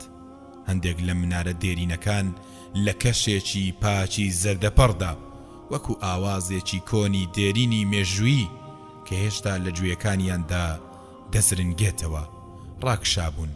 گومەتەکانیش پیرەکی سەڵاسا نووسبوون. جارێکیان دەمە و بەیان لە کێڵگەیەکی ئاژەڵاندا بینیم. ئەو ماڵانەی کە بەقەت پاڵی چیاکانەوە دیار بوون دەپێوە. ئەو لە هەموو شتێک بێخەم بوو. گوڵێکی سووری تێگرتم و بە ئەسپاییەکەوە گوتی بیرم لە کوشتنی کردوەتەوە. مەبەستت چێە؟ مێردە ئەفسەرەکەم. بۆچی؟ بە ئەرچی خۆمی دەزانم، بەڵام منیش لەلایەن خۆمەوە پرسیارێکت ئاراستە دەکەم، کامیان باشترە بیکوژم یان سەری بۆ بلەقێنمەوە؟ شانم هەڵتەکاند و پرسییم جا سەر لە قاندنەوە چ نرخێکی هەیە؟ کوشتن و ئازار و تند و تیژی هەمولایەکی گرتووەتەوە. منیش دێت دەپرسمەوە چ سوودێک لە کوشتنیدا هەیە؟ تۆڵە سەندنەوەیەکی پیرۆزە، بەڵام من بەسەر لە قاندنەوەم بۆی سوودێکی زیاترم لێبینیوە.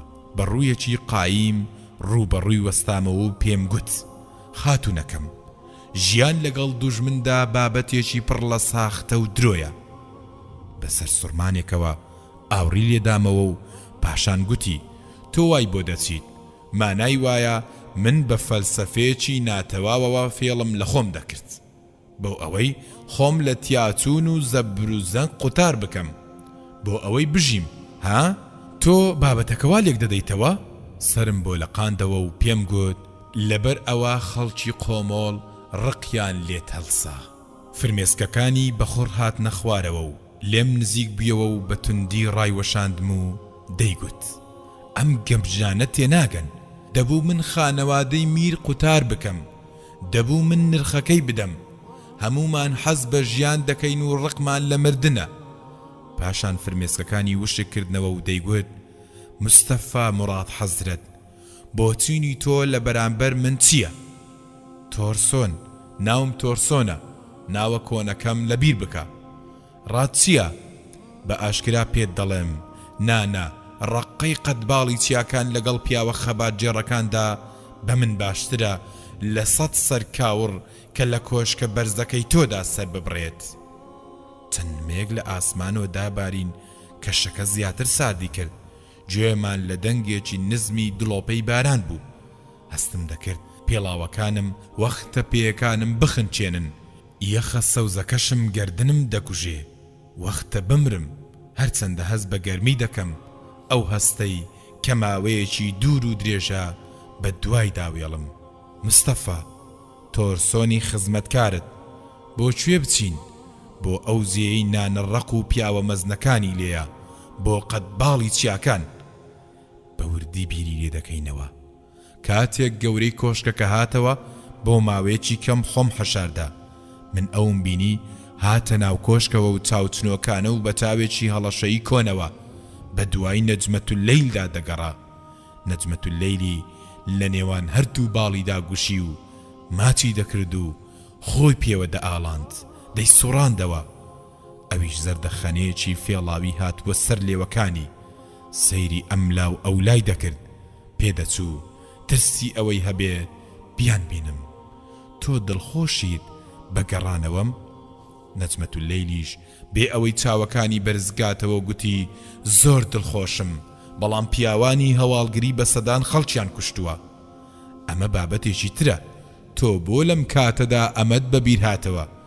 من بۆ ئەو بابەتە هیچ چارەیەکم پێ نییە. بۆچی لە ژیانتدا تاکە هەڵوێستێک نانوێنیت؟ هەڵوێستی من سنووردارە خۆشەویستەکەم. هەڵوێستی تۆ چییە؟ چەند جارم پێگوتیت هەڵوێستی من جێبەجێکردنی کارەکانمە. جوداوازیەکی زۆر لە نێوان جێبەجێکردنی کارەکانت و جێبەجێکردنی ئەرکەکانتدا هەیە. ئەرکەکانی من کارەکانمە. دەمەوێت مرۆڤ بیت. نەجمەتولەیل دیسانەوە بۆ مشتومڕێکی بیانجام بگەڕینەوە. مرۆڤی ڕاستەقینە ئەو کەسەیە هەست بە ئازار و ناڕەحەتی و چەوسانەوە و کڵۆڵان بکات. بە توندی پێشی لێگرتمەوە و گوتی دەبێت ئەوە بزانیت ئەگەر ئەم چەوساوانە جڵەویان بۆ شڵ بکەین ئەوە ژیانی من و تۆش لەناو دەبن. بەهێمنیەکی سەیرەوە گوتی ئەمە گرنگ نییە، گرنگ ئەوەیە ئەرکەکە جێبەجێ بکەیت. بە هەڵچوونێکەوە قیڕاندی جا من چیم؟ تەنها سەربازێکم لەم سوپا گەورەیەدا، قەڵغانێکی بچووکم لە ئامێرێکی گەورەدا. بەم شێوازە پێشوازی لە مێردەگەڕاوەکەت دەکەیت؟ کوا عەشقەکەی جارانمان. وەرە ئازیزەکەم چوونە ژوورەوە تایبەتیەکەی خۆیانەوە. بەخۆمم گوت ئەم نەفرەت لێکراوە یاری بە هەردووکمان دەکات. ئەگە زیاتر لە نزیکی بمێنمەوە هەموو بیرۆکەکانم ژاراوی دەکات. خاوێنی و ڕاستی لێرە لە شارەکان بوونی نییە، بەڵکو لە چیاکان. لەوەیە لای ئەو پیاوانەی بە ئازادی دەژین و چەچیان کردووەتە شان و دەبێت لە نزیکترین هەلدا ئێرە بەجێ بهێڵم. لە کاتی نان خواردنی نیوەڕۆدا چەند جارێک چاوی تێبڕیم و گوتی ئەمێ خزمەتکارە نوێیەکەمان. بەڵێ لە کارەکەیدا دڵسۆز و لێ هاتووە. خەڵکی چ ناوچەیەکیت؟ ناوم تۆرسۆنە و خەڵکی ناوچەی ئاڵتاییم. خوان بە خۆشترین جۆری خواردن ئامادە کراوە. خەڵکیش لە دەرەوەی کۆشک گەڵای درەختەکان دەخۆن، وردکەنانان هەڵدەچنن و سکیان لە برساندا قۆڕەی دێت. منداڵە بەستە زمانەکانیش بە چاوێکی کراوەوە دەڕوانە ئەو خێر و بێرەی بار دەکرێن یان دەگوازرێنەوە بۆ ماڵی داگیرکەرەکان. کاتێک دەم نواڕیە ئەو چەقوانەی لەسەر سفرەکەدا دانرابوون سرم دەسوڕایەوە. تۆرسۆن تۆ ئێستا دەتوانیت بڕۆیت. بە نەرمیەکەوە ئەمەی گوت.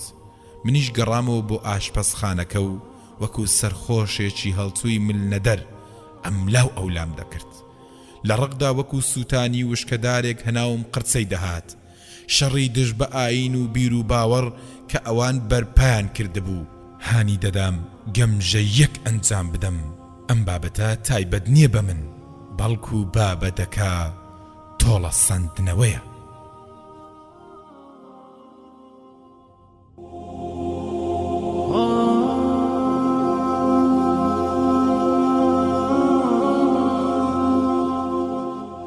بەشی دەیەم لاپەڕا 137 من لە ماڵی یەکێک لە دوژمنەکانمدا دەژیم ئەو تەنها دوژمن نییە بەڵکو قەرزاریشمە و دەستیشی گرتووە بەسەر ئەو ئافرەتەی من خۆشم دەویست پێم وایە ئەگەر زیاتر لێرە بمێنمەوە دەبمە دەستکەلایەک دەگۆڕم بۆ مرۆڤێکی نەجمەتوللەیل ئاسا خۆشگوزەرانی خواردنی زۆر جلی جوان هێمنی مەیل بەلای هێلانەیەکی جوانی وەکو کۆشک ڕۆحی شۆڕەشگێرانە و تێکۆشان لە ناخی مرۆڤدا دەکوژێت کێشێکی دیکەشمەوەیە پەرۆشێکی نامە و تند لە چاوەکانی نەجمەتوللەیلدا بەدی دەکەم وام لێ هاتووە شەرم لە تێڕوانینەکانی دەکەم زۆر جاریش لێی هەڵدێم زۆربەی شەوانیش خەیاڵ دەمباتەوە لای ئەو زۆریش بەپەرۆشم بۆی ئەم کۆشکە ئەوەندە تاوان و هەڵەی ناشەرعی تێدا دەکرێت بووەتە مۆڵگەی شەیطان دوێنێ شەو ئاهەنگێکی سەماکردنی تێدا کرا کەس بە کەس نەبوو نەجمەتوللەیل ئەستێرەی ئاهەنگەکە بوو چاوی پیاوانی بەدواوە بوو گشت ئەفسەرەکان دەیانویست سەمای لەگەڵدا بکەن مێردەکەشی تا مەزبوون خواردیەوە بەڵام لە بەرەبەیاندا بۆ کارێکی بەپەلە ناردیان بە شوێن مێردەکەیدا ئەویش دوای ئەوەی پاڵتۆیەکی ئەستوری لەبەر کرد ڕۆیشت و وەخت بوو بەم لاو بەولادا بکەوێت بابەتەکە ئاساییە بەڵام من بینیم بەرەو ژوورەکەم دێت ڕوخساری لە ئەنجامی شەونخونیدا زیاتر زەر هەڵگەڕا بوو منی لە باوەش گرت و لێوەکانی لێ نزیک کردمەوە خاتوونی من دەبێت نانی بەیانیت بۆ ئامادە بکەم من برسیم نییە من خاتوونی تۆ نیم کۆشکە پڕاوپڕە لە سیوخڕ ناتوانم ئارام بگرم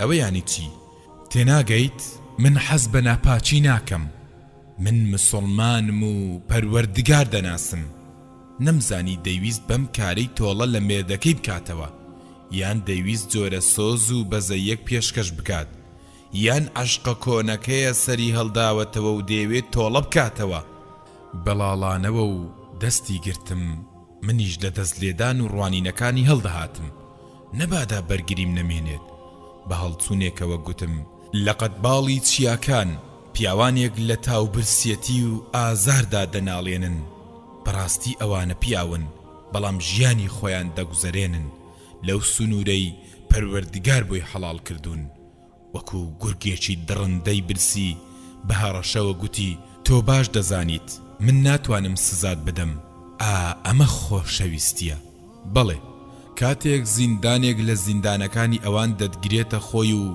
بێدەنجی و تاریکی چوار دەورت دەدەن و جەستت بەرقامچی دەدرێت ئەو کات خەون بە چەند خولەکێکەوە دەبینیت کە لە نزیکی مندا بە ئازادی بیبەیتە سەر بە متمانەیەکەوە پێم گوت خۆم بۆ مردن تەرخان کردووە تۆ یاری بە ئاگر دەکەیت تۆ مێردی ڕاستی قینەی منیت بەڵام ئێستا تۆ ژنی پیاوێکیت مسلمان بووە هەرچەند مسلمان بوونی ئەو بابەتێکی ڕواڵەتیش بێت کەوایە بۆچی هاتووی بۆ ئێرە لە پرسیارکردندا پێشی دامەوە ڕاستە بۆچی هاتوومەتە ئێرە بە درێژایی ژیانم بیرم لە تۆڵەکردنەوە کردوێتەوە لەم دەست درێژی کارانە بەڵام کوانێ تۆڵە دڵم لێیدا ڕاستیەک هەیە و من هەوڵی شاردنەوەی دەدەم من ئەوینداری نەجمەتوللەیل بووم هاتن بۆ ئەم کۆشکە پەیوەندی بە ئەوەوە هەیە بەجێی هێشتم و ڕۆیشت بە درێژایی ئەو ڕۆژە نەمبینیەوە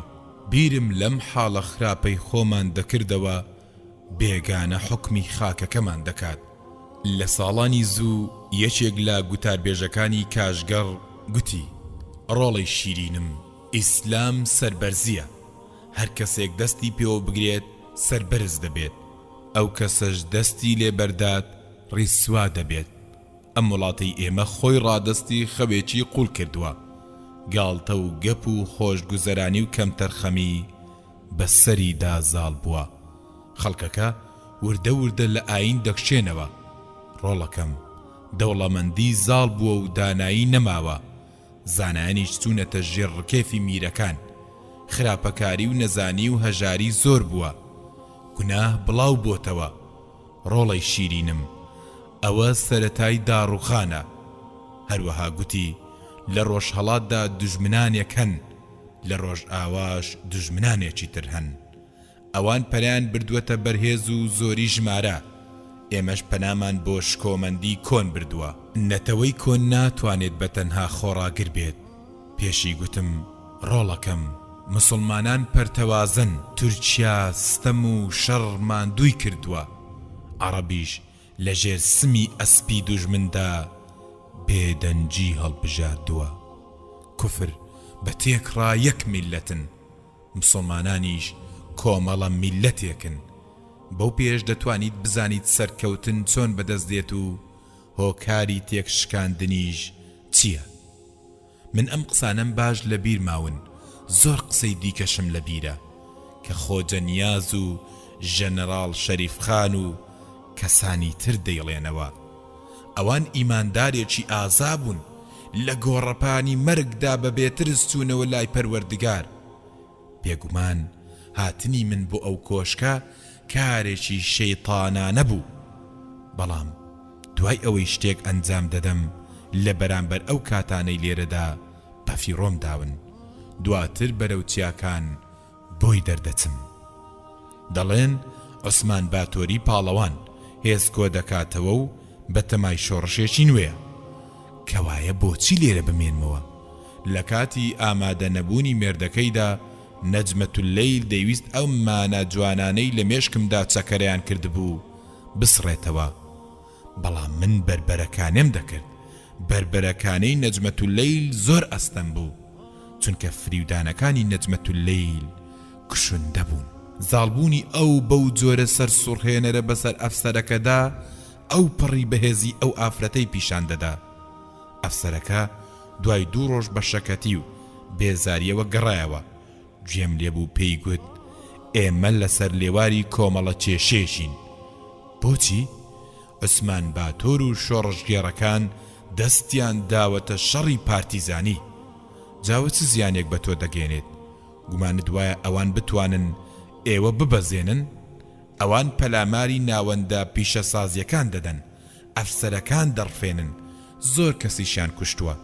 ئەگەر شەڕەکەیان ڕووبەڕوو بوایە دەمانتوانی لە ناویان ببین.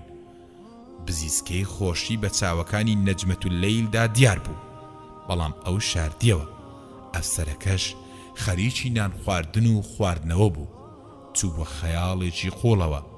شەوێزانیم ئەوان پێکەوە بۆ پیاسەکردن چوو بوون بۆ باخچەیەکی تایبەت و زۆریش مابوونەوە. بەڵام نەجمەت اللەیل بە هەرا و هۆریایەکی زۆرەوە گەڕایەوە. کۆشکەکە پڕ بوو لە ئەفسەر.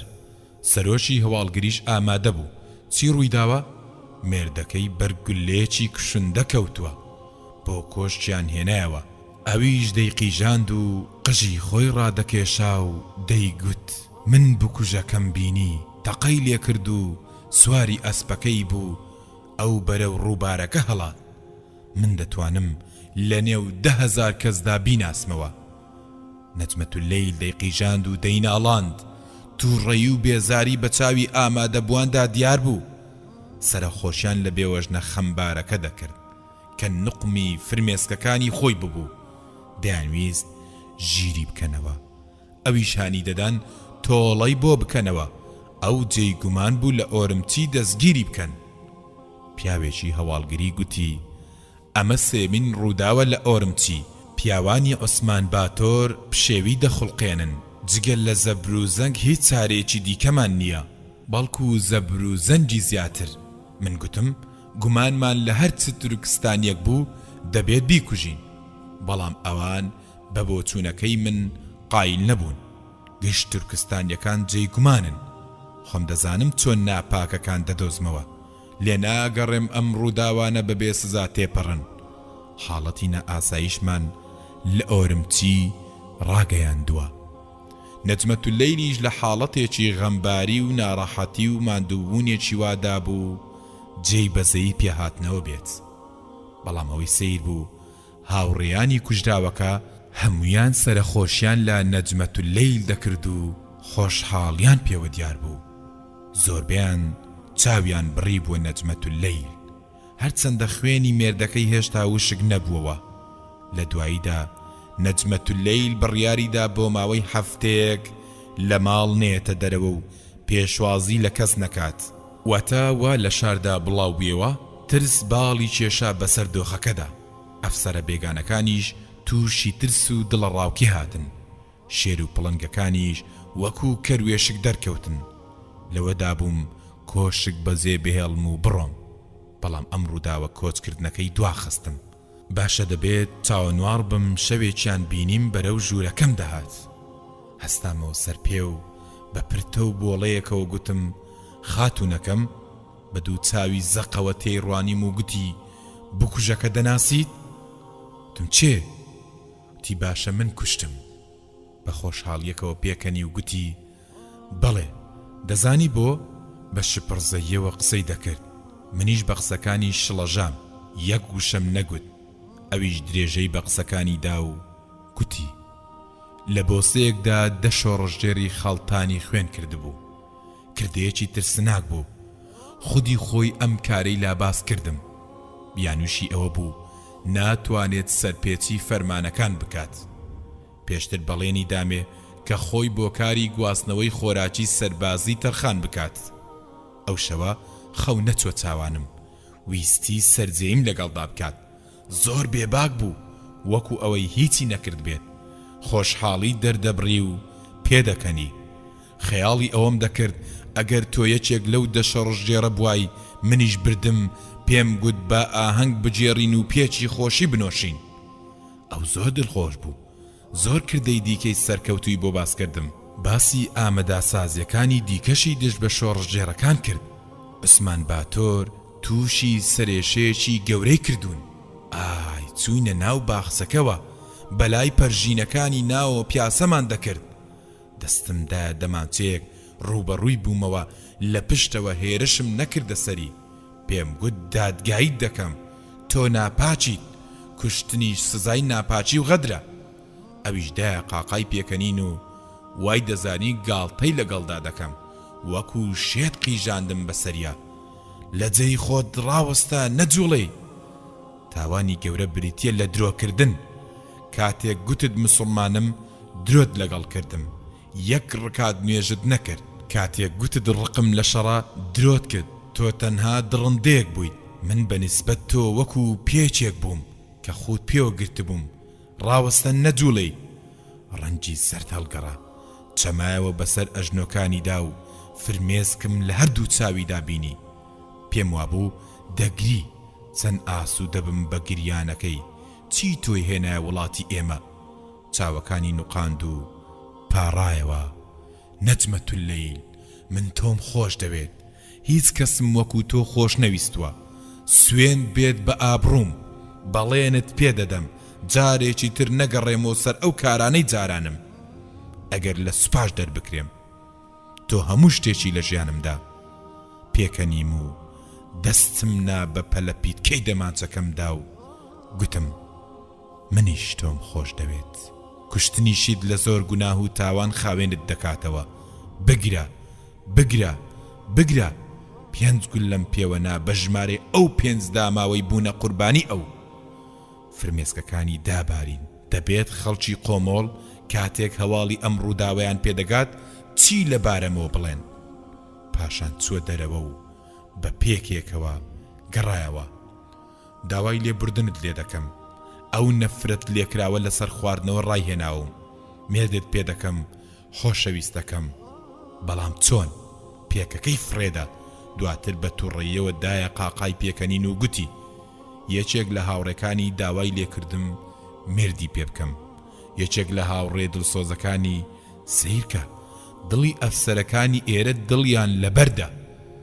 ڕۆژگارێکی سەختمان بەڕێ کرد.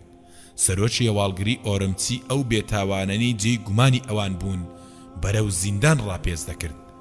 هەموو ڕۆژێک یەک دوو کەسی لە سێدارە دەدا بەو مەبەستەی بکوژەکە بدۆزێتەوە.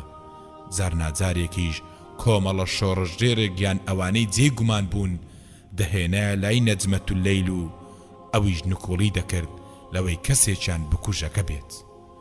ڕەشبگیری و هەڵدانە خەڵکی و بەندکردن زیاتر پەرەیسەن. باری نائاسایی نەک هەر لە ئۆرمچی بەڵکو لە گشت شارە گەورەکان تند کرا. لە بەرامبەریشدا چالاکی شۆڕژگێڕەکانیش زیادی کرد. شەوێک چوومە لای نەجمەت اللەیل و پێم گوت ماوەی ماتەم کۆتایی هات، وام پێ باشە ئاهەنگێکی گەورە ساز بکەیت و گەورە پیاوانی بۆ بان بکەیت. بەم شێوەیە پەردەیەک دەدەیت بەسەر ڕووداوەکەدا، خۆی و بەسەرهاتەکەشی کۆتاییان پێدێت. ڕام وایە مارە بڕینی خۆت لەو چینیە ئاشکرا بکەیت کە هاتۆتە خواز بێنیت. ئەتوڕەیەکەوە گوتی بۆیە کوشتم چونکە تۆم دەوێت. منیش ئەم ئاهەنگەم دەوێت. ئەگەر بەڕاستی منت خۆش دەوێت بۆچی؟ باڵە نەرمەکەیم گرت و بەتوندی بەرەو لای خۆمم ڕاکێشە. پاشان باوەشم پێدا کرد و گوتم خۆشەویستەکەم دەبێت تۆڵەی بێتاوانەکان بکەینەوە. چۆن؟ مادەیەکی زۆر تەقەمەنیم هەیە. شۆڕژگێڕەکان بۆیان ناردووم. کاتێک ئاهەنگەکە کۆتایی پێدێت کۆشکەکە دەکەینە دۆزەخ. سەری لە قاندەوە و گوتی ئەی ئێمە لە گەرمەی سەرخۆشی و سەما و گۆرانیدا بەجیان دەهێڵین، کاتێک لە کۆشک دوور دەکەوینەوە دەتەقێتەوە. بەرەو شوێ بچین؟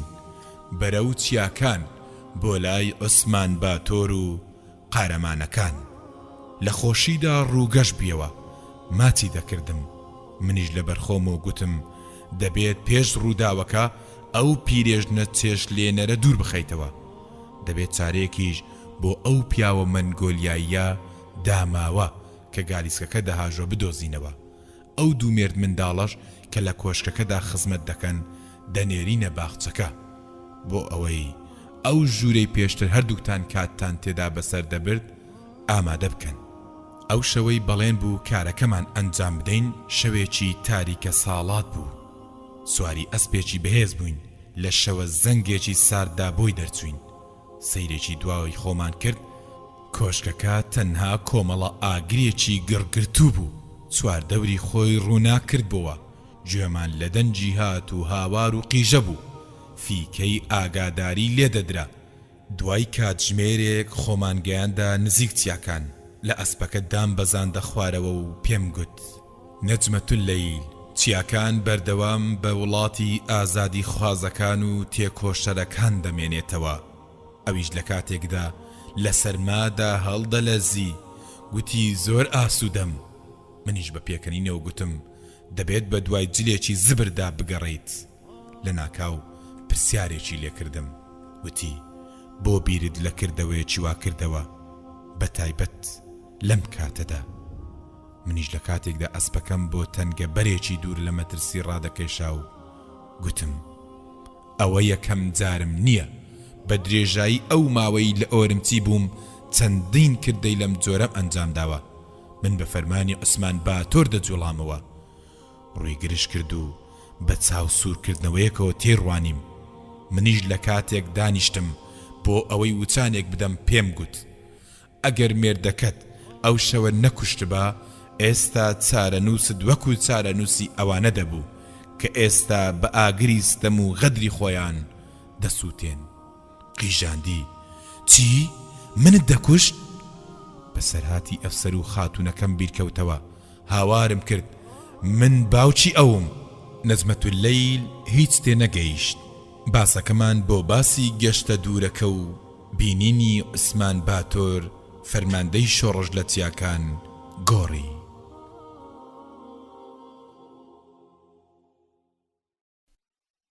خوێنەری بەڕێز ئەم تڕاکە بە کۆتا هات.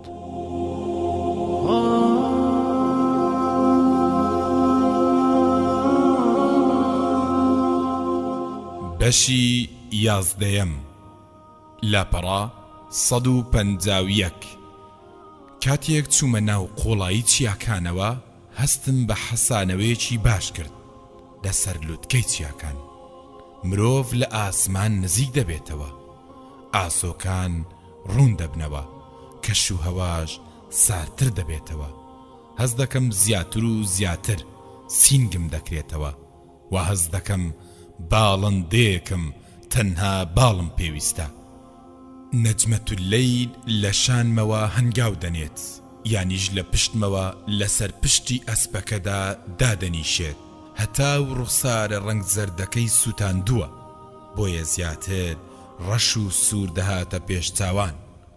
ئەو گەڕایەوە سەر ئەو شێوەی جارانی خۆی کە لە کۆشکی میردا خزمەتی دەکرد. ئەو ئاسوودە و خۆشحاڵە، بەڵام من کەمێک ناڕەحەتیم پێوە دیارە. لە سەرەتادا کەمێک دڵتەنگ بووم، چونکە ئەو نەیتوانی لە گەرماوێکی گەرمی وەک سیستەمە تورکاییەکەدا خۆی بشوات. کاتێک سوورا و سپیاوم لە لای نەدەبینی پێسم دەهاتەوە، پێدەچوو ئەویش کەمێک ناڕەحەت بوو بێت، چونکە ئەو باڵایانەی لە گەورە پیاوان کە بەیانیان و ئێواران بۆی دادەنەوین نەدەبینی. خەڵکی چیاکان لەسەر سروشتی پاچی خۆیانن، ئافرەتانیش لە هەموو شتێکی پێویست بە ئیش و کارەوە هاوکاری پیاوانن. ژینگەیەکی چواردەوری نوێ بوون، بێگومان ئەو پەرۆشی ئەو ئەزمونە بوو، ئاسوودەی خۆی نەدەشاردەوە، جارجارەش بەسەر هاتەکەی دەگێڕایەوە. چۆن چۆنی کوشتم، درست بە چاویدا دیار بوو، پاڕانەوە، لاڵانەوە و شەبە سۆزەکان کە لە هەردوو لێویدا دادەچۆڕین. دەمزانی ئەو شانازی بە کوشتنی مێردەکەیەوە دەکات، شانازیەکی زۆر. دوای ڕۆیشتنێکی دوور و درێژ گەیشتینە چیاکانی ئاڵتای، بارەگای عوسمان باتۆری قارەمان لێرەیە. ئەو کەسەی دژمنانی تووشی سەرێشە کرد و توانی هەندێک لەو ناپاکانەی وڵاتی خۆمان کە خۆیان دابووە پاڵ دوژمن دەستگیر بکات. عوسمان باتۆر چاوتیژ، سمێڵ درێژ، ڕدێنی پڕوو تا ئاستێک لووت گەورە بوو، لەسەر خۆ کەم دوو بیرقوڵ و ڕووخۆش بوو. زۆرێک لەو پیاوانم دەناسین کە هاوشانی ئەون، خەباتیان دەکرد. ئەو بۆ ئەوەی خۆی لە سەرمای زستان بپارێزێت جلێکی قورس یان ئەستوری لەبەر دەکرد. ئەم پیاوانە جێی سەر سوڕمانن، دش بە زریانی سروشت و فێڵی دوژمن خۆڕاگر بوون. ساڵانێکە بە ئازایەتێکی بێوێنەوە ڕوبەڕووی مەرگ و ناخۆشیەکان دەبنەوە. ئەو دروشمیان کە چیاکانی دەهێنا لەرزین ئەڵڵاه ئەکبەر ئەڵڵاه ئەکبەر بوو. لە چیاکاندا بارەگایەکی زۆری سەرەکیان هەبوو، هەرجارە و لە بارەگایەک ماوەیەکم بەسەر دەبرد. باسی ئەو کوشتار و زوڵمەم بۆ دەکردن کە دوژمنان دەرحەق بە هاوڵاتیان ئەنجامیان دەدا. بەشداریم لە هەندێ هێرش و کردەی نهێنیدا دەکرد. ئامانجیشم لە کۆتاییدا ئەوە بوو نزیک بم لە عوسمان باتۆر، چونکە من سەر بە گروپەی ئەوان بووم، کارم لەگەڵ دەکردن، لەوێش چاوم بە مستەفا دەرغا دەکەوێت. لە کۆتاییدا ئەسپەکەمان تۆپی چوینە گوندێکی بچووکەوە کە خەڵکەکەی بریتی بوون لە هەندێک جوتیار و شوان کە شوهەوا کەمێک بەرەو گەرمی دەچوو. چەند شەوێک لەم گوندەدا ماینەوە.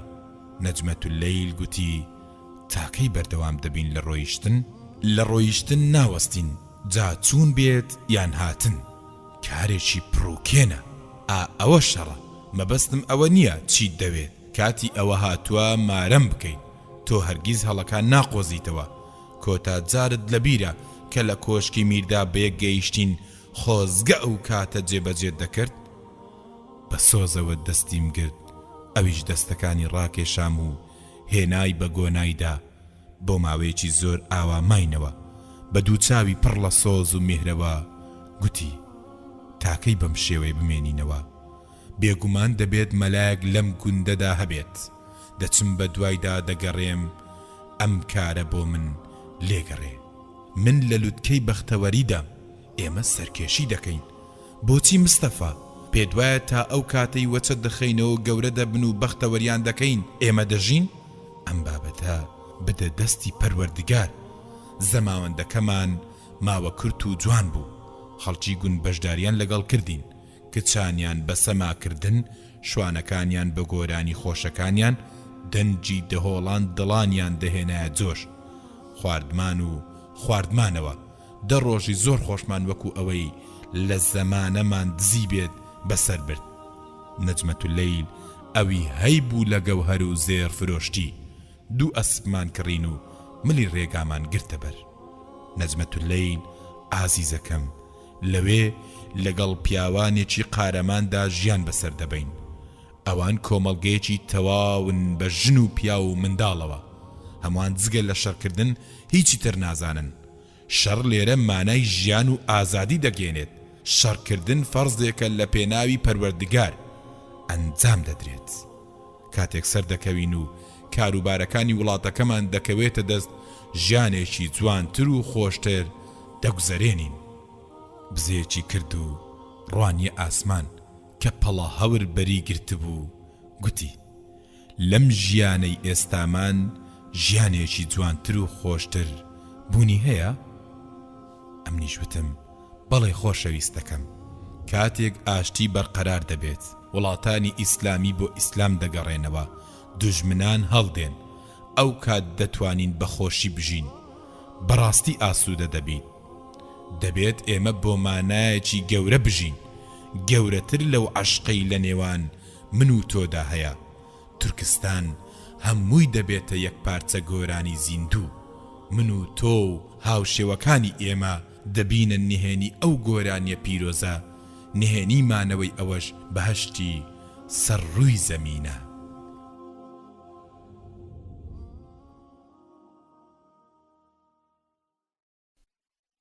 خوێنەری بەڕێز، ئەم تڕاکە بە کۆتا هات.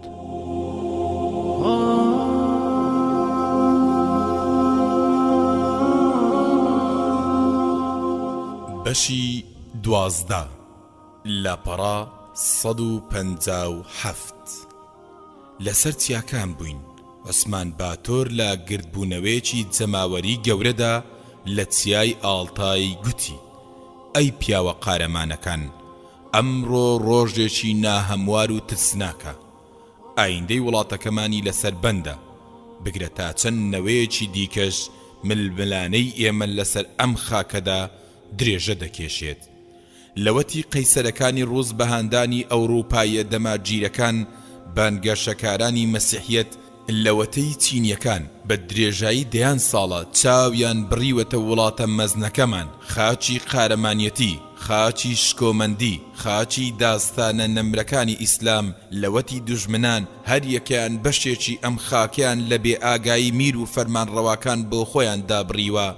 نامەوێت زیاتر باسی ڕابردووتان بکەم، بەس دەمەوێ ئەوەتان پێ بڵێم کە هیچ کەس خاکەکەمان بۆ ئازاد ناکات. تەنها لەسەر شانی خۆمان ڕۆمانی ئازادی دەبوژێتەوە.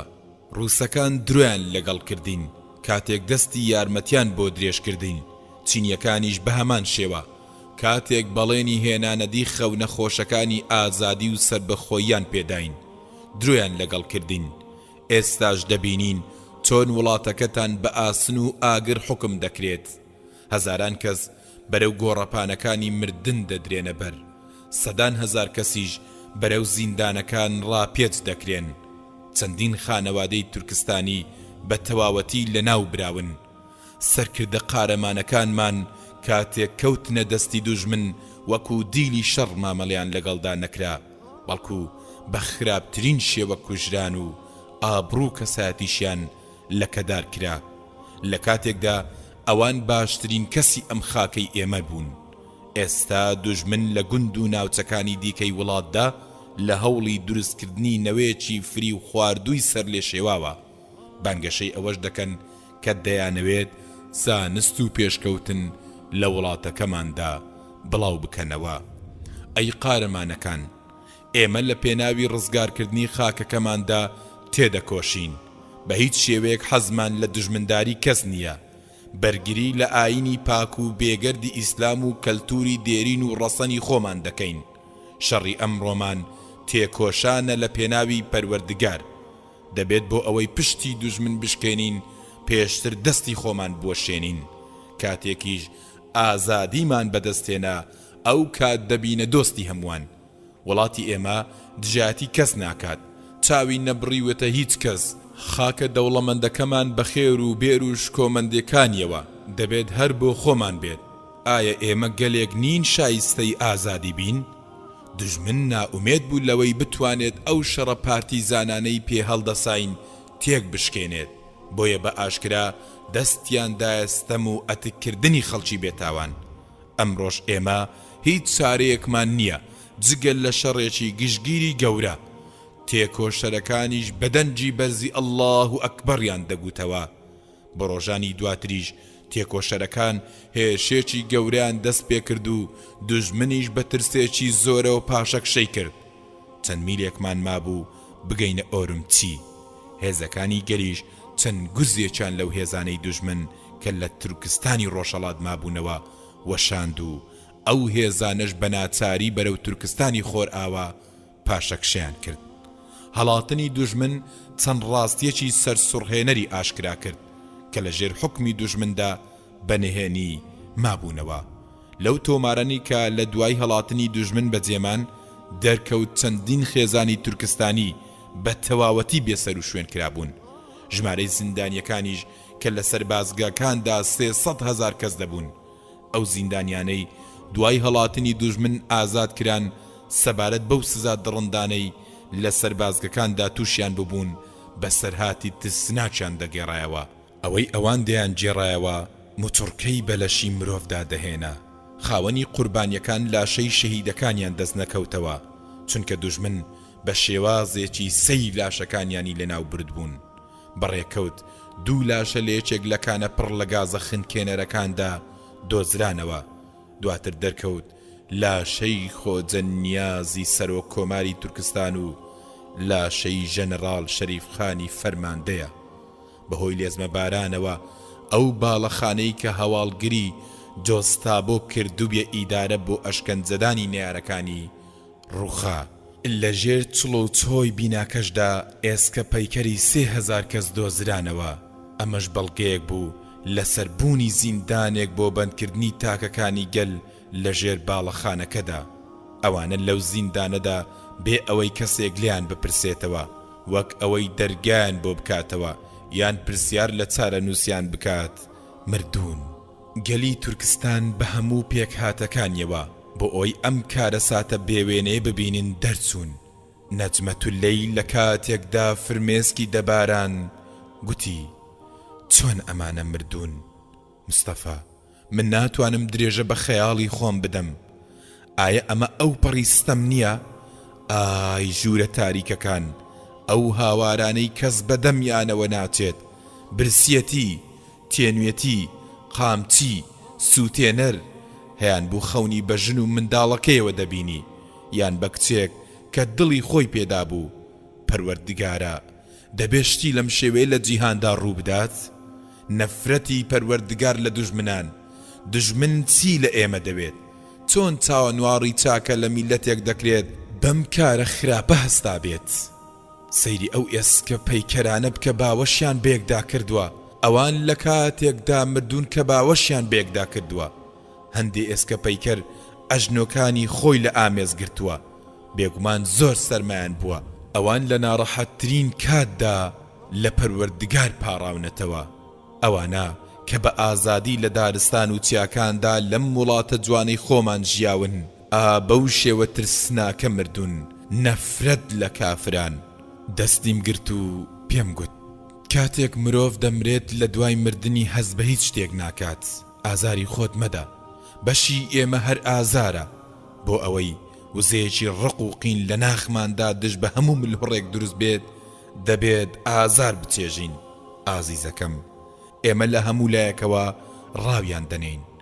نەجمەتولەیل فرمێسکەکانی وشکردنەوە و گوتی مستەفا، لەمە زیاتر ناتوانم لەگەڵتاندا ڕێ بکەم. بۆچی؟ پێدەچێت منداڵێکم لە سکدا بێت. سەیری ئەو ئێسکە پەیکەرە پەش و بڵاوانم کرد کە لە ژێر تیشکی خۆر و باراندا پاشان سەیرێکی نەجمەتولەیل و ڕوخسارە زەرد هەڵگەڕاوە خەماویەکەم کرد و سرپاندم بەگوێیدا. وتم ئەگەر خوا کوڕێکی پێبەخشین ناوی لێدەنەین خۆجە نیاز.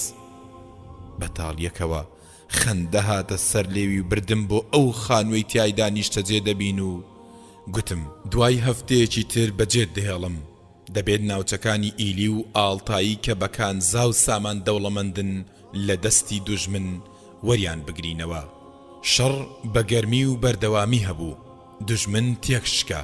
عوسمان باتۆر لە چاوپێکەوتنێکی تایبەتدا کە هەندێ فەرماندەی لە خۆ گرت بوو چاوی پێمان کەوت و گوتی پیاوینە، ئایا زانیوتانە فەرمان ڕەوا چینیەکە چی بەسەر تورکستان هێناوە؟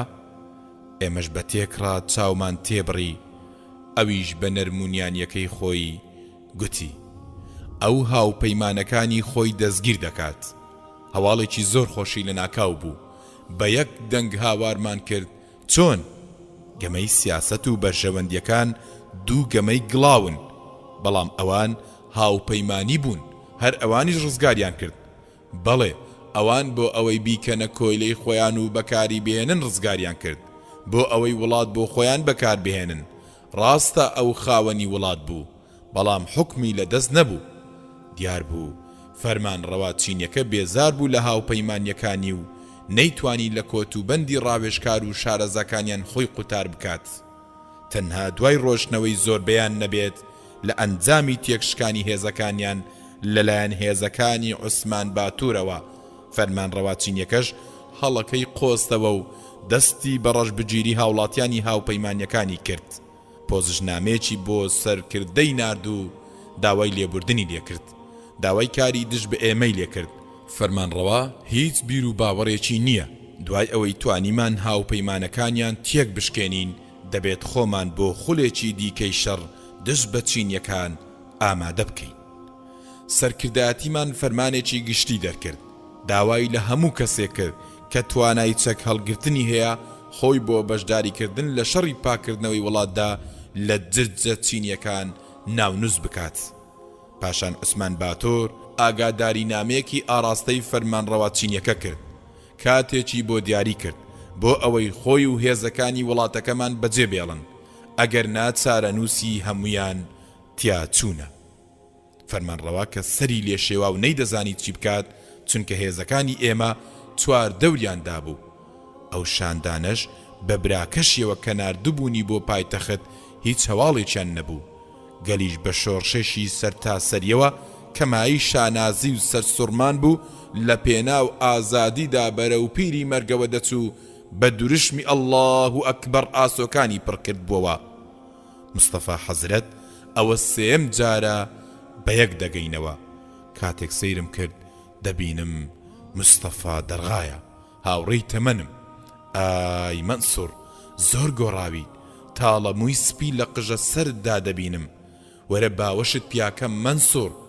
بینیم باڵی ڕاستی ناجوڵێت، بەدەستی چەپیدا شەقەکەی هەڵدەگرت.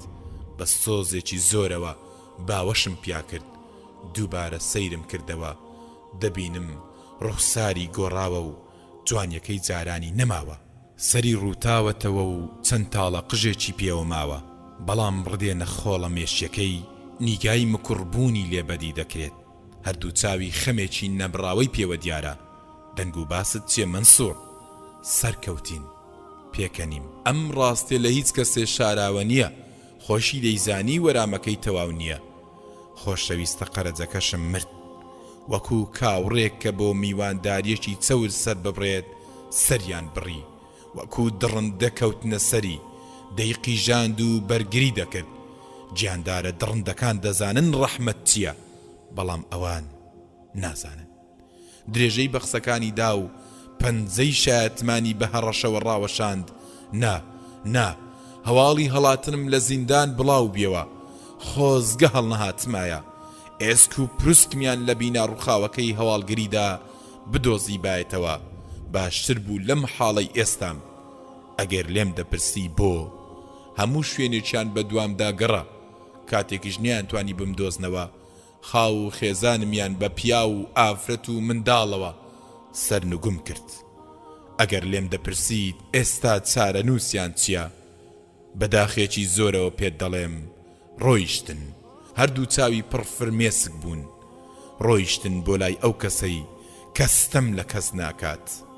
فرمێسکەکانی وشکردنەوە و مینگاندی بڕواتوایە من لەوانەی ڕۆیشتن ئاسوودەتر بم. دەستیم گرت و گوتم با بچین نەجمەت اللەیل دەیویست بتبینێت. وەکو ئەوەی بەسەرهاتێکی کۆنی لە بیرکراوی هات بێتەوە یاد سەیرێکی کردم و گوتی نەجمەت اللەیل؟ بەڵێ خێزانەکەم. خێزانەکەت چۆن شتی وا دەبێت؟ تۆ دەزانیت بە متمانەیەکەوە پێکەنیم و گوتم لە چەند کردەیەکی خۆبەخشی ناوازەدا بەشداری لەگەڵ کردم. ڕۆژنامەنووسێکی بریندار کە تازە گەڕابەوە لە تەنیشتمانەوە بوو گوتی تۆ مستەفا مراد حەزرەتی؟ تم بەڵێ. ڕۆژنامەنووسەکە بە خۆشحاڵیەکەوە پێکەنی و گوتی لێرە لە ئۆرمچی و لە ئاڵتای و کاشگەر و قۆمۆڵ بڵاوکراوەیەک سەبارەت بە ئێوە هەیە. مەبەستت چییە؟ بڕێک زێر بۆ ئەو کەسەی تۆ یان نەجمەت اللەیل بە زیندوی بێدیان بە مردووی دەستگیر بکات کە وابێت تۆ داواکراویت. بەسەراتەکەت بابەتێکی ڕۆژنامەنووسی جوانە. سەری سەرشانی خۆمم کرد و ئاماژەیەکم بۆ ڕۆژنامەنووسەکە کرد کە بە قاقاوە هاوارێکی کرد. ئەستێرەی شکۆمەندی پلەیەک بەڵێ هاوڕێکم ئەم ئەستێرەی سەرشانم لە عوسمان باتۆرەوەیە. فەرمانڕەوا چینیەکە حکمیدا دنیا چەند سەیرە. مانگ تریفەی خۆی پەخش دەکرد. منسوور دەرغا لە تەنیشتمەوە بوو. منسوور کوروزایەوە. میری قۆمۆڵ مرد. پێم وایە کوشتیان. میرەکان هەر یەکە و بەلایەکدا پەرتەوازە بوون. بوونە نمونەی ئازار و کەساسی. ژنەکانیشیان هەر یەکە و بەلایەکدا بڵاویان لێکرد. دنیا بەڕوودا و گەلێکی بێکۆتا جۆشی سندووە. وەک ئەوەی لە چارەمان نووسرا بێت کە دەبێت تەمەنمان بە شەڕ ببەینە سەر. منسوور تێکۆشان لە پێناوی پەروەردگار لە هەموو کارێک گەورەترە. دەزانم بەڵام جاری وا هەیە دێمەوە سەرخۆم و ڕۆژە خۆشەکانی ژیان و تافی منداڵی و کەسوکار و زۆنگاوەکان و سەوزایی خاک و بەرەبانی جوان دنیا دەم بە خەندەم دێنەوە یاد. بۆچی هەموو ئەوانە بەجارێک ڕۆیشتن؟ ئایا دەبێت مرۆڤ تووشی ناڕەحەتی بێت تا دەگاتە سەرچاوی بەختەوەری؟ بەختەوەری لەکوێیە مستەفا؟ وا ئێمە سەرکەوتن بەدەست دێنین، بەڵام لەبەر ئەوەی ئەوەندە تووشی سەرکەوتن و تێکشکان بووینێتەوە بابەتەکە بووەتە بابەتێکی ئاسایی. زۆرجار ئەم هەستەم هەیە لێم ببوورە ڕاستیەکەی وەکو مرۆڤێک سوێم لە مرۆڤ بووەتەوە. بۆ هاوژینەکەم دەمرێت، بۆچی باوکە پیرەکەم دەمرێت، بۆچی خوێنی دایک و خوشک و برا و هۆزەکەم دەڕژێت. دەڵێن ئەوان چەند ئاەتێکی قورئانیان خوێندەوە. بابیشم بە دەنگێکی بەرز ئایەتول کورسی دەخوێندەوە. جەلادەکانیش پێدەکەنین. بۆ پێدەکەنن؟ مستەفا دەمەوێت نەجمەت اللەیل ببینم، دەمەوێت لێی بپرسم چۆن لەگەڵ ئەو دڕندانە ژیاوە، چۆن نان و ئاوی لەگەڵ خواردوونەتەوە. ئایا ئەوانە مرۆڤ بوون؟ دەرکم بەوە کرد کە منسوور ناڕەحەتە بەوەی بەسەر خۆی و خانەوادەکەی هاتووە. ئەو خەمەی جارجارە تووشی دەبێت ناڕەحەتی دەکات و پێی هەڵدەچێت و وەختە عەقلی لەدەست بدات. بەدڵسۆزیەکەوە دام بەسەر شانی دا و گوتم بڕوات بە پەروەردگار هەیە؟ گوتی بەڵێ. فرمێسکەکانی دابارین، پاشان بە دەنگێکی بەرزەوە ئەم ئاەتەی خوێندەوە: الذين إذا أصابتهم مصيبة قالوا إنا لله وإنا إليه راجعون.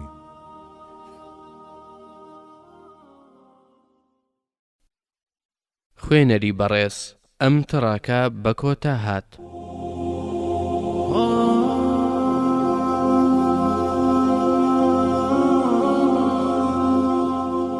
بەشی سێزدە لە پەڕا 169 پەنجەکانی نوقاندن، هەردوو لێوی بردن بەدەمدا.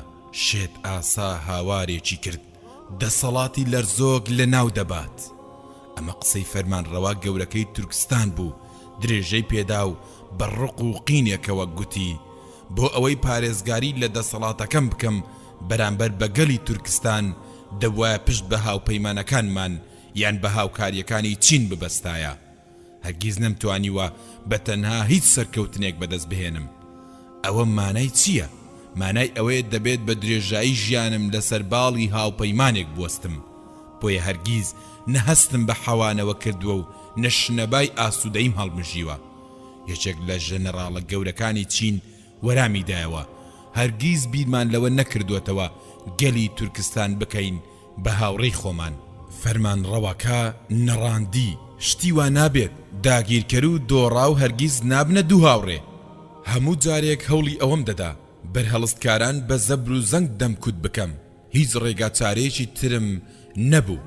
من ساویلکە نیم، من تەنها ئەو کارە دەکەم کە پێم وایە هیچ کارێک لەو کارم ڕاستتر نییە. بڕوانە دوای ئەوەی دەستی یارمەتی هاوپەیمانەکانمان لێبڕا لە چیاکانی چواردەورمانەوە گول لە باران دەکراین، پیاوەکانیش لەوێوە دادەبارینە سەرمان. ئەگەر سەرکردەکەمان بەڵێنەکەی نەباتە سەر، ئەوە ئۆرم چی دەکەوێت و لە چەند مانگێکدا بە شێوەیەک لێرە دەکوژرین تەنها خاچی تورکستان پێی بزانێت. فەرمانڕەواکە گەڕایەوە جێ حەوانەوە تایبەتیەکەی خۆی و هەڵچ و شڵەژە بە تاقی تەنیا دانیشت و بیری دەکردەوە. نەیزانی ماوەی چەند دانیشتووە، زۆر یا کەم، بەڵام کاتێک سەری هەڵبڕی دەبینێ کارەکەی بە شوشەیەک و دوو پێکەوە ڕاوەستاوە. بەسەر سورمانێکەوە گوتی لە کێوە وا ڕاوەستاوی؟ نزیکەی نیو کاتژمێرە. پەروەردگارە بۆچی قسەت نەکرد؟ ئەم بێدەنجەی تۆ زۆر ئازارم دەدات. ئەم کارەکەرە کچە تورکستانیەکی داماو بوو، ناچار بوو لەگەڵ ئەم فەرمان ڕەوایەدا بژی، بەم کارەی دەیتوانی خۆی و خانەوادەکەی بپارێزێت. ئەوە تاکە کچێ نەبوو لێرە، بەڵکو ئەم چەند مانگێکە لێرەیە، سەرۆک جارێک لێی وەڕز نەبووە. ئەم بەردەوام بێدەنگە، دەبوو دەربکرایە، بەڵام فەرمان ڕەواکە بە بێدەنجەکەی سەرسام بووە. گشت ئافرەتان زۆر بڵێن، بەڵام ئەم ئافرەتە تەنها بۆ وەرامدانەوەی پرسیارێک نەبێت بە کەمترین وشە دەم ناکاتەوە. فەرمان ڕەواکە پێی گوت ئەگەر ئێرەمان بەجێهێشت تۆ دەمینێتەوە یان لەگەڵمان دێیت. گەورم من لە فەرمانت دەرناچم. وا دیارە ئەم لە مەبەستی ئەو تێناگات. باشە بۆی هەیە تورکستانیەکان تێکمان بشکێنن؟ قسەکەی تەواو نەکرد، نۆکەرەکە سەیرێکی کرد و ساویلکانە پێی گوت گەورم ئەو کات تۆ دەربازت دەبێت و بیر لە ئافرەتێکی وەکو من ناکەیتەوە. بۆچی؟ بە درێژایی ڕێگەکە ئافرەت هەن، من چێم؟ سەری لە قاندەوە و گوتی کەوابوو لێرە دەمینێتەوە. بەهێمنیەکەوە وەرامی دایەوە بەڵێ تا ئەو کاتەی کە سوکارم دێن و دەمبەنەوە. شوشە و پێکەکانی فڕێدا و قیڕاندی هەمووتان بەبێ دڵ لەگەڵمدا دەژین. من تێناگەم باسی چی دەکەیت؟ هیچ کەم و کوڕیەکت لە ئەرکەکانمدا بینیوە؟ من باسی ئەرک ناکەم، هەی گەمژە. ئەی باسی چی دەکەیت گەورم؟ باسی ئەوینداری بێعەقڵانە سەیرێکی کرد و نقەی لێوە نەهات. ترس هەموو ژیانی گرتووەتەوە، خەڵکیش بە پاڵنەری ترس و بەرژەوەندی نەبێت ناجوڵێنەوە. تەنانەت سەربازە چینیەکانیش لە گۆڕەپانی شەڕدا کاتێک ترسیان لێدەنیشێت دادەنەونە سەر زەوی و هاوار دەکەن و داوای کۆمەچی و فریاکەوتن لە تورکستانیەکان دەکەن. زۆریشیان بۆ پاراستنی ژیانی خۆیان بەرەو ئیسلام دێن. ئاینی دوژمنە تورکستانیەکان هەڵدەبژێرن. هاوپەیمانەکانیش بێ بەرامبەر هاوکاری هێزم بۆ ڕەوانە ناکەن. ئەوان چەند شتێکیان دەوێت: زاڵبوون بەسەر حکمی وڵاتدا، دەستگرتن بەسەر سامانی خاوی وڵاتدا، یان پشتیوانی بۆ خۆیان پەیدا دەکەن. خودی خۆم یارمەتیان نەدام تا ئەو کاتەی لایەنگری خۆمم بۆ دەربڕین. بۆ جاری دووەم ئاوڕێکی لە کچەکەدایەوە و وتی بڕۆ بۆ دۆزەخ. لە کۆشکم دەرچوو. نازانم دۆزەخ چییە؟ دۆزەخ بە تەواوەتی نازانم لەکوێیە، بەڵام دەتوانم پرسیاری لەبارەوە بکەم. بەگاڵتە جاریەکەوە دایە قاقای پێکەنین و هاوارێکی بەسەردا کرد و گوتی بچۆرەرەوە هەی گەمژە. کاتێک ویستی بچێتە دەرەوە گەڕایەوە و پێی گوت گەورم بیرم کەوتەوە، دۆزەخ لێرەیە. لە قیامەتدا خراپەکار و کافرەکان و دوژمنانی پەروەردگار دەستنە دۆزەخەوە. بچۆ بۆ ئەوێ. بەڵام من هێشتا نەمردوم. فەرمان ڕەواکە چوە خەوێکی قوڵەوە، پرخەکەی بەڵگە بوون لەسەر ئەوەی دووشەوە خەو نەچوەتە چاوی. کچەکەش لەسەر پێوەستا بوو، لە هات و هاواردا بەخەبەر هات و بینی کچەکە هەر ڕاوەستاوە. لە چ دۆزەخێکەوە هاتوویت؟ لەو پەڕی باکوورەوە هاتووم، لە دەوروبەری سیبریاوە. لە بیرت چۆتەوە گەورم کاتی خۆی لە یەکێک لە سەردانەکانتدا پێک و میوەم پێشکەش دەکردیت، سەرسام بوویت پێم و خۆت باقی بەسەراتەکەت لە بیرە. ئەگەر تۆ لێرە بڕۆیت منیش دەکەڕێمەوە باکوور و بە دوای باوک و دایکمدا دەگەڕێم. ئەو کچە زۆر جوان و دڵبەر بوو، نەخوێندەوار بوو، ڕای کێشایە سەر تەختەکە و لەسەر ئەژنۆکانی داینیشاند. دەستی سەرە و خوار دەرهێنا بە قژەکەیدا، بەلوتە باریک و لێوە چەورەکەیدا، بە دوو چاوە گەورەکەیدا. پاشان وەکو ئەوەی لە خەونێکی عاشقانەدا بێت ماچی دەکرد. پاشان مینگاندی. فەرمان ڕەواکە بە کەڵکی هیچ شتێک نەهات. ئەو ڕۆژە گەنجێتی و خۆشەویستی نەما کە دەسەڵات و حکمی لەدەست چوون. ناوەکەتم لە بیر چوەتەوە، تەنها چەند خەیاڵێکی کاڵاوە بووم لە بیر ماوە کە ڕابردوو لە ئامێزی گرتوون. ئەو ڕابردووەی کە خەندەی تێدا تێکەڵاو بە فرمێسک بووە. بەردەوام شەڕ، جگە لە شەڕ هیچی تر نییە. بە توندی لە دەرگاکە دەدرێت، کچەکە دادەنەوێت و دەچێتە دەرەوە. ئەفسەرێکی ئەرکانی شەڕیش دێتە ژوورەوە. گەورم کۆمەچیەکان نەگەیشتون. مسلمانە تورکستانیەکان گەماروی ئۆرمچیان داوە. لە دەرەوەی شاری شەڕێکی خوێناوی هەڵگیرساوە. هیچ پێشڕەویەکیشمان بەدەست نەهێناوە. هێزێکی زیاتر ڕەوانە بکەن. بیر لە پاشەکشە ناکەیتەوە؟ پاشەکشەکردن گەمژەییە. ئایا دەزانیت ئەگەر بیرمان لێکردەوە یاخود پاشەکشەمان کرد ئەنجامەکەی چی دەبێت؟ چی دەبێت قوربان؟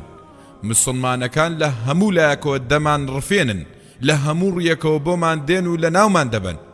بە دڵنیاییەوە شەڕەکە بە تەواوەتی دەدۆڕێنین. هەمومان دەمرین.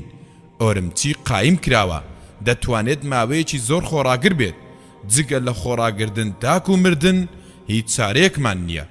یان تا ئەو کاتەی کۆمەچیمان بۆ دێت بچۆ ئەمە بە سەرکردایەتی ڕابگێنە. ئەفسەرەکە زمانی تێکاڵا و گوتی ئەو ئاگاداری عوسمان باتۆر بۆ ئێمەی ناردووە، دڵنیایی سەلامەتیمان پێدەدات ئەگەر پاشەکشە بکەین. پێکەنی و گوتی من متمانە بە بەڵێنی شەڕکەران ناکەم. بۆچی؟ ئەوان درۆ ناکەن گەورم. دایە قاقا و گوتی ئێمە 1000 فێڵمان لێکردوون، بەڵام ئەوان فەرمان ڕەواکە قسەکەی پێبڕی و گوتی بچۆ دەرەوە، بەرگریکردن تا کۆتایی نەپاشەکشەکردن قوبوڵ دەکەم و نەخۆ ڕادەستکردن. ئەفسەرەکە چوە دەرەوە. فەرمان ڕەواکە بە تەنیا مایەوە، تووشی دڵتەنجی و دڵڕاوکەیەکی بێسنوور هات. کاتێک سەرکردە لە لێواری ناومێدی نزیک دەبێتەوە، نابێت خۆی ڕادەست بکات، بەڵکو دەبێت خۆی بکوژێت. باشترین ڕێگەش بۆ خۆکوشتن ئەوەیە خۆی فڕێ بداتە ناو گەرمەی شەڕەوە. بیر لەم کارە دەکەمەوە. براکەم ناردووەتە پایتەختی چین، براکەم بەدەست بەتاڵی ناگەڕێتەوە. سەرکردەکە ناهێڵە تورکستانی ڕۆژئاوا لە دەستمان دەربچێت. ئەوەش یانی هاوپەیمانەکانمان تورکستان قوت بدەن، بێگومان کۆمەچیمان بۆ دێت. لە کاتێکدا ئەو سەرقاڵی خەیاڵی خۆی بوو. کچە بێدەنگەکە گەڕایەوە و هەندێک خواردن و شوشەیەک ئاڕەقی پێبوو. دوای ئەوەی خواردنەکەی لە پێشدانا و گوتی گەورم دەمەوێت ئێرە بەجێ بهێڵم. بەسەر سوڕمانێکەوە سەیری کرد و گوتی بۆچی؟ من دەترسم شەڕەکەش نزیک دەبێتەوە. دایە قاقای پێکەنین و گوتی لە مردن دەترسێی؟ تی بەڵێ. جا بژید یا بمرید چه نرخێکی هەیە؟ نامەوێت بمرم. ئەوەت بەسە کە لە نزیکی من دابیت. تۆ پیاوێکی گەورەی، من جگە لە کەنیزەکێک یان کارەکەرێک هیچی تر نیم. بە تووڕەیەوە سەیرێکی کرد، زۆر عاشقی ببوو، چێژی دەکرد لە ڕوخسار و ساویلکەی و بێدەنجەکەی. ئەو ئافرەتی زۆر بە زۆری بینی بوون، زۆریشی تاقی کردو بوونەوە. خوێندەوار، هونەرمەند. ئەو ئافرەتە چینیانەی کۆچیان کردبوو بۆ تورکستان لە هەمویان بێزار ببوو. بەڵام ئەم گەمژەیە جێگەی خۆی لە دڵیدا کردبووە. بۆ نازانێت. دڵ ڕێسای تایبەتی خۆی هەیە، دوای ئەوەی هێور بوویەوە سەیرێکی کچەکەی کردەوە و گوتی چ ئاواتێکت هەیە لە ژیاندا؟ ئەویش وتی ئاواتم ئەوەیە بگەڕێمەوە بۆ ماڵەوەمان بۆ کێڵگەکان و قسەکەی پێبڕی و گوتی ناتەوێت لەگەڵ مندا بمێنیتەوە و نغڕۆت دەکەم لە زێر و جلوبەرگ و خواردن پارێزگاریشت لێ دەکەم. کچەکە دایە هەنسکی گریان و ئەویش قیڕاندی بەسەریدا و پێی گوت پێستت بە قامچی سوور دەکەمەوە ئەی یاخی بوو. بەترسەوە چاوی وشک کردەوە و گوتی بیرم لەوە نەکردوێتەوە خراپەت بەرامبەر بکەم کە سوکارەکەت ڕەوانەی زیندانێکی ڕەش دەکەم کە هاتنە دەرەوەیان نەبێت. بە گریانەوە کەوتە سەر هەردوو پێی و گوتی ڕەحمم پێ بکە، من لەو هەڵانەی کردو من داوای لێبوردنت لێ دەکەم، بچۆرە دەرەوە. ئەویش وەکوو باڵندەیەک لە شەوە زەنگێکی ساردا بە باران تەڕبوو بێت بە هەڵلەرزین چووە دەرەوە.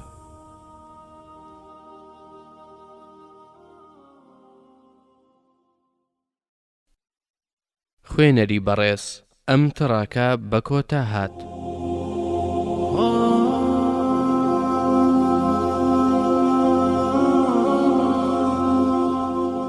بەشی چاردا لاپەڕا 179 لە دواییدا سەرکردەکە کۆمەچەکەی کە لە 6 تیپی خۆکوژی ئامادەکراو بە نوێترین چەک پێکاتبوو ڕەوانە کرد.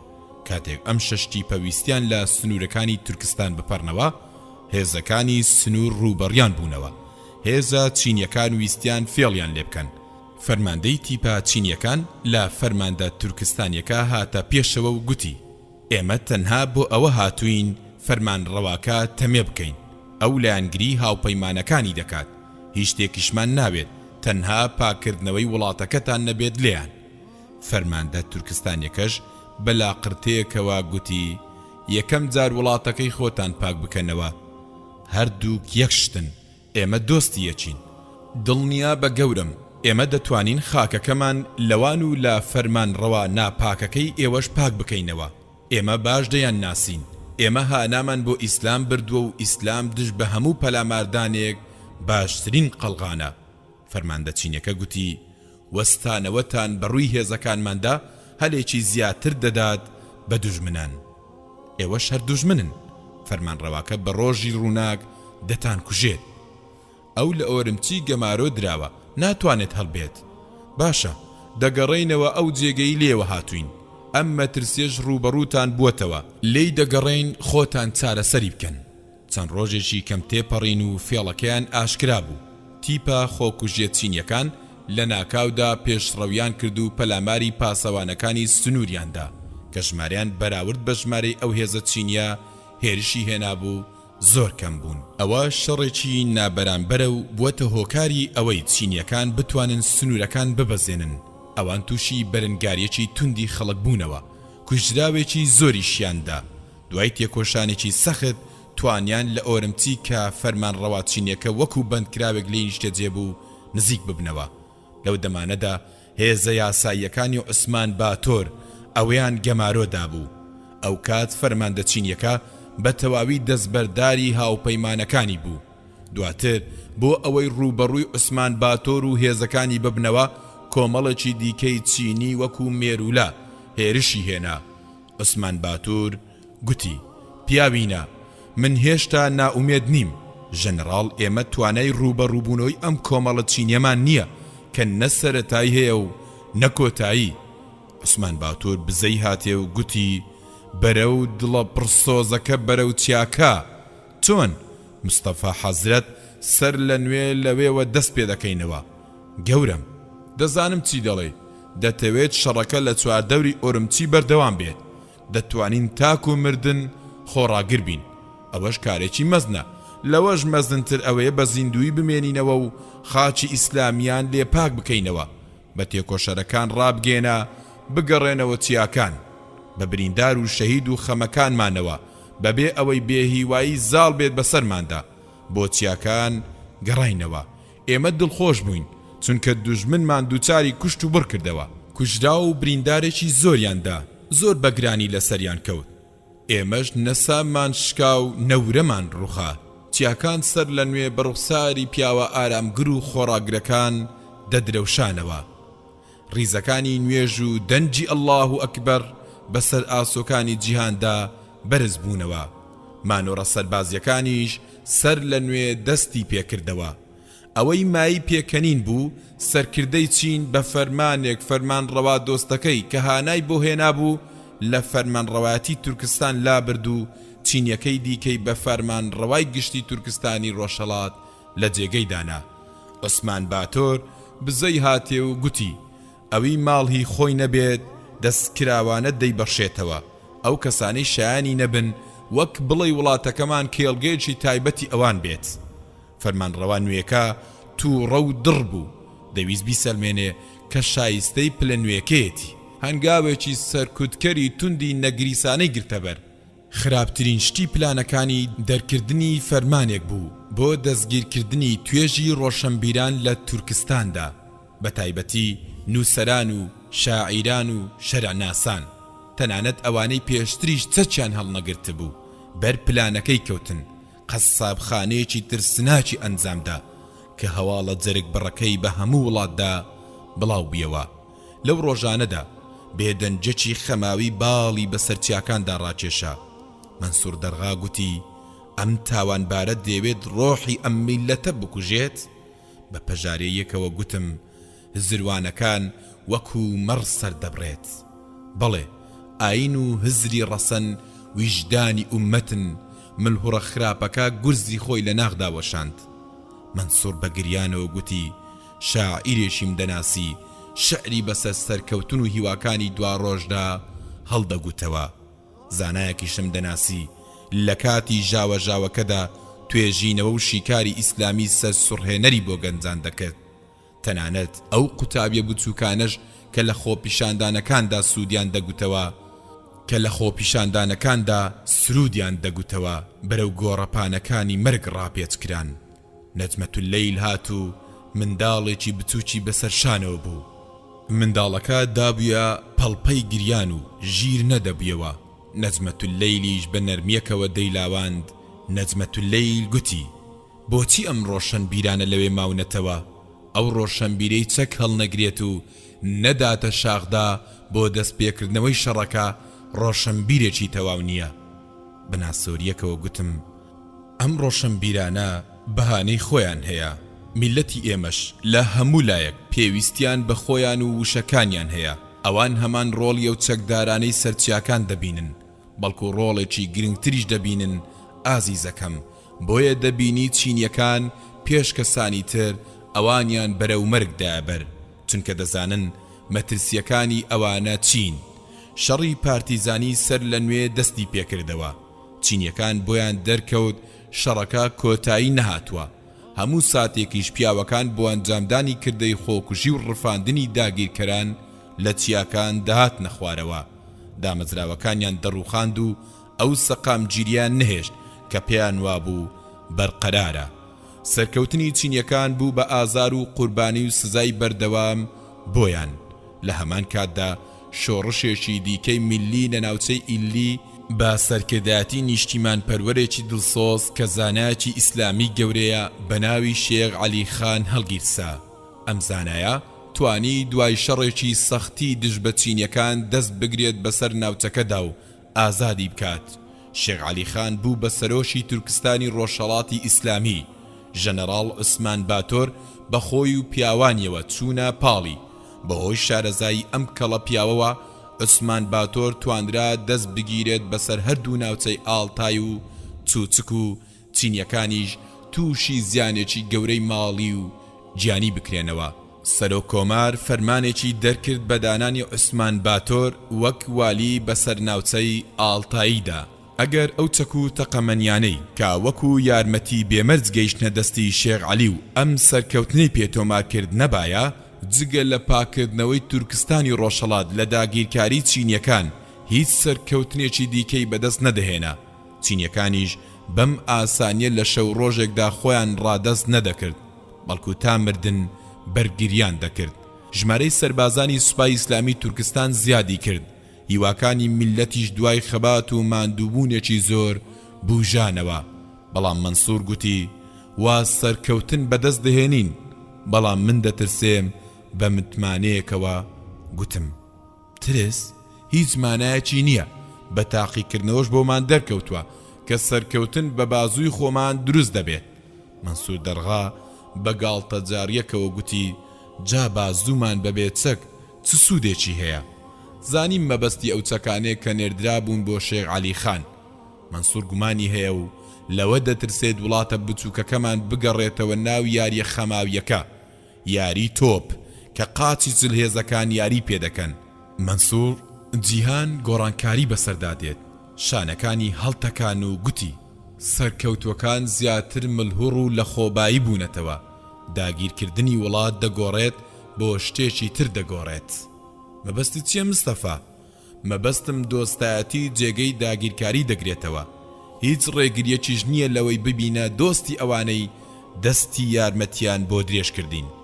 منسوور سەیرێکی منداڵە بچووکەکەی کردم و گوتی من دەڕوانمە منداڵە بچووکەکەت، دەزانی من لەبەر ئەو نیگەرانم؟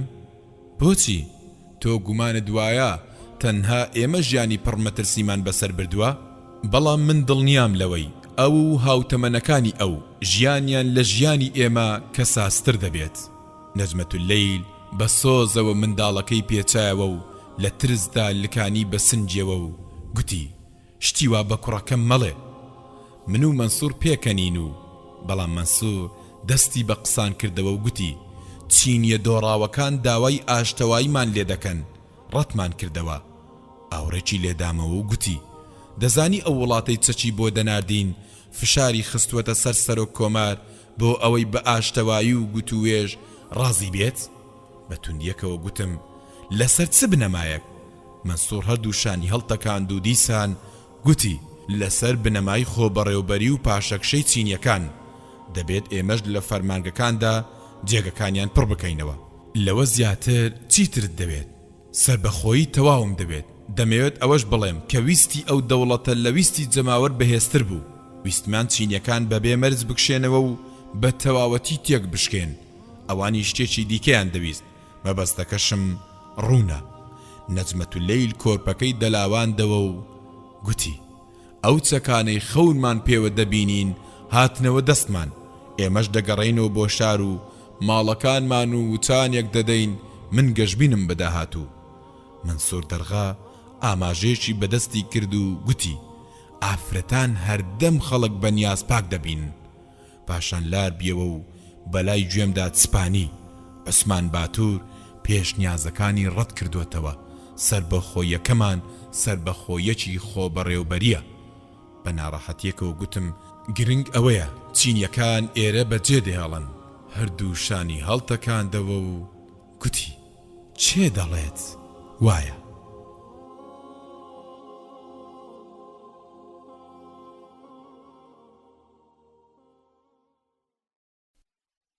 خوێنەری بەڕێز ئەم تڕاکە بە کۆتا هات.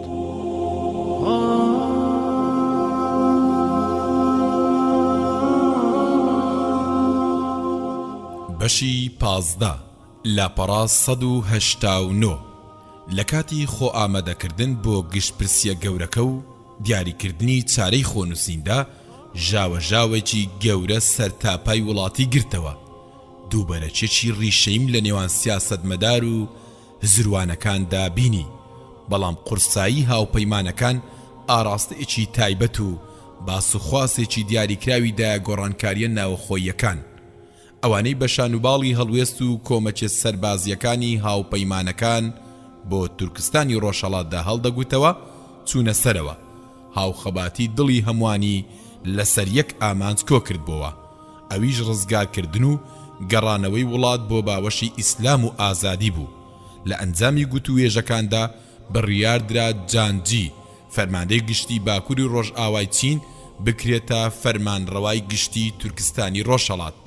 سێ کەسیش لە تورکستانیەکان ئەحمەد خان و بورهان شەهیدی بکرێن بە جێگرانی فەرمانڕەوای گشتی و لیۆمۆنچون بکرێت بە سکرتێری فەرمانڕەوای گشتی.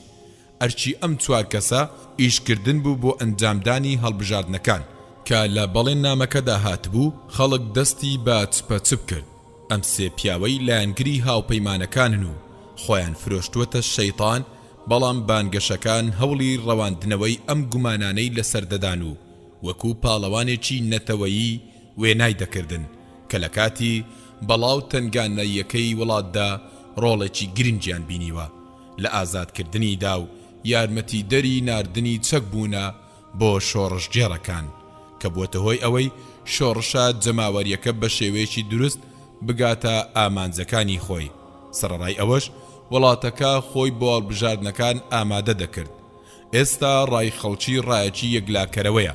هیچ کەس ناتوانێت ئەم شۆڕژگێڕانەی کە ساڵانێکی دوور و درێژە بەرنگاری دوژمن بوونەتەوە و هەوڵا بەردەوامەکانی دوژمنیان بۆ لەناوبردنی سربەخۆی وڵات پوچەڵ کردوێتەوە فری بدات. لەم کاتانەدا پێمان سەیر بوو وڵاتە هاوپەیمانەکەمان دەیەوێت هەر سێ ناوچەکە ئیلی، ئاڵتای، چوچک بخاتە ژێڕکێفی خۆیەوە، بەڵام سەرۆک عەلیخان هەستایەوە و بە هەموانی ڕاگەیان ئێمە دەستبەرداری یەک تۆسقاڵی خاکی نیشتیمان نابین، بواریش نادەین هیچ کەس دەستوەر بداتە کاروباری هەر سێ ناوچەکەوە. ئامادەی ئەوەشمان تێدایە سەر لە نوێ لە دژی داگیرکەران دەست بە شەڕ بکەینەوە. ئەگەر پاشەکشە نەکەن وڵات نوقمی پیلانجێڕی و ئاژاوە بوویەوە. عوسمان باتوور مینگاندی چڵێسیەکان لە هیچ سنوورێکدا ڕاناوەستن. سەرۆک عەلیخان وەرامی دایەوە جیهان پشتی لە ئێمە کردووە و سەرقاڵی ساڕێژکردنی برینەکانی مرۆڤایەتین. شەڕەکەمان کۆتایی هات و کۆتایی نهات. سەرۆک عەلیخان لە عوسمان باتۆر نزیک بیەوە و گوتی: ژەنەڕاڵ، بگەڕێ و بۆ لای هێزەکانت خۆت ئامادە بکە.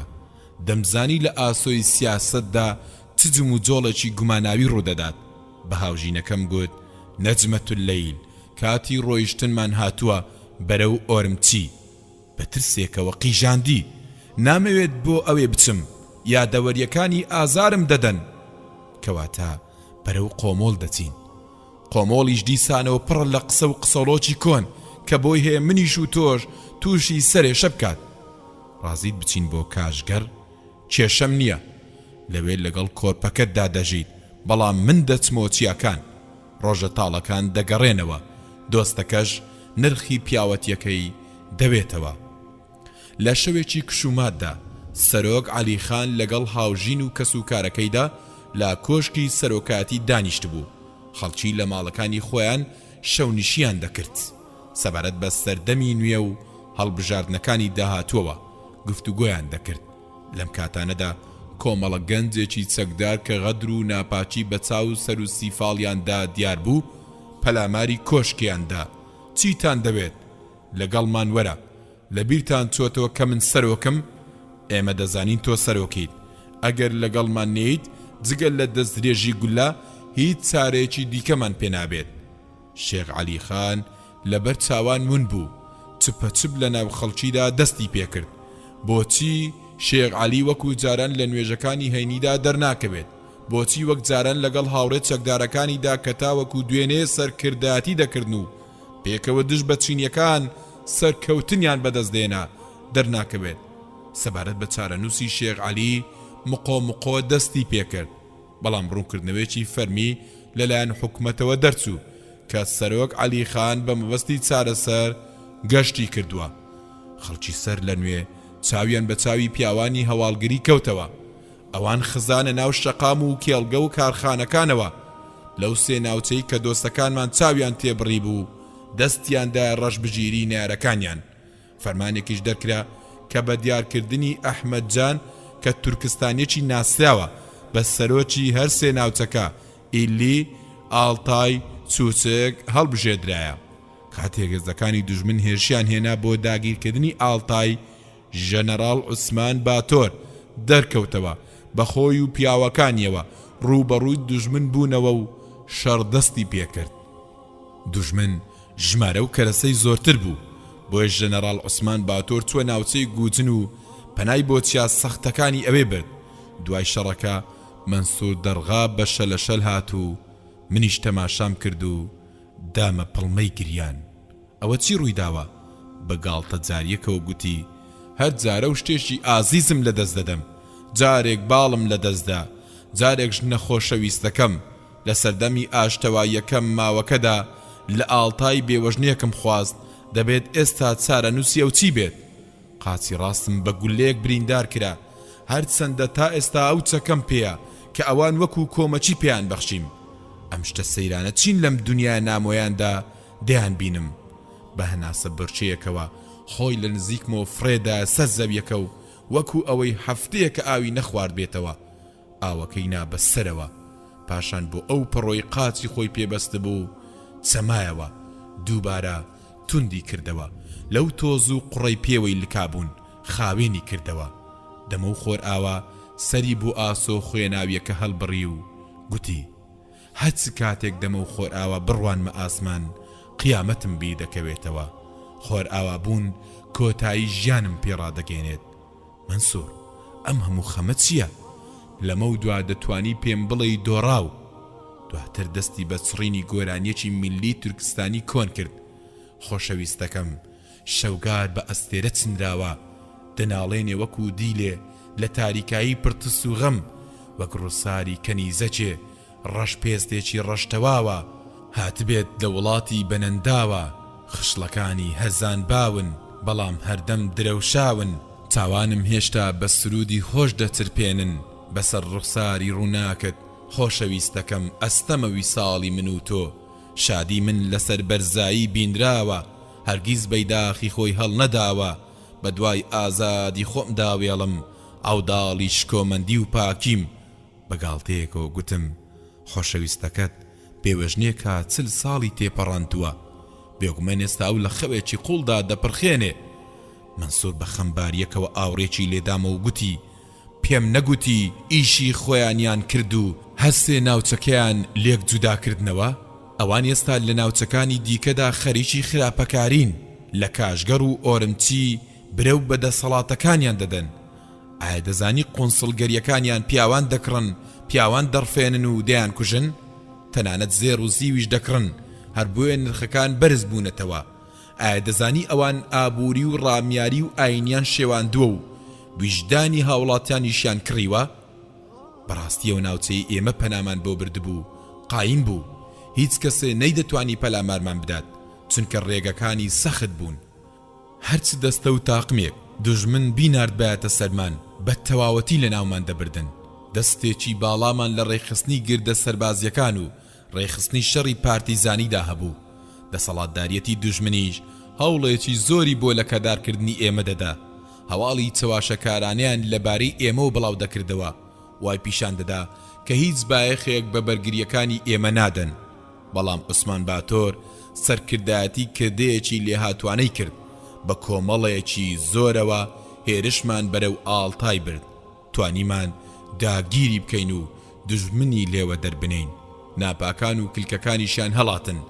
ژەنەڕاڵ عوسمان توانی دووبارە زاڵ ببێتەوە بەسەر ناوچەکەدا.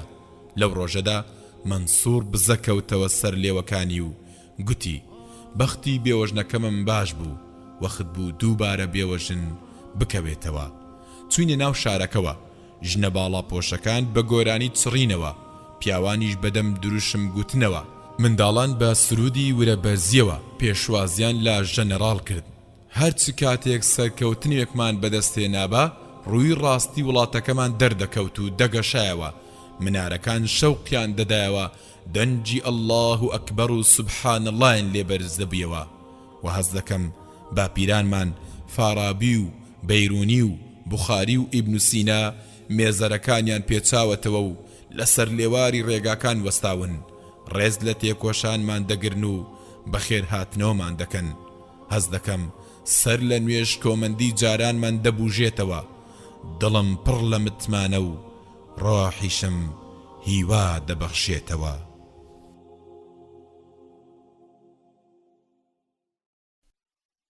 خوێنەری بەڕێز ئەم تڕاکە بە کۆتا هات.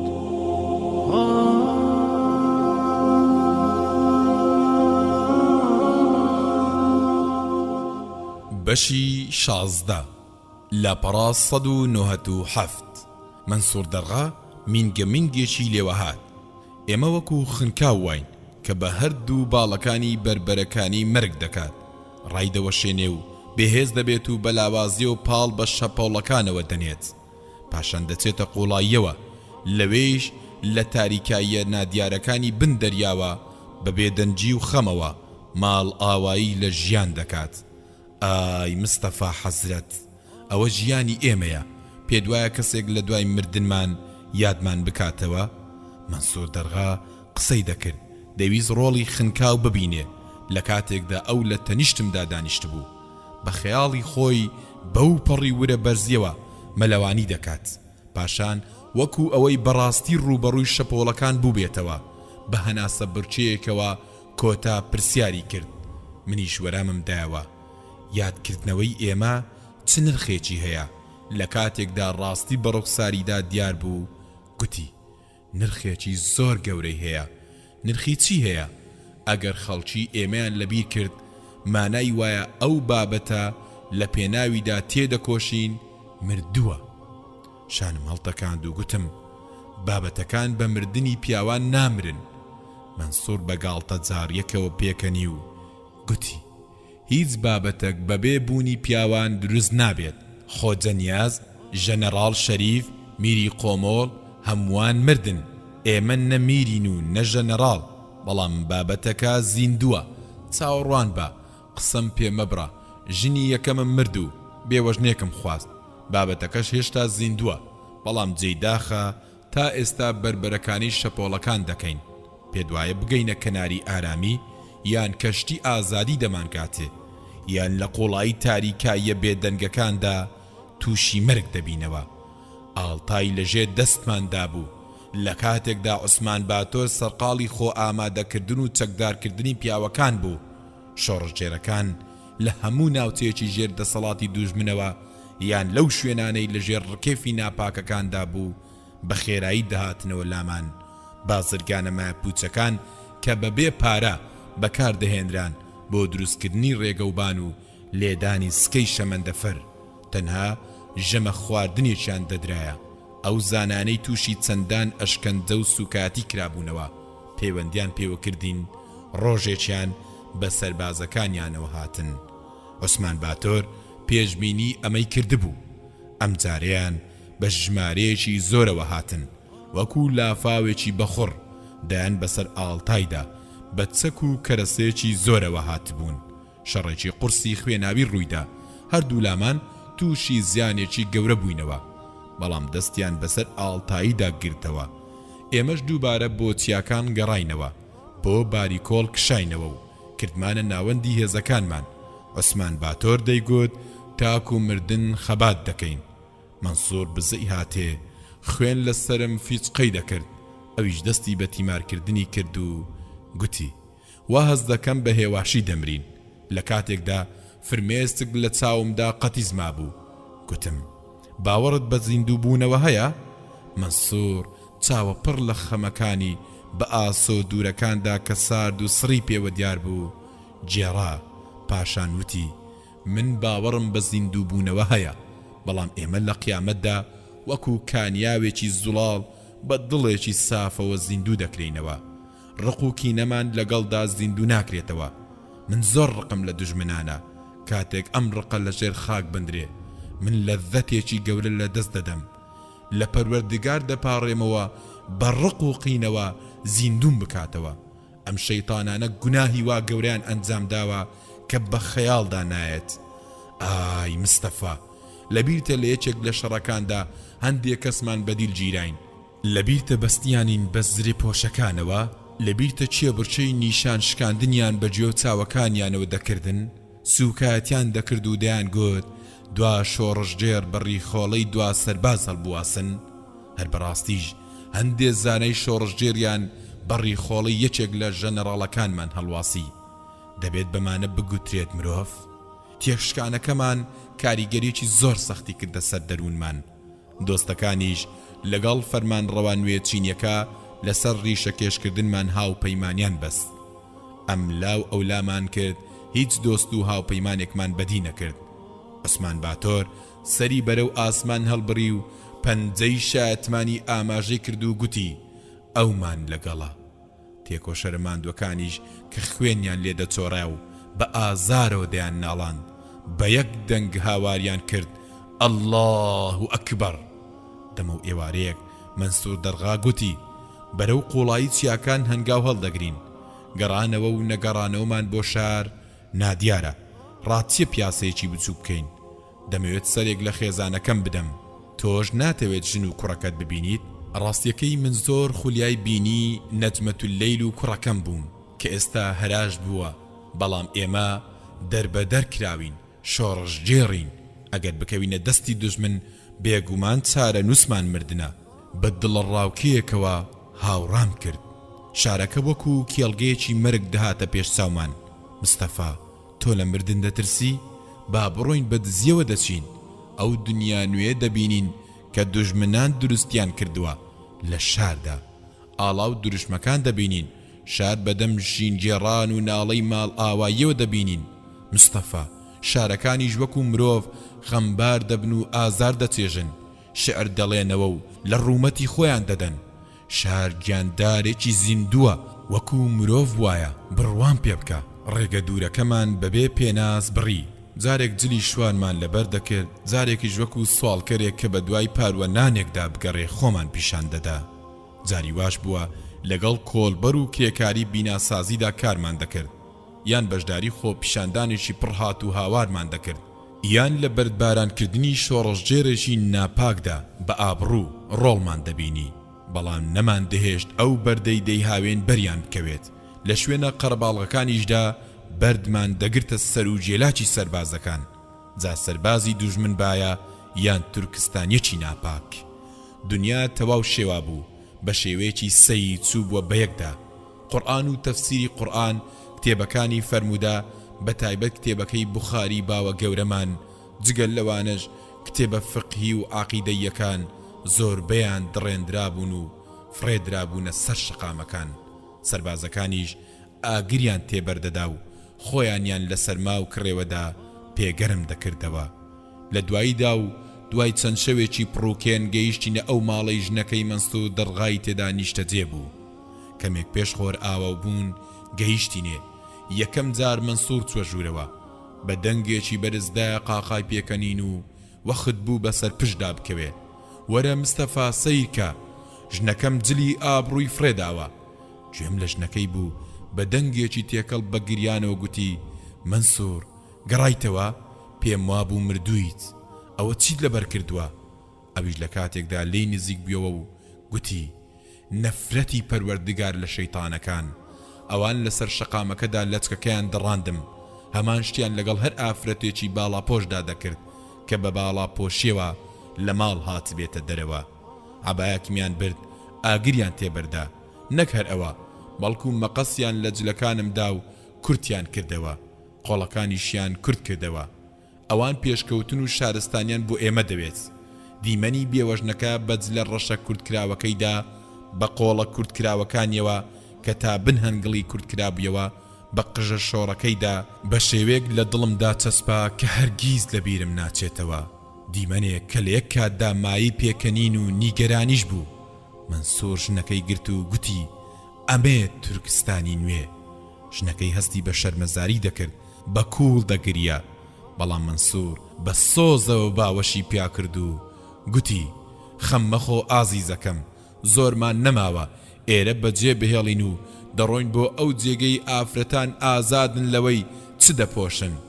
ئازیزەکەم لە چیا قورئانی دڕاو نییە، کەسیش ناوێرێت پێ بە سەحیحی بوخاری دابنێت.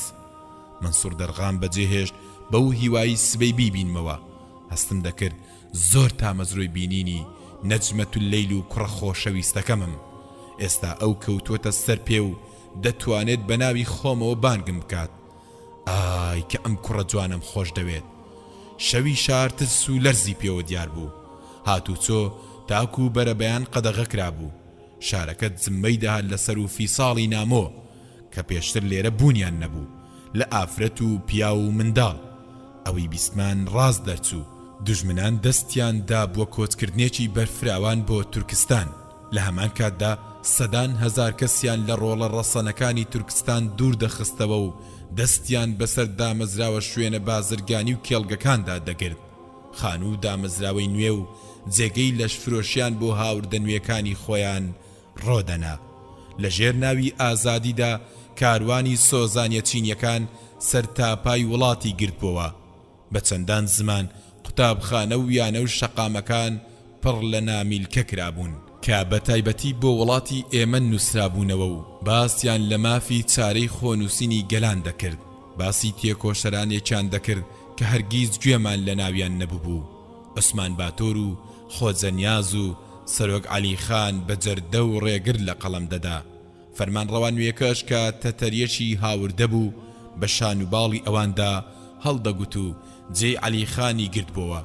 بە تێکۆشەرێکی نەتەوەیی ڕزگاری گەل هاوڕێی پێشکەوتن باوکی ئازادی خوازان وێنا دەکرد. ئەمە ئەو شارە نییە کە من دەمناسی، نە پیاوەکانی ئەو پیاوانن، نە ئەو شێوەزارەی لە شەقامەکاندا گوێم لێی دەبێت شێوەزاری ئەو شارەیە، نە منداڵەکانی هەمان منداڵن. ئەم ئافرەتە ڕوتە داپۆشراوانەش ئافرەتانی ئەم شارە نین. دوجار ڕووە و ئەو شوێنە چووم کە هاوژینەکەم تیایدا نیشتە جێبوو. دڵ خەماویەکەم لە خۆشی بینینی دایک و کوڕەکەیدا ترپەی خۆشی لێدەدا. کاتێک دەڕوان من ڕوخساری نەجمەت اللیل هەز بە ئارامیەکی گەورە دەکەم. بە هێواشی چەند جارێک لە دەرگاکەمدا گوێم لە تپەتپی چەند هەنگاوێکی قورس بوو. کاتێک دەرگای لێکردمەوە و واقم ڕمە تۆ چێی؟ بە دەموچاوی پڕلەقینەوە سەیرێکی کردم، دەموچاوێکی گۆشتن و زۆر سوور. قژی سەریشی کەمێک تاڵە سپی تێکەوت بوو. پاشماوەی شۆربا بە سمێڵە زلەکەیوە دیار بوو. گوتی نازانی من چێم؟ هەمووان دەمناسن من سەرداری ئەو کرێکارانم کە گەورە شۆڕژگێڕەکانیان دەستگیر کرد. بە هەڵس و کەوتیدا دیار بوو کە کەسێکی نەخوێندەوارە. سەرڕای ئەوەی بە زمانی وڵاتەکەم قسەی دەکرد، بەڵام بەڕوخسار و سەر و فیساڵی ڕوانینە پڕ لە قین و ئاکارە زبرەکەیدا دیار بوو کە کەسێکی بێگانەیە. پێدەچێت تۆ ڕێگەت ون کرد بێت. ئەمەی گوت و بە توندی دەرگاکەی پێوەدا. ئای ماڵی زمان لاڵم، خۆزگە هەواڵ دەرێک هەواڵی ماڵ و منداڵی بۆ هێنابام. لێرەدا دێرە شەعرێکی نابیغەی زیبانی دەڵێتەوە. دیارە ئەوەش جۆرە داگیرکردنێکی بچووکە، ترسێکی نادیاریش ناخی دەهەژاندم. دەبێت هاوژین و کوڕەکەم بۆ شوێ ڕۆیشت بن، دەبێت بە تێڕامان و هێمنیەوە هەڵس و کەوت بکەم، ئەگەر نا دەستگیرم دەکەن. ئەگەر دەستگیر بکرێم بەرەو بەندی خانەم دەبەن و بە درێژایی ژیانم لێی نایەمە دەرەوە. سەرڕای ئەو دڵە ڕاوکەی زاڵ و بەسەر ڕۆحمدا و ئەو هەڵچوونە گەورەی دڵی دەسووتاندم، بەڵام من ئارامم گرت و بێدەنجیم هەڵبژات. بەناو گەڕەکە کۆنەکەدا گوزەرێکم کرد. دیاربوو نیوەی گەڕەکەکە ڕووخا بوو. هەندێک لە هەژارانی گەڕەک دەمناسن، ژن و کوڕەکەشم دەناسن. خزمێکی پیرمان لەوێ کارگوزاری مزگەوتێک بوو. ئەو سەرتاشەی کە سەرتاشخانەکەی لە سەری کۆڵانەکەماندا بوو باش دەیناسیم. ئەو قژی زێڕینی کوڕەکەمی دەتاشی. خۆزگە چەند تاڵە موویەکی قژە سەری کوڕەکەمی لەلا بێت. مزگەوتەکە داخرا بوو. هیچ ناسیاوێکم نەبینی. چوومە لای سەرتاشەکە کە خەریکی قشتاشینی کەسێک بوو. سەیرێکی کردم و چاومان بە چاوی یەک کەوت، بەڵام ئەو گوێی بەبوونی من نەدا. وا دەرکەوت ئەو حەزی بە ئاخافتن نەبوو لەگەڵمدا. بیرم کردەوە چی بکەم؟ باشە با لەسەر ئەو تەختەدارە کۆنێ دانیشم. چی دەبێت؟ با ببێت. تێبینی ئەوەم کرد کە بە خێرایی کارەکەی تەواو کرد و حەق دەستەکەی خۆی وەرگرت. کابراش ڕۆیشت. ئاماژەیەکی بۆ کردم، منیش لەجێ ئەو پیاوەی ڕۆیش دانیشتم. چی ڕوویداوە مام عەبدولخالق؟ لە کاتیدا ئەو سەرقاڵی تاشینی قژە پڕەکەم بوو. گوتی چی تۆی هێناوەتەوە ئێرە؟ پیاوانی عوسمان باتۆر هەر چ کات دەست بەسەر بکرێن یەکسەر دەکوژرێن. چۆن بۆ ناو شار هاتووی؟ دەبێت بە زووترین کات ئێرە جێبهێڵی، ئەگەر نا ژیانت لەدەست دەدەیت. بەگاڵتە جاریەکەوە گوتم چی ڕوویداوە؟ نازانم، بەڵام من سەرتاشێکم، دەمەوێت بژیم. نەجمەت اللیل بۆ شوێ چووە. هەڵات بەسەر سوڕمانێکەوە ئاوڕم لێدایەوە بێ ئەوەی هیچ لەبارەیەوە بزانم. منداڵەکەی بردو هەڵات. زەوی سوڕایەوە، مەقەسەکەش بە خێرایی دەنگە دەنگێکی لێوە دەهات کە زیاتر دەیشڵەژاندم. عەبدولخالقیش دەرچی بە ئازار و خەمەکانی دەکردم کە وەخت بوو شێت بم. مستەفا بە لێزانیەوە هەز و کەوت بکە. ئێمە لە زەمانێکدا دەژین کەس ڕەحم بە کەس ناکات، کەس پەروەردگار ناناسێت. فیشقاندم، ژنەکەم بۆ شوێ چووە. پێدەچێت ڕێگەی قۆمۆڵی گرت بێتە بەر. بۆچی قۆمۆلی هەڵبژاردووە؟ ئەمە ئەگەر بە سەلامەتی گەیشت بێتە قۆمۆڵ، خێزانەکان هەر یەکە و بەلایەکدا پەرتەوازە بوون. وڵاتەکەمان دەستێکی ئەفسوناوی گەورەی پێگەیشتووە. گاڵتە بە خەڵکەکەی دەکات، تێکەڵ و پێکەڵیان دەکات و دەیان گوشێت، پاشان بەڕاست و چەپدا فڕیان دەدات. نازانم چی بڵێم، چۆنت بۆ دەرببڕم. باشتر وایە ئەم ناوچەیە بەجێ بهێڵیت، چونکە بە تەواوەتی کەوتووەتە دەستی دوژمن. شتی وا ئەستەمە. ڕەنجی زەرد هەڵگەڕا و شڵەژا. پاشان گوتی: مستەفا، دەنگت بەرز مەکەرەوە، ئێمە گەلێکی بچووچین و لە هەموو لایەکەوە بەڵامان بۆ دێت. ترس لە هەر چوار لاوە دەوری دابین. ماوەیەکم لە ژێر دەستی عەبدولخالقدا بەسەر برد. پێش ئەوەی لەسەر تاشخانەکەی بچمە دەرەوە، هێمایەکی دوژمنی بەسەر سنگمدا گیر کرد و گوتی: ئەم هێمایە لە زۆر سەرێشە دوورت دەخاتەوە. لە سینگمم کردەوە و فڕێمدایە ناو قژە تاشراوەکان و تفێکم تێکرد و خستمە ژێر پێڵاوەکانمەوە. پاشان ڕۆیشتم. بۆکوێ بچم؟ من لە نیشتیمانی خۆمدا نامۆم. خاچێک کە هی خۆم نییە، دۆستەکانم هەڵدێن. ژنەکەم لە ناو ئەم ڕووداوە گەورانەدا نوقم بووە. باشتر وایە بگەڕێم و لای مەنسوور دەرغا و ئەم شەوی لەگەڵدا بەسەر بەرم. کاتێک چوومە ماڵی مەنسوور، دەبینم لە سوچێکدا دانیشتووە و ژنەکەشی لە بەرامبەریەتی. شیوەکەشیان هیچ دەستێک بەری نەکەوتووە. مەنسوور بە بینینی لە ناکاوی مندا گەشایەوە. مەنسوور بە نیگەرانیەکەوە تەماشای کردم. منیش پێم گوت کەسم نەدۆزیەوە. سەری لە قاندەوە و گوتی کەوا بێ خۆی و کۆرپەکەی ئێرەیان بەجێ هێشتووە. بەڵێ بەس کەس نازانێت بۆکوێ. ڕووساری مەنسوور سوور هەڵگەڕا. لێوەکانی هاتنە لەرزین و گوتی: ئەمە باشترە، نەمزانی مەبەستی چییە. بەڵام لە کاتێکدا وەخت بوو خەم دڵی لە توپەت بکات. گوتی: نازانی ژنەکەم لە دەستی تیاچون و مردن قوتاری بوو، بەڵام نرخەکەیدا. نرخی چی؟ لە کاتێکدا میوانداری دوژمنانی دەکرد، تێگەیشتی؟ ئەوان هاتن بینیم بە مەستی دەهاتنە ژوورەوە. تێگەیشتی؟ من وەکو مشکێکی تۆقی و لە سوچێکدا خۆم حەشاردا بوو، نەبادا یەکێکیان بمکوژن. ئەویش ژنەکەشم لەگەڵیاندا دەستی بە گاڵتە و گەب کرد. ماچی دەکردن لە پێناوی مندا. ئەو وای گوت قسە بکە ئەی سۆزانی بەڕێز.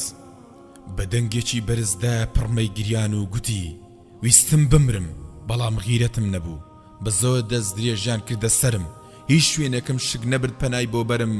پەروەردگارە بۆ نام بیتەوە، بەزەیت پێمدا بێتەوە. مەنسوور: ئەوان هەمان شتیان بەرامبەر بە کچ و خێزانی زانا گەورەکان کرد. من بڕوا ناکەم ڕاستی ببینم، هەردەم خەیاڵم وایە خەون دەبینم. مەنسوور دەرغا برژانگەکانی بە فرمێسک تەڕ بوون، بەڵام دەیویست گاڵتەیەکی ترسناک بکات. باشە ئەم شەو وەکو میوانێکی بە ئابڕوو لێرە شەو دەکەینەوە. لە لای تۆ ئەی سۆزانی بەڕێز، سوەی بەجێت دێڵین. تۆم تەلاقدا. تۆ چی بڵێم؟ گلەی لەسەر چێە؟ سەیرێکی زەوی کرد و چاوی بەرەو ئاسمان هەڵبڕی. تەماشاکی کردم و وەکو شێت دایە قاقای پێکەنین.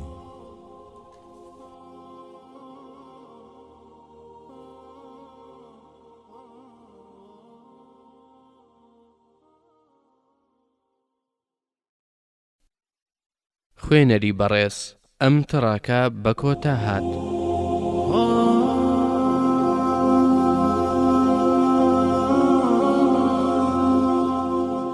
بەشی 17 لاپەڕا 211. لە کاتێکدا ئێمە لەسەر ڕێگای گشتی بووین. مەنسوور دەرغا مینگاندی. بیرم لەوە کردوێتەوە سنوورێک بۆ ژیانی خۆمدا بنێم، بەڵام من خۆکوشتن بە ترسنۆچی و هەڵاتن دەزانم. پێچەوانی ئەو بنەما گشتیانەیە کە لە ئاینەکەماندا فێری بووین. زۆر ناڕەحەتم بەوەی شەڕەکە و ئابڕووم لە یەک کاتدا بدۆڕێنم. زۆر لە پێشچاوی خۆمدا بچووک بوومەتەوە.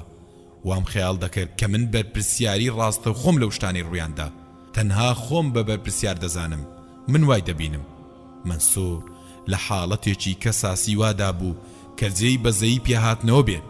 ڕەچاوی ئەو بارە دەرونیە سەختەیم دەکرد کە لە ژێریدا دەیناڵان. هەموو شتێک لە پێشچاوی ئەودا دادەڕووخا.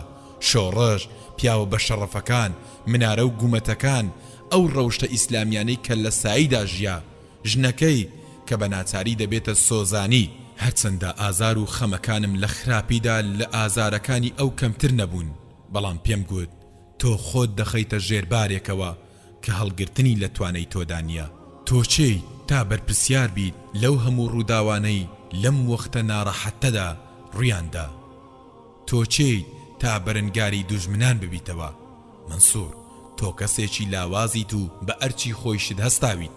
دەکڕوزایەوە، هەردوو چاوی بڕی بۆ ڕێگە بەرفراوان و درێژەکە و گوتی ئەرکەکەم ها تا ئەو ڕۆژەی دەمرین ئەرکمان لەسەر شانە، مادەم زیندویت دەبێت شتێک بکەیت. ڕۆژێکیش هەستت کردووە ڕز بوویت و ئەوەی پێی هەڵدەسیت هیچ سوودێکی نییە، ئەو کات بزانە ناپاچیت لە سپاردەکە کردووە. زانیم بابەتی ژنەکەی زۆر کاری تێکردووە. گوتم هەر ژن زۆرە. پێکەنینێکی هیستریانەی کرد و گوتی وڵاتەکەم ئابڕووی هەتک کراوە، نازانم چۆن ئێمە دەژین، دەخۆین، دەنوین وەچە دەخەینەوە. لە دوورەوە خەڵکێکی زۆرمان بینی، پاچ و خاکەنازیان بەدەستەوە بوو. پیاوانی پۆلیسیش دەهاتن و دەچوون، پرسیارمان لە ڕێبوارێک کرد ئەوە چییە؟ دوژمنان دەیانەوێت دەست بەسەر مزگەوتدا بگرن و بیکەنە گەنجینێک بۆ ماددە خاوەکان. مامۆستای مزگەوتەکەش لە پێش دەرگا وەستاوە و ڕێگری لەو کاریان دەکات. ئەوانیش مامۆستاکەیان برد و بەستیانە ناوقەدی درەختێکی بەرامبەر مزگەوتەکەوە. ئێستا سوکاتی پێدەکەن، تفی تێدەکەن، بە چڵەدار لی دەدەن، خوێن لە جەستەیدا دەچۆڕێ. لە ڕێکردن وەستاین. منسوور گوتی بۆچی ڕاوەستای؟ دەبێت ڕێگەیەکی تر بگرینە بەر.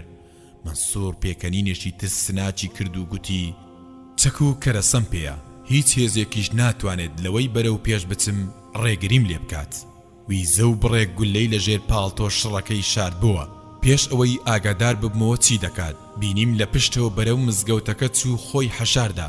بە دوایدا چوون بۆ ئەوی بیگەمێ، بەڵام نەمبینیەوە. لە کاتێکدا کۆمەڵە گەنجێک لە مامۆستای مزگەوتەکەیان دەدا، بە گاڵتەجاری و قاقای پێکەنینەوە سوکاتیان پێدەکرد. دەست درێژێک کرا و سێ لە گەنجە لە نزیک مامۆستا بەستراوەکە بەربوونەوە خوێنیان ڕژا. مامۆستا ستەم لێکراوەکەش هاوارێکی کرد ئەڵڵاه ئەکبەر، ئەمە تۆڵەکردنەوەی پەروەردگارە. خەڵکەکە بۆ سەرەوەی مزگەوتەکە سەریان هەڵبڕی. مستەفا دەرغا لە سەربانی مزگەوتەکەوە لە نێوان گومەت و خوارەوەی منارەکەدا ڕاوەستا بوو. تەنها لولەی چەکەکەی و سەری لێمەوە دیار بوو.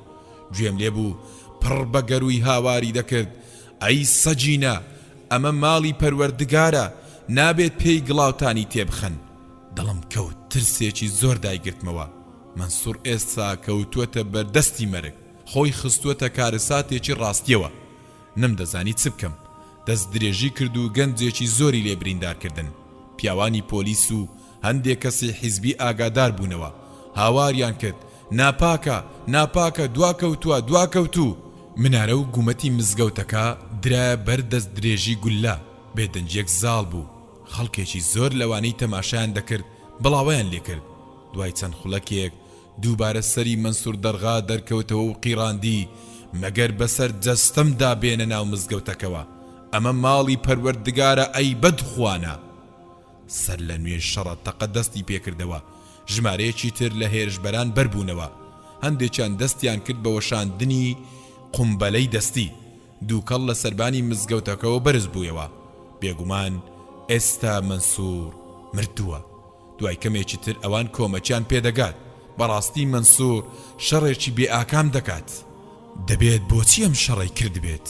دەیان مزگەوت کەوتنە ژێر دەستی دوژمنانەوە. بەرەنگار بوونەوەیان لەم جێگەیەوە هیچ لە دۆخە تاڵەکە ناگۆڕێت. خەڵکی لەسەر شەقامەکان لە خۆشیدا چاوەکانیان فرمێسکی دەکرد. شانازیان بەو پیاوە دەکرد کە لە پشتی گومەتەکەوە بەرگری لە ماڵی پەروەردگار دەکرد. دوای چەند خوڵەکێک جێگەکە سەر لە نوێ پڕ بوو لە خەڵکو و بە بەرد و نەفرەت لێکردن دەستیان بە بەربارانکردنی دوژمنان کرد. شۆڕشێکی بچووکیان لەم شوێنە بچووکەدا لە پێناوی بەرگریکردن لە ماڵی پەروەردگار هەڵگیرچان. دوژمنان جگەل لە کشانەوە هیچ چارێکی دیکەیان نەما. منسوور لە ژوورە چکۆڵەکەیدا لە نزیکی منارەکە ڕاوەستا و پڕ بە گەروی هاواری کرد ئەڵڵاه ئەکبەر، ئەڵڵاه ئەکبەر، ئەسسەڵات جامیعە، ئەسسەڵات جامیعە. لە چاوی داماوستەم لێکراواندا فرمێسکم بینی. مامۆستای مزگەوتەکەم بینی خۆی لە درەختەکە کردەوە و جلەکانی لەبەر کرد و چوو دەستنوێژ بگرێت.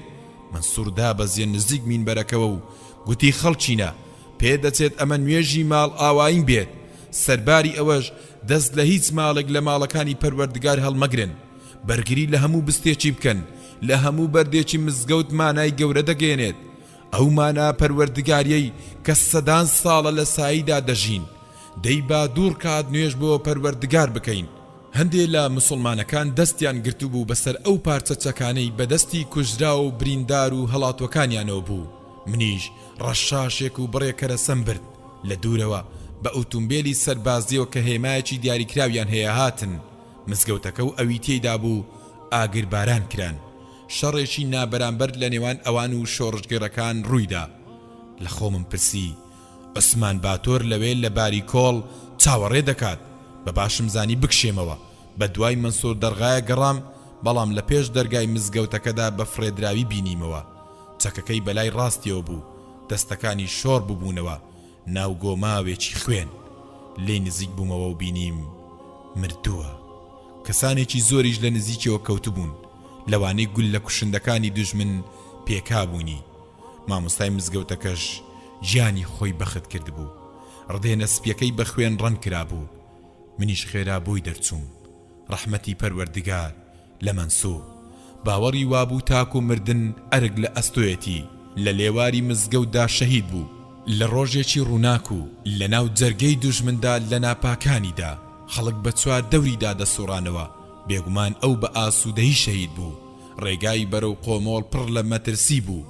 خەڵکی باسی ئەم ڕووداوەی مزگەوت و ناپاکی دوژمنیان دەکرد، باسی ئەو هەڵبژاردنەی ویستیان ساختەی تیابکەن و سەرڕای ئەو ساختەیەش لە بەرژەوەندی میلەتدا کۆتایی هات. بۆیە دەستیاندا فرت و فێڵ و ڕەشەکوژی و ئازادی خوازانیش لە کونجی زیندانەکان بەندکران. میلەت هەموو شتێ دەزانێ. ئەو نووسین و درۆ و شتا تڕوهات و ساختە کاریانەی لاپەڕەی ڕۆژنامەکانیان پێڕەش دەکرێتەوە زۆر ئاشکران و لە هیچ کەسێک شاراوە نین. ئەو ئاهەنگانەی بەناوی ڕێزلێنانەوە دوژمن سازی دەکات، ئەو گوداربێژە قسە زانانە و ئەو دروشمانەی کە بە دیوارەکانەوە هەڵواسراون، هەر هەمویان ڕووی ساختەی دوژمن و داگیرکاری و بەشداربوانی دوژمنان لەو زەبر و زەنگە دەردەخەن. هەر سێ ناوچەکانی ئیلی و ئاڵتای و چوچک کەوتنە ژێر دەستی دوژمنەوە. حەود ناوچەکەی دیکەش کە یەکێک لە ناپاکەکانی تورکستان حکمی دەکرد، ئەوەی ڕاگەیان کە تورکستانی ڕۆژهەڵات خراوەتە سەرچین. لەو کاتەدا وەکو ئەوەی هەموو ماڵێک لە ماتەمدا بێت ترسیان لێ نیشتی بوو. چاوەنواری داهاتوێکی ڕەش و تاریکایی پڕ لە مترسی و ناخۆشیدا دەکرد. بەهاتنە ناوەی هێزەکانی چین بۆ جارێکی تر خەڵکەکە زانیان هەلێکی دیکەیان بۆ ستەم و ڕەشبگیری کەوتوەتە دەست، چونکە ئێستاشی لەگەڵدا بێت. یادەوەریە بێزارکەرەکان لە زەینی خەڵکیدا دەخولێنەوە. شۆڕژگێرەکان بڕیاریاندا بە سەرکردایەتی عوسمان باتۆر بەردەوامی بە شۆڕش بدەن و دەستەیەکیشیان بە سەرۆکایەتی محەممەد ئەمین بەغرای سەرهەنگ جێگیری فەرمانڕەوای پێشوو بۆ ئەوەی جیهان لە دەست درێژەکانی چین بۆ سەر تورکستانی ڕۆژهەڵات ئاگادار بکەنەوە، داوای کۆمەکیشیان لێ بکەن ڕوو بکەنە دەرەوەی وڵات. شاندەکە دەچوون و گەیشتنە شاری لاداخی سەر بە کشمیر. کەمتر لە چواریەکی شاندەکە بە زیندوی مانەوە. سێ بەشەکەی دیکەشیان بەهۆی شەڕە خوێناویەکانی سەر سنوور لە دژی سوپای چین شەهید بوون. بەهۆی برسێتی و سەرما و سۆڵە و خنکانەوە هەندێکیان پەل و پۆیان بەستی. ماوەی دوومانجی ڕەبق لە نێوان ڕێگەی بەرفراوانی بەفرینی سەخت و تو لە ڕێز ساختەکانی نێوتیاکان بەڕێوە بوون. دەبوو لە 5 ڕووبار بپەڕێنەوە. 200 جار لەو ڕووبارانە پەڕینەوە، چونکە ڕێگاکە سەخت بوو. سەرچاوەی ئاوەکانیش لە شوێنی خوار و خێزدا بوون. بۆی سەرکەوتنیان بەرەو لووتکە بەرزەکانی چیاکان خوێن لە لوتی خۆیان و ئاژەڵەکانیشان بەربوو، چونکە ئۆکسجین لە بەرزاییەکان کەم دەبێتەوە. لە کۆتاییشدا کەمێکیان گەیشتنە سری ناجاری پایتەختی کشمیر. ئەم کۆچیان دیمەنێکی بەرجەستەکراوی ئەو نەهامەتیانیان بوو کە هاوشێوەی نەبوو. ئەو نەهامەتی لە پێناو پاراستنی ئاین و ئازادی و سربەخۆییدا تووشی میلەتە مسلمانەکەمان بوو. بەڵام من لە قۆمۆڵ نە نەجمەت اللەیلم بینیەوە نە منداڵەکەم. قۆمۆڵ وەکو کەلاوەیەک هاتە پێشچاو کە خەم و ئازار و تاڵی لێ بڕێژێت. خەڵک لە حاڵەتی هێرشبردن و ڕاکردندا بوون. زۆربەی خێزانەکانیش بۆ ئەوەی جێگەیەکی ئارامیان دەستکەوێت دەستی دوژمنیان نەگاتێ بەرەو چیاکان هەڵدێن. ڕێگەی باری کۆڵم گرتە بەر. عوسمان باتۆر بەخۆی و 20,000 شۆڕش جێرەوە لە نێو چیا سەختەکاندا سەربازگەیەکیان دروست کردبوو.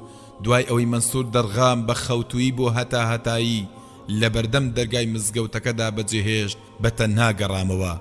ئەو بۆ ئەوەی بەخوێنە پاکەکەی خاچی مزگەوتەکە ئاو بدات بە توندترین شێوە ڕوبەرووی کۆمەڵە و چەک و بیر و باوەڕە ڕوخێنەرەکان کە خاوەنی چەندین جۆر ئامڕازی تێکدان و خراپەکاری بوون بوویەوە. بۆ یەکەم جار لە دوای گەشتێکی سەختی پڕوکێن بەنێو وڵاتە خۆشەویستەکەمدا کەمێک هەست بە ئارامی دەکەم. دامێنی چیاکان دڵنەوایی و ئارامی دەبەخشی. لێرە هەوای خاوێن هەڵدەبژم، لە ناخی دڵمەوە تەسبیحات و نزا دەکەم لەسەر ئەو چەکە پێشکەوتوانەی کە لە شەڕەکاندا دەستمان کەوتبوون. ڕاهێنانمان دەکرد. ئەو چەکانی بۆمان هاتبوو زۆربیان چەکی دەستی بوون و جداوازیەکی زۆری لەگەڵ چەکی دوژمندا هەبوو کە فڕۆکە و زرێ پۆش بوون.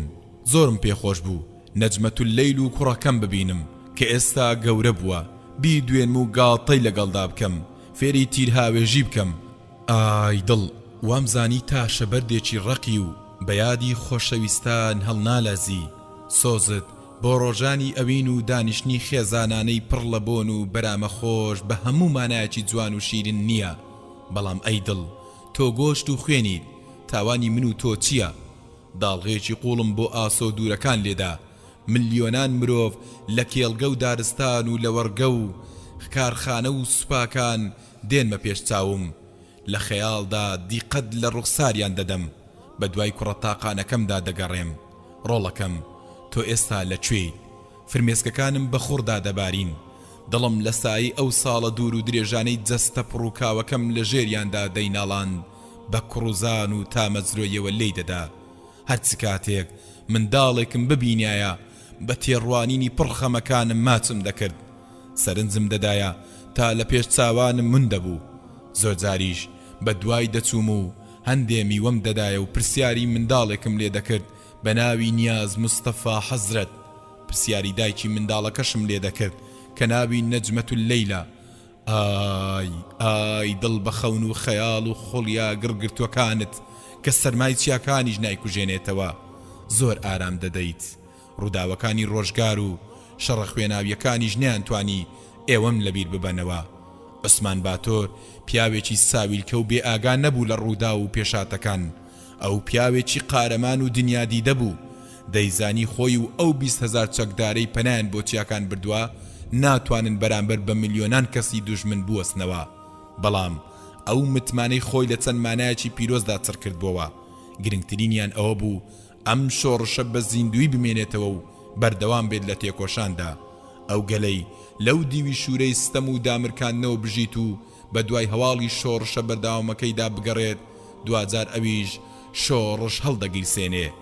ژیانی ئەو داگیرکەرانەش کە لە وڵاتدا دەمێننەوە دەکاتە دۆزەخێکی بەرگە نەگیراو. بەردەوامی تێکۆشانیش جیهان لە پێناو سەرخستنی کێشەی نەتەوە چەوساوەکاندا دەجوڵێنێت. سەرباریەوانەش هەرگیز بە مێشکی عوسمان باتۆر و پیاوانیدا نەهاتووە دەستەوەستان بن بەرامبەر بە دۆڕان و تێکشکانەکاندا.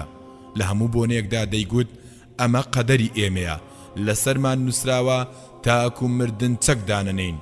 وا باشترە بۆ ئێمە بچینەوە حزوری پەروەردگار، نەک بچینەوە ژێر حکمی دوژمنان. پەروەردگاری گەورە هیچ دەسەڵاتێک و هێزێکمان نییە جگە لەوەی کە تۆ پێت بەخشیوین.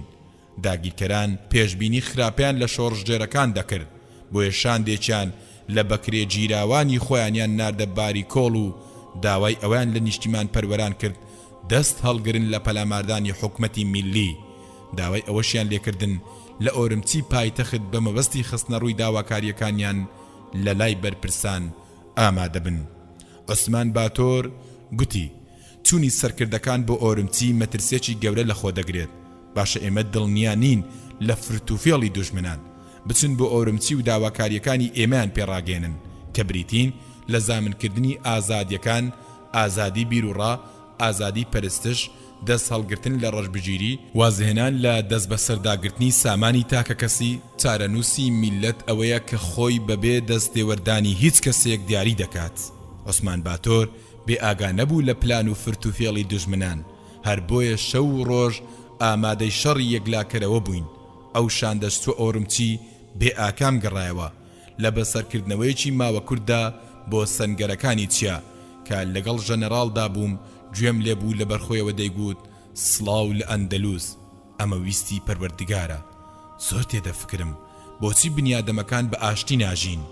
پێکەنینێکی خەماوی کرد و گوتی خاچی چین بەرفراوانە، مرۆڤەکانیش لەوێ وەکو مێرو لە زۆرن، بۆچی چاویان بڕیوەتە سامان و خاچی ئێمە؟ لە بیریان چۆتەوە چیان بەدەستی ملهوڕەکانەوە چەشت؟ مرۆڤ پەند وەرناگرێت. لە دوای چەند ساتێکی بێدەنجی گوتی لە ئاەتەکانی قورئانەوە فێر بووم کە بە ئازادی بژیم یان لە پێناوی بیر و باوڕەکەمدا بمرم. پێیدا بە زەویدا و هاوارێکی کرد. دنیا ماوە کورتە، چەند خۆشە ژیانی نەبراوە، بۆیە ویستی پەروەردگار وایە قیامەت دوا مەنزڵگەیمانەوە بێت. سرم سوڕماوە لە ململانەی دەوڵەت و تاکەکان لە پێناوی خۆشیێکی بێنرخی سنوورداری ماوە کووردا، بۆیە مردن لە پێناوی پەروەردگار ژیانە. ئەم لاو ئەولایەکی کرد و دەستێکی هێنا بەڕیش و سمێڵە درێژەکەیدا و کوتی ئیمانم بە پەروەردگار هێناوە.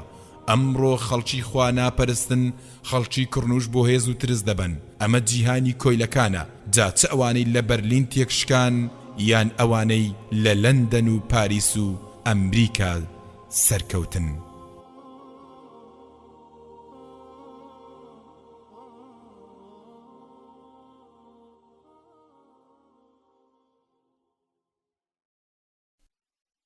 خوێنەری بەڕێز ئەم تڕاکە بە کۆتا هات.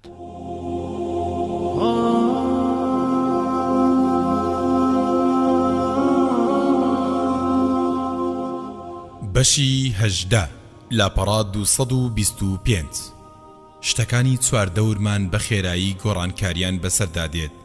خەڵک، چەک، هەڵوێست، نەخشەی جیهان، زۆرێک لە ڕۆڵەکانمان لە ناو جەرگەی دۆڕاندا توانەوە. وشەی نوێ و دروشمی بریقەدار کەوتوەتە سەر زمانیان. کچەکانیش پەنا بە پەروەردگار بە ناپۆشتەیی دەرچوونەتە سەر شەقامەکان.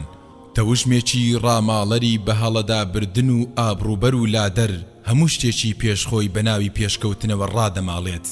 ئایا ناکرێت خەڵک بە بێستەم و پێشێڵکردنی ئازادیەکان بێ ئەوەی وەکو کۆی لە بدرێنە بەر پێش بکەون و بەرەو شارستانی هەنگاو بنێن؟ دەبێت بۆ ئەوەی فێر ببن ناچار بە کوفرکردن بکرێن؟ بۆچی پێشکەوتن بەدەست لە ململانێ لەگەڵ دادگەری و ئازادیدا بەرەو پێش نەچێت؟ بۆچی جیهان دەست لە ناو دەست و لەسەر ئیمان هێنان بە خالقی بوونەوەر هەنگاو نەنێت؟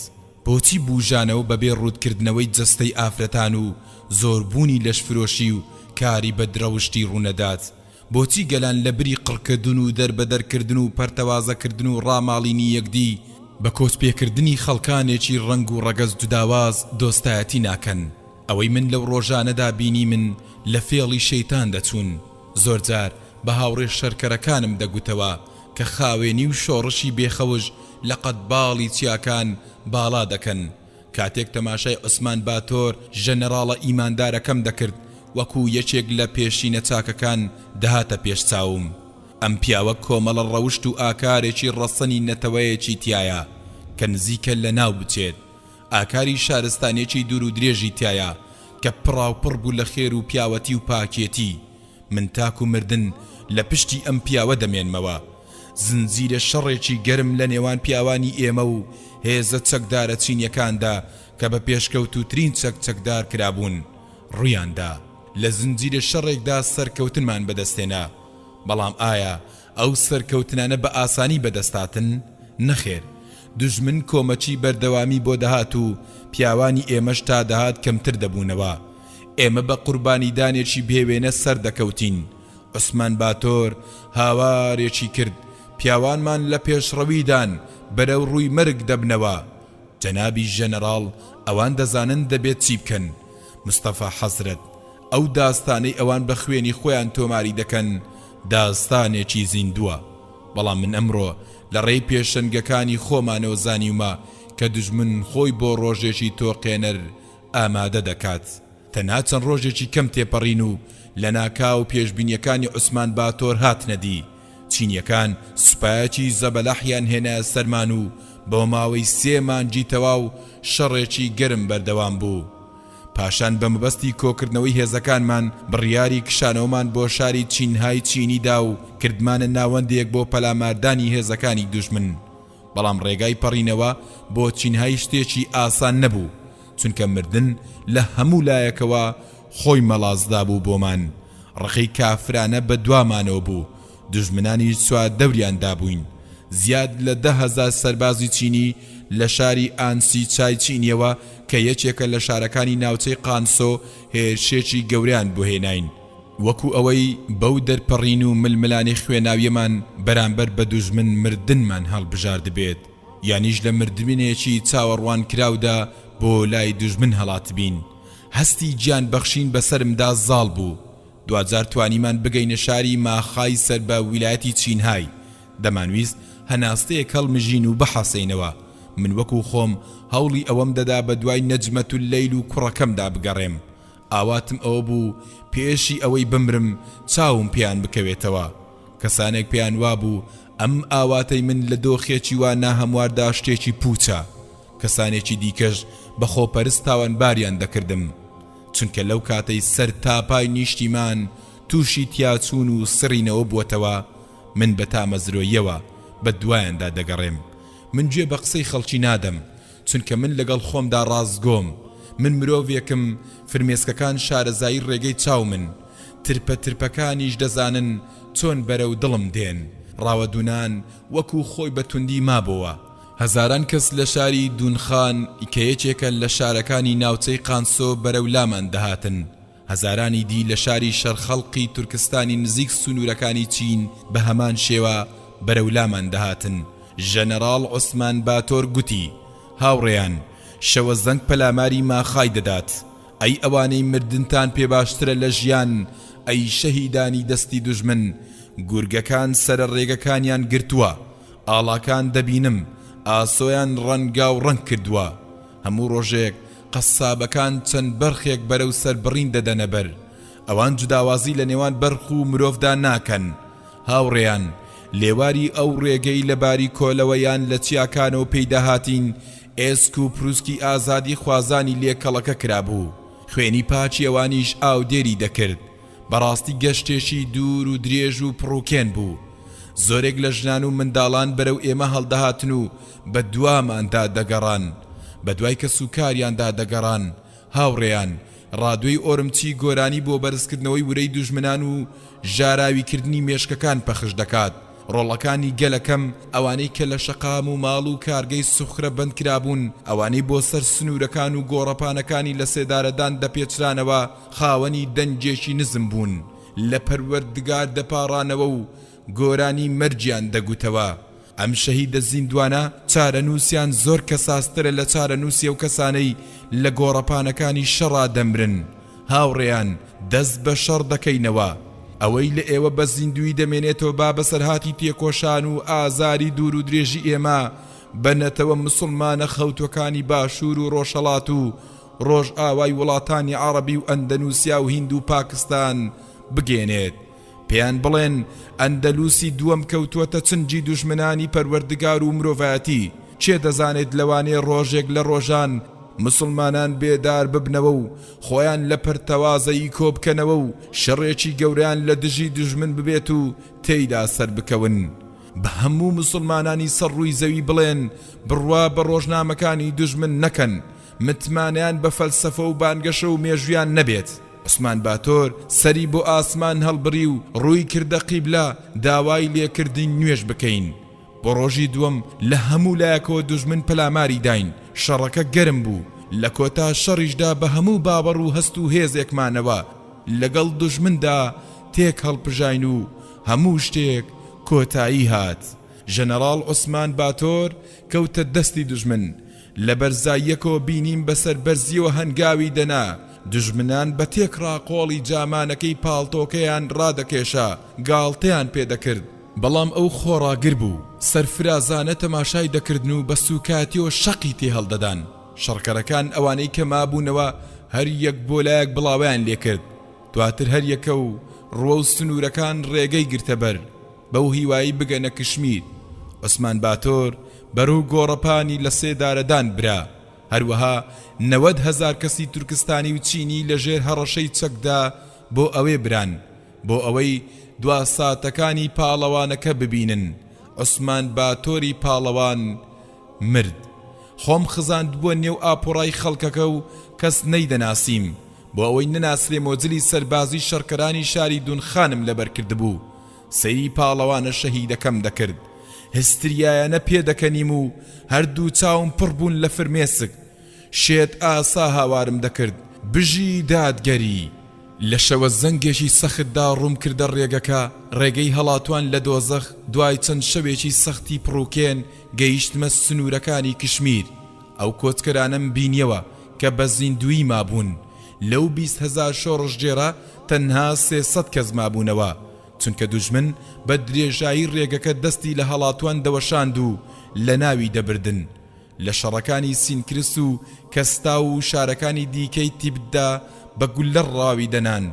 دوژمن زیانێکی زۆری پێکەوت، بەڵام دوجار نزیکەی 300 کەسمان بە زیندوی مانەوە و چوونە ناو خاچی کشمیرەوە.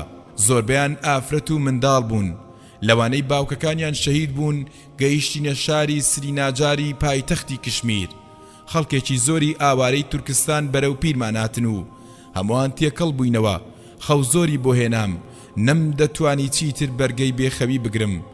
سەرخەوێکم شکاند، نەمزانی زۆرم پێچوویان کەم، بەڵام دەمە و ئێوارە دەستێکی پرسۆز بەهێ منی ڕایوەشاندم و بێداری کردمەوە. هەردوو چاوم کردنەوە، من خەون دەبینم یان بەخەبەرم پەروەردگارە. ئەمە نەجمەت اللەیلە و جلێکی هاوشەوێ جلی ئافرەتانی کشمیری لەبەردایە. منداڵە گەورە کەشمی لەگەڵدایە. من باش دەیان ناسمەوە. ئەم مرد منداڵە جوانە کە تیشکی خۆر پێستە سوورەکەی گۆڕیوە دەستم بەسەری داهێنا و دەستێکیشم بەدەم و چاوی نەجمەت اللەیل داهێنا. چاوم پڕ فرمێسک بوو، زمانم لەگۆ کەوت و فرمێسک خنکاندمی. هاوژینەکەشم وەکو من شڵەژا بوو، منی لە ئامێز گرت. کوڕەکەشم هەروەتر. مستەفا هەرگیز بڕوام نەدەکرد لە مردن ڕزگارت بێت. سپیاتی قشتی ڕەن کردووە، دەموچاویشت پڕە لە لۆچی، دەڵێی 100 ساڵە لێکدا بڕاوین. بە سۆزێکەوە ماچێکی منداڵەکەمم کرد و بە دەنگێکی لە زۆکەوە گوتم زۆر دڵگرانم بەوەی گەلە مسلمانە بەنکراوەکەم لەو دی و سنوورەکانەوە بەجێهێشتووە. دوژمنان بەش بەشی دەکەن. نەجمەت اللەیل لە کاتێکدا ڕوخساری زیاتر زەر هەڵگەڕا بوو، خەمێکی بە سامی داپۆشی بوو.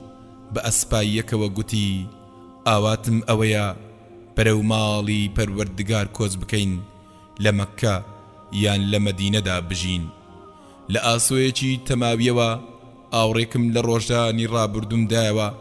مەنسوور دەڕغام بیرکەوتەوە کە چۆن لە پێش دەرگای مزگەوتەکەدا شەهید بوو. هاوڕێ ئیماندارەکانم کە لە زیندانەکاندا گیانیان سپارد. دواتر بیری ئەو شەهیدانم دەکرد کە بە 4 دەوری عوسمان باتۆردا کەوتن. یادی ئەو دیمەنە مەزنەم دەکردەوە کە ژەنەڕاڵیان بەرەو گۆڕەپانی مەنگ بەڕێ کرد. لە بەرخۆمەوە دەمگوت بەرە ماڵی پەروەردگار ڕێگە دەگرینە بەر. چەند دڵۆپە ئاوێکی زەمزەم گیان دەهێنێتەوە بەر شەکەت و تیاچوەکان. خەیاڵی ئەوە دەکەم کە چۆن هاوار بەسەر ئاپۆڕای حاجەکان دەکەم و مژدەی سەر کەوتنیان پێدەدەم. وا دەزانم ملیۆنان مسلمان کفنەکانیان دەدڕێنن و دێنە دەرەوە و لەژێر ئاڵای یەک خواناسیدا سەر لە نوێ ملیۆنان کۆیلا ڕزگار دەکەن. ئەوەش بەسەر هاتەکەی من بوو. بە هیوام ببێتە مای سوود و کەڵک بۆ ئێوەی بەڕێز و مایەی هیرەت بۆ مسلمانانی جیهان کە بەخۆ بێنەوە و لە خەوی غەفڵەت بەخەبەر بێن. سبحان ربك رب العزة عما يصفون والسلام على المرسلين والحمد لله رب العالمين.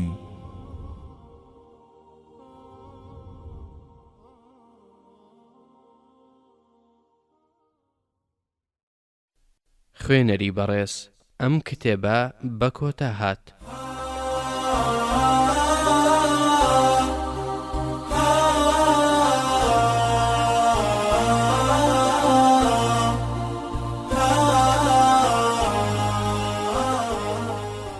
بسم الله الرحمن الرحیم. کتێبخانەی دەنجی ڕۆشنایی، بەرنامەی کاری تۆمارکردنی کتێب لە کتێبخانەی دەنجی ڕۆشنایی لە داهاتوودا.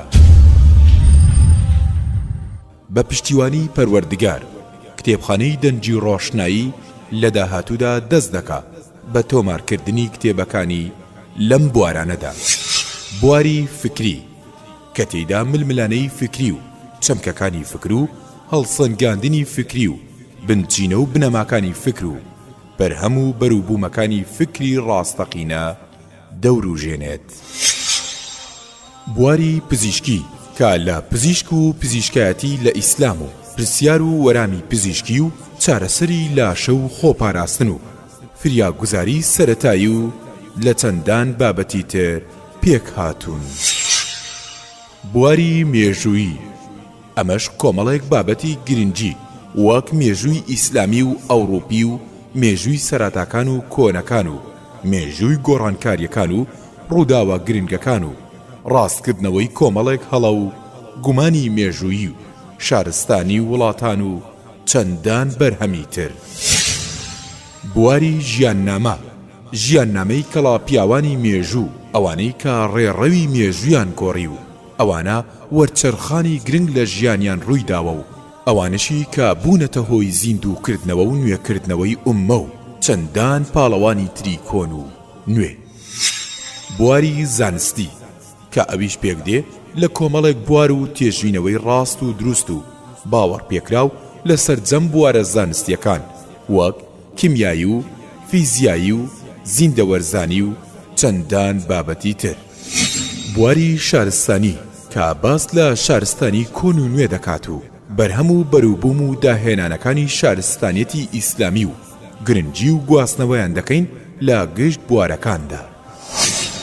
بواری دەرونی کە بەدواداچوون بۆ نەخۆشیە دەرونیەکان و پێناساندنی بەشەکانی دەروونزانی و هاوتا لەگەڵ قورئان و فەرموودە و بەیەکەوە گرێدانیان و دیاریکردنی چارەسەریشیان. بواری ڕۆمان و بەسەرهات و چیرۆ کە ئەمەش هەڵیان دەبژێرین کە لە ڕاستترین و باشترین ڕوودا و سەرچاوەیان گرتبێ دوور لە هەموو خەیاڵ و ئەفسانە و بابەتە ناڕاستیەکان. بواری زانیاری سەردەم، لێکۆڵینەوە لە بابەتە سەردەمیەکان و باسی پێشکەوتن و تەکنەلۆژیا و ئامێرەکان و گۆڕانکاریە زانستیەکان و کۆمەڵێک بابەتی دانسقەی تر. بواری پەروەردەیی کە ئەمەش سەرجەم ئادابە کۆمەڵاتیەکان و پەروەردەکردنی کۆمەڵگە و پەروەردەکردنی منداڵان و پەروەردەکردنی گەنجان و پەروەردەکردنی ئافرەتان و ئامۆژگاری و بیرخستنەوە و ڕێنیشاندان و دەستگیری و ڕاستکردنەوە لە هەڵە و هاندان لەسەر چاکە و جوان مامەڵەکردن لەگەڵ دایک و باوک و دراوسێ و دەوروبەر و هەموو خەڵکی و چەندان بابەتی تر. بواری ئیمانی و بیر و باوەڕی وەکو بابەتەکانی یەکخواپەرستی و ئیعجازی زانستی و وەرامی گومانەکان و باسێکی کورتی هەموو ئاینە ئاسمانیەکان و پێناسەی سەرجەم تاقمەکان و بابەتەکانی شادکردنی ڕۆح و لە خزمەت قورئان و فەرموودە و نیشاندانی ڕێڕاست و دۆزینەوەی کۆمەڵێک حیکمەت. بواری هەمەجۆر کە ئەمەش لە کۆمەڵێک بابەتی دیبەیت و گفتوگۆ و فەلسەفە و کۆمەڵناسی و جوگرافی و ئافرەتان و ئابووری و پلە و پایەیان و ڕاستی زانستی و ڕاستکردنەوەی کۆمەڵێک هەڵە و بابەتی جیهانی ئاژەڵ و ڕووەک و ناودەریا و زەریاکان و چەندان بابەت و بواری تر لە خۆ دەگرێ. بواری ئافرەتان، ئەم بوارەش تایبەتە بە ئافرەتان، کاروباریان و ئەرکەکانیان لە ئیسلامدا و ئەرک و مافەکانیان لە کۆمەڵگەدا جێپەنجیان لە مێژوودا و گرنگی و ڕۆڵیان لە هەڵگرتنی پەیامی ئیسلامدا و پاراستنی مافەکانیان و دیاریکردنی ئەرکەکانیان و لادانی گومانەکان لە سەریاندا و گەڕانەوەی ڕێز و شکۆ بۆیان. تێبینی ئەم بابەت و بوارانە سەرجەمیان لە سەرچاوە ڕاستیەکان و بەو پەڕی بەرپرسیارەتیەوە لە چوارچێوەیەکی ڕاستی و لە باگراوەندێکی ئیسلامیدا هەڵدەبژێرین ئینشاء الله. لەگەڵ کتێبخانەی دەنجی ڕۆشنایی بەردەوام دەبن لەگەڵ تازەگەری و نوێگەری و پێشکەوتن و شارەزابوون لە سەرجەم بوارەکانی خوێندنەوە و گەیشتن بەڕاستی و بەردەوامبوون لەسەر ڕێگەی ڕاست و دنیاش بە فراوانی خۆی دەبینی و پێش و پاشی خۆت دەزانی و تای تەرازووی چاکەکانیشت قورس دەکەی و تەرازوێکی ژیریت بۆ دروست دەبێ. کتێبخانەی دەنجی و ڕۆشنایی یەکەمین کتێبخانەی دەنجی ئیسلامی بە زمانی شیرینی کوردی.